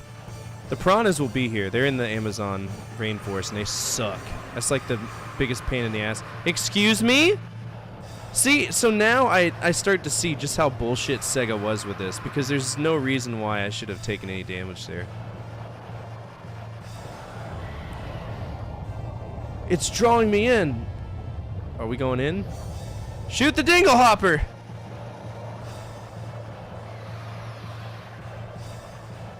Piranha are in Let's Go Jungle. Yeah, they're in Let's Go Jungle as well. We gotta get the dingle dopper. Fucking uvula. Shit! Oh, that's such poon.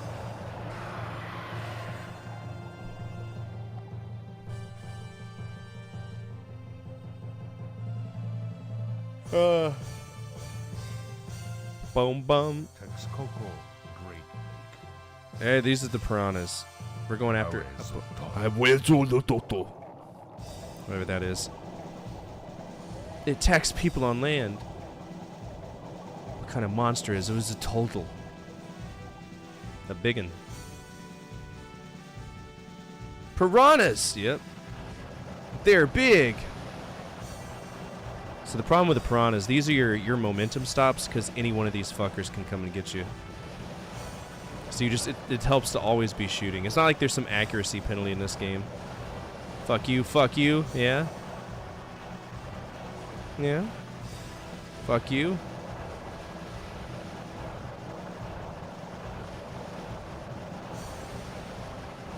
I don't know if we're going to be able to help our friend this time, though. I was never able to do it as a kid. I don't know if we'll be able to do it with mouse and keyboard. I always accidentally shot him.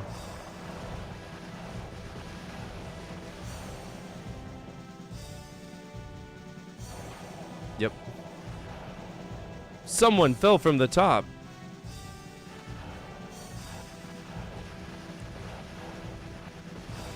Dude, fuck's sake, if one of them gets there, that's it. I could never do it.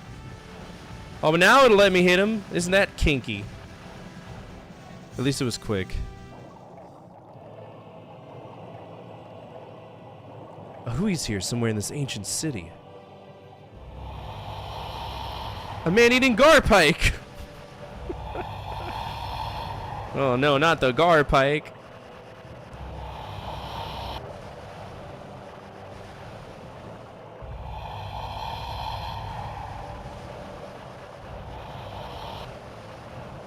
It'd be over before you knew it.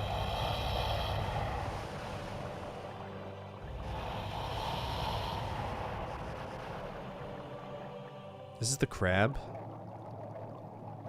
No, this is the thing that looks like Loch Ness Monster. It's a Loch Ness Monster.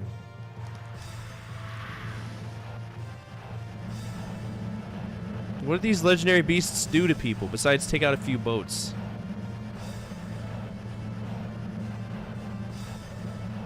Fuck out of here. Yeah, plesiosaur. It's a Leopleurodon, Charlie.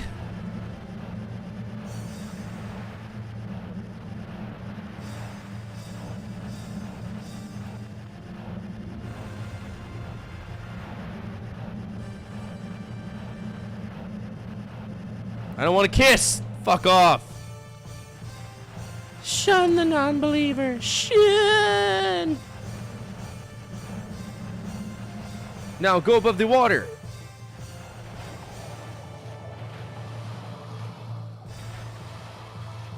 Yeah, okay.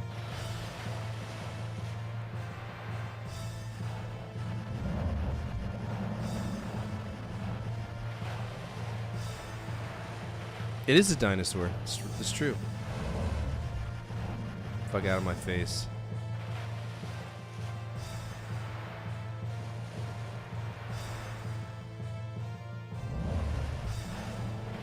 Without fail.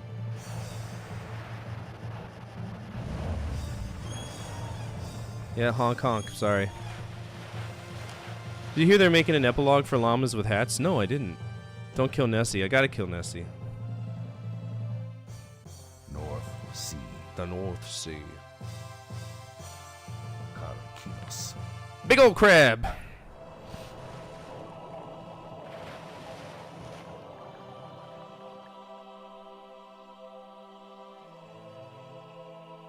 What are you drilling for? Oh God! I'm sorry.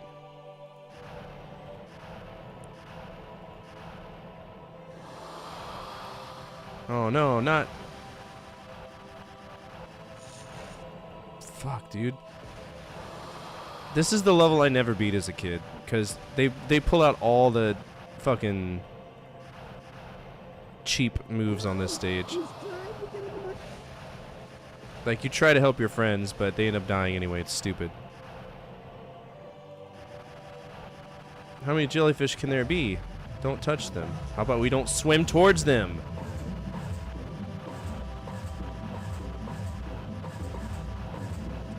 Dude, don't you hate it when sentient jellyfish get in your way when you're trying to swim? I fucking hate it, man.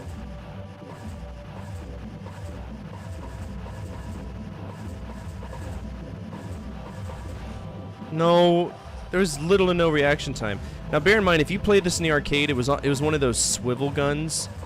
So you were beating the shit out of that gun trying to shoot. It wasn't necessarily easy to aim either. Like, it was one of those like mounted on a hinge. I'm sorry, what? Where's Medusa? I don't see her. Oh damn, she thick. Is it a man-o-war? It's a beautiful jellyfish, man.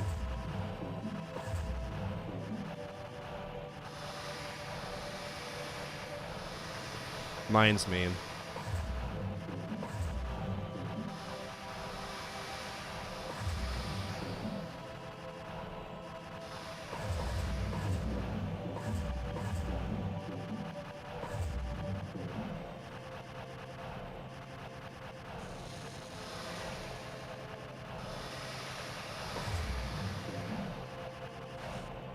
Fuck off.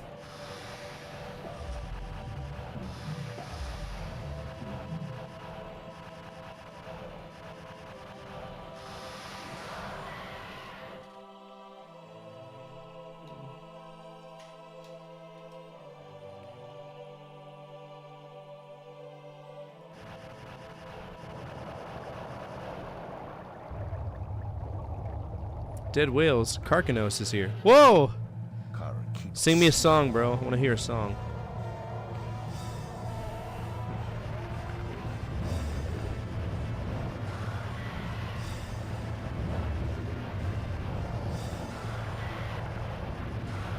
Could you imagine if there was a crab this big?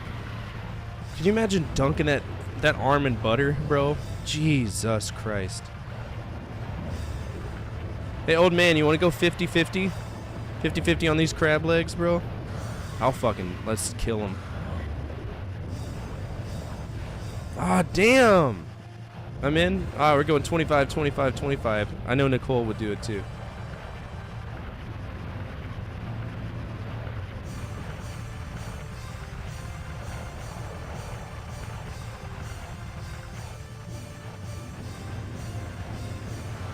So cheap, man. You can't, it's not possible to swing the... There we go.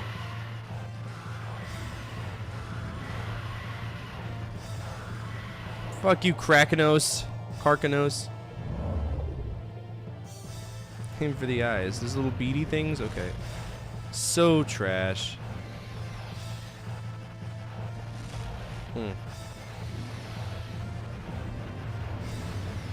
SpongeBob, me boy! I just wanted the money! Good lord. Well, I got your money now, Mr. Krabs. Ugh. West Ocean.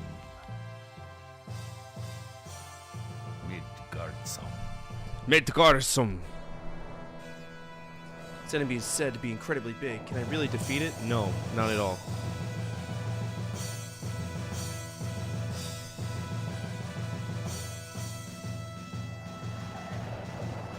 What even in the fuck are those things? What is that? What is that?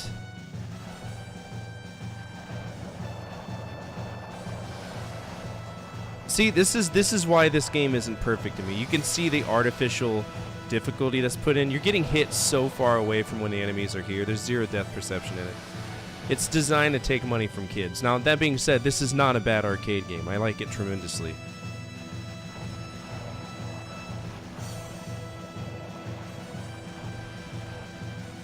But this is Sega 101, you know? I felt like House of the Dead allowed the enemies to actually get inside of a reasonable range before they would harm you. This, no. Oh no. Not the lobsters!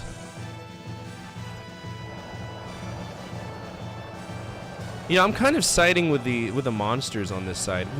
I'm the problem. I'm the villain. I'm playing a villain in this game.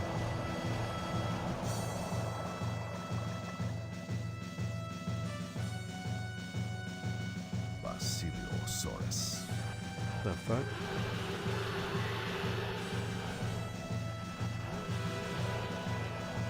This is a dolphin. It's a crack dolphin.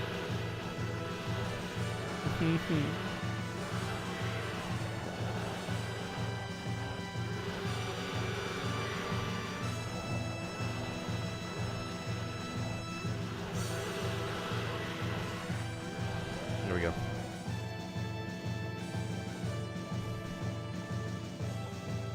No, that's not him. That's him. Midgard song.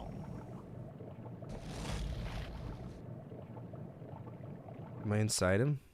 Ew! I'm gonna shoot his butthole out. Nope. Don't want any. Don't want any. Don't want any. Don't want any. Fuck you! He ate a ship? I'm toast, bro. He ate, oh my bad, ships, plural.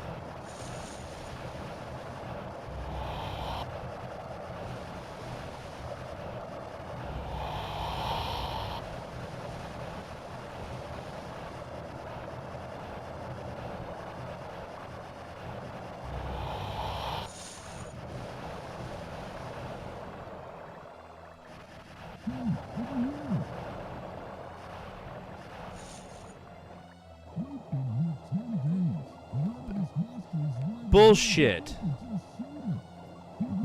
You haven't been here for 10 days.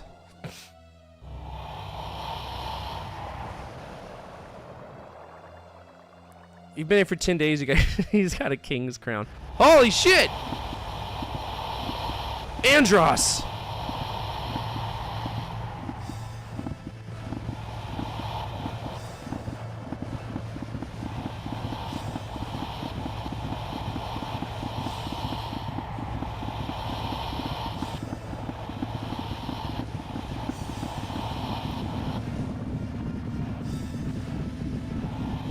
Dude, he's in defibrillation right now. Oh my god!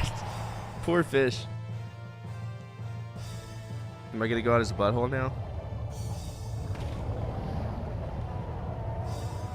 Aw, again, I went out the wrong hole. Oh well.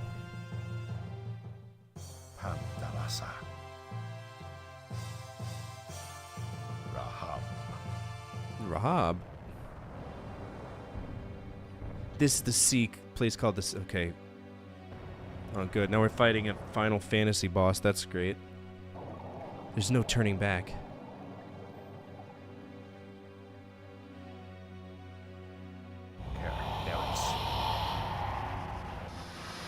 Care Bears? What?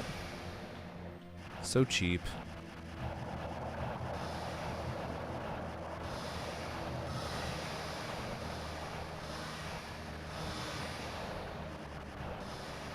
Neptune?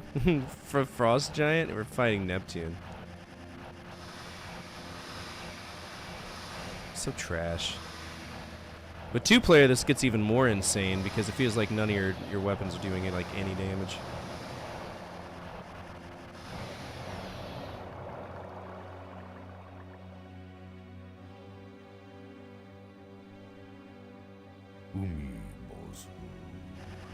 Say that again really slowly in my ear, please. Tell me about Umibozu. Umibozu is missing some textures. I don't think that's a living creature. I play Pathfinder. This is an occultism role, isn't it? This is an aberration.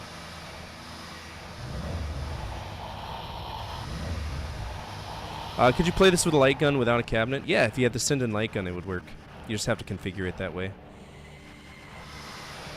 That's trash. That's a free coin waste right there.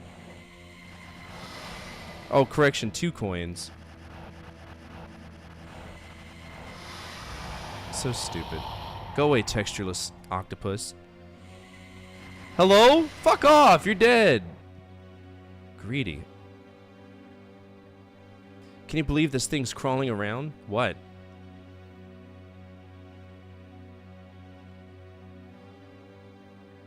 You're clearly an enemy that I'm gonna have to kill. Yeah. Thank you. Racist.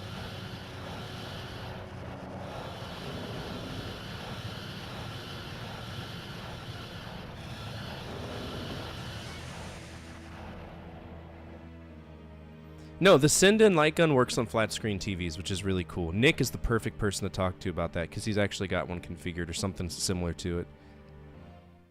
Vitra and Kalia.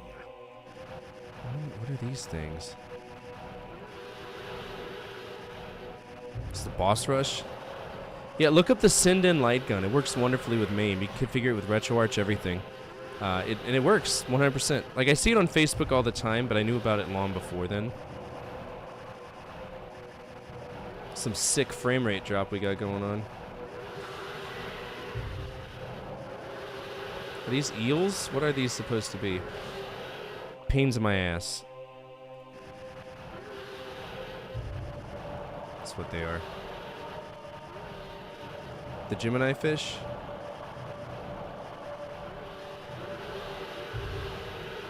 Well, that was before I killed one of them. Now they're not.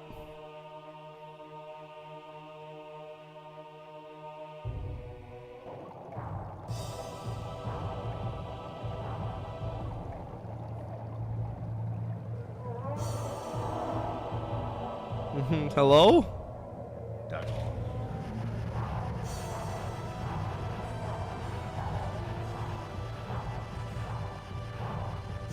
I would love a cabinet too. Keep your hands to yourself, weirdo. I don't want any. Bad touch.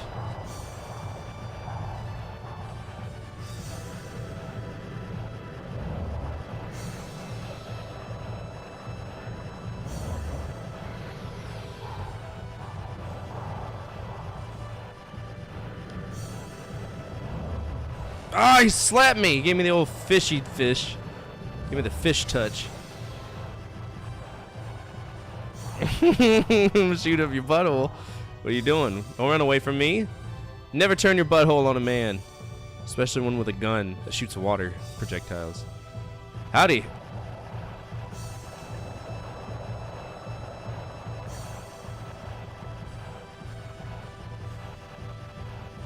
Man, you're really committed to trying to slap me, aren't you? That was easy. Have a nice day.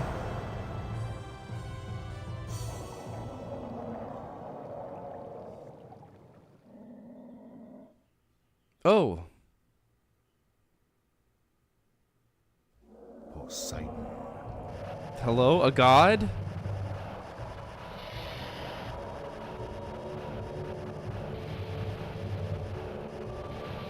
Alright, this is basically the final boss of House of the Dead. If you're just gonna have him shooting death bubbles at me, fuck off.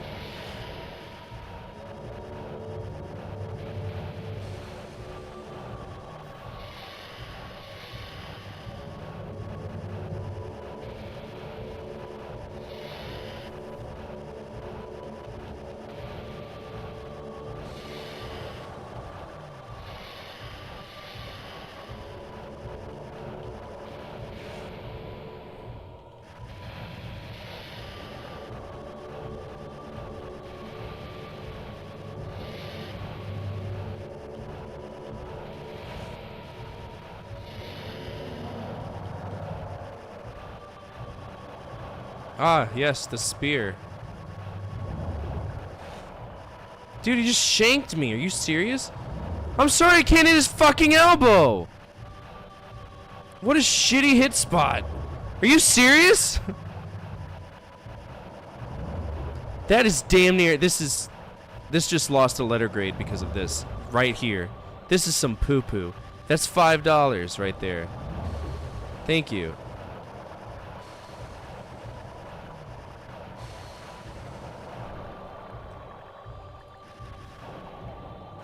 Are you gonna become one with the Force? Up, here we go. What the fuck? Hello? Rahab.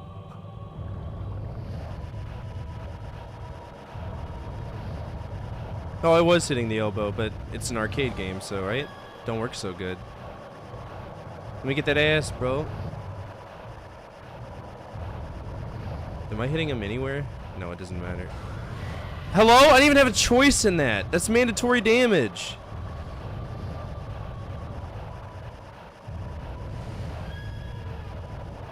And now, Titan of the Sea. Why stop there? Make Jay Leno the next boss. Fuck it. Send it. Jay Leno.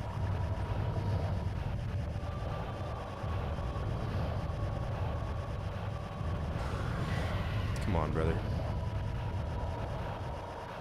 And see, what I like about my YouTube viewers watching me play this live is because they understand why I feel a certain way about the game when it ends up in like a 10 list. Boy, this guy kind of looks like me. I guess. Yeah, I could see it. Is it the big fucking... Is the big dick? It's the big dick, isn't it?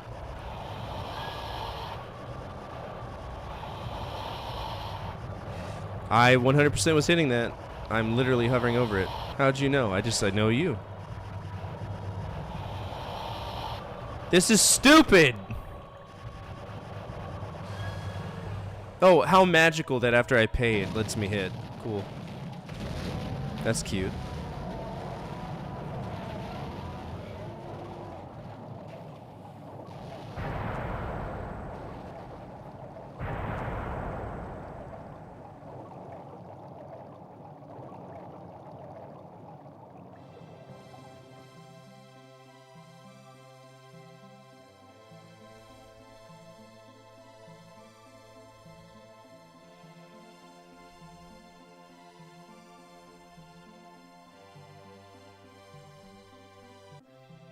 Once there was a sea deeper, emptier than any sea. I, born from chaos. You didn't say anything bad. Protected by the flow of silence. I, the water, sea that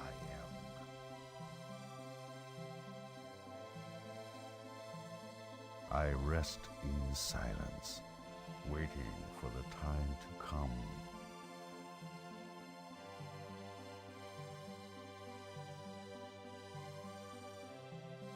Where vanity...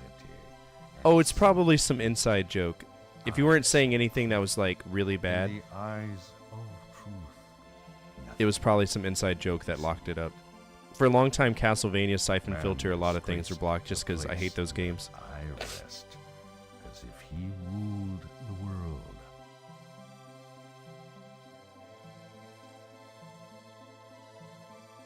Wrath of I shall summon the winds, and storms shall tear the sea.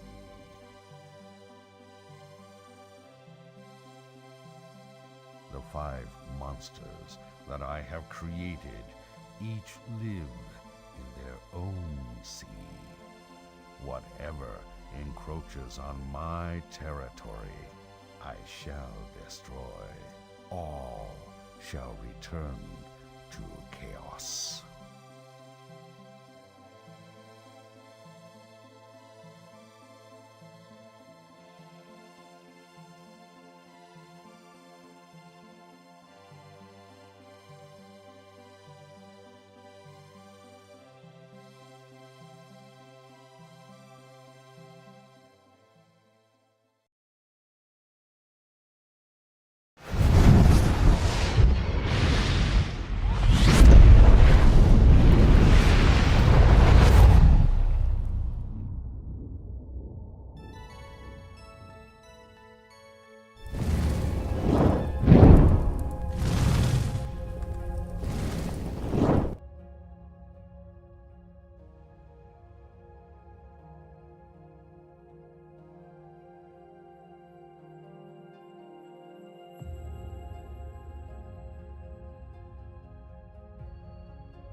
Oh, I'm sorry.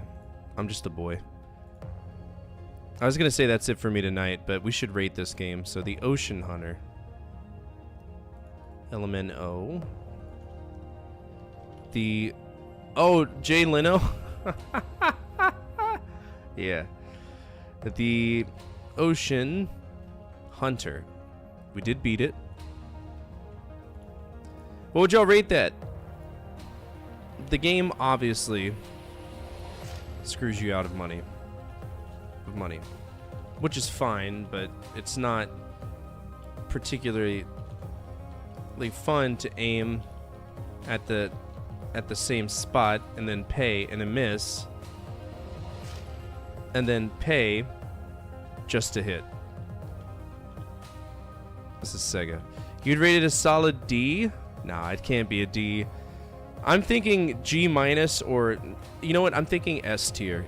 I think it's an S tier game. Nick is like G. I think it's an S tier game. I'm sorry. It's not perfect. And the reason that it's not perfect is because G is God tier. That's the greatest rating I can give for a game. But if you think about it, like you're watching me repeatedly hit over and over and over the enemy, their sweet spot, and then I'm missing, and then I pay to continue, and now magically I'm hitting every single shot? No, man. You can't give a God tier rating to an arcade game that's purposely doing that, and Sega did it for years. They did it with all their light gun games. This is one of the best games I played at a Disney arcade. Well, I know it's one of the best games, but it still suffers from some minor issues. I'll give it an S+. I'll give it an S+. That's what we'll give it. This is an S+. S+. There we go. We'll even add it to the best list. Episode tracker. We're going to go to arcade.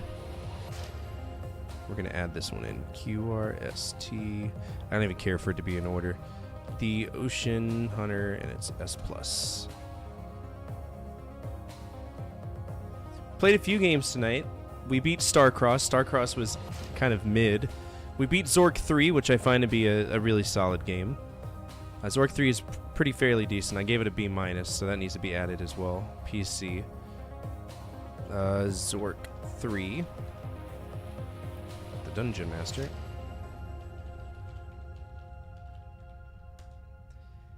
And yeah, that clears one of our overrides. So overrides are open again.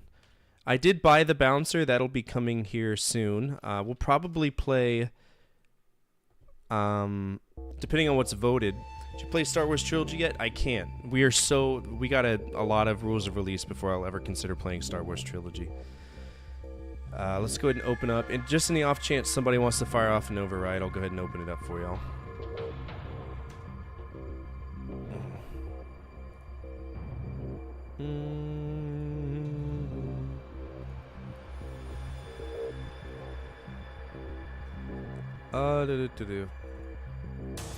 What did you unfuck, by the way? Oh yeah, Nick, we gotta play Zombies Ate My Neighbor again if we go back to Konami because it got unfucked.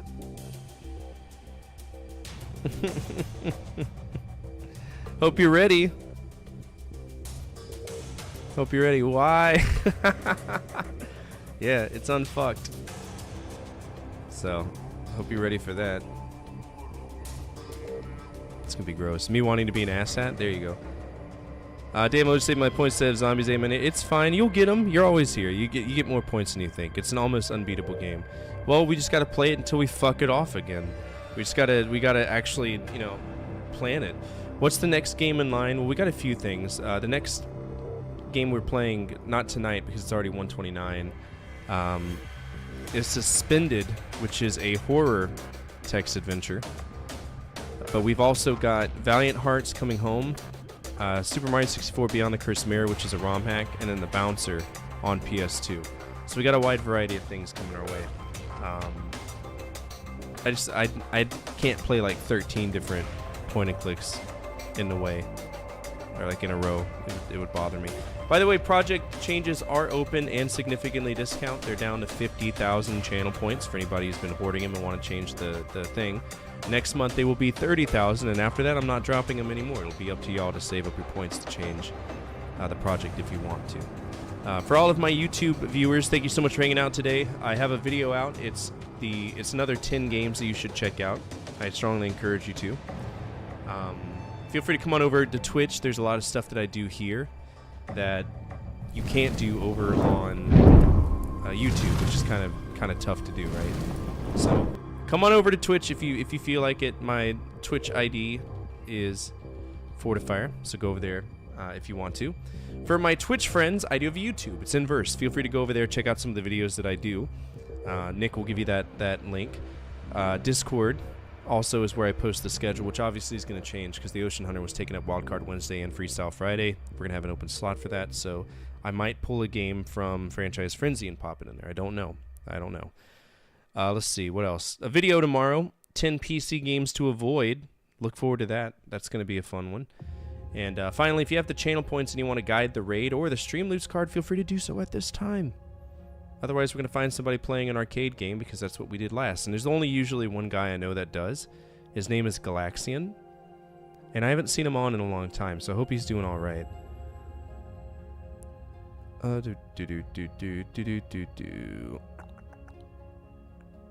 Which version of Zombies Ate My Neighbors is the best? I've only ever played Super Nintendo, and I fucking hate it.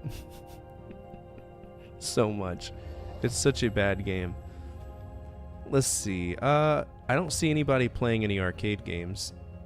I don't see anybody do anything special. I don't see anybody playing any shooters. There's a lot of stuff going on.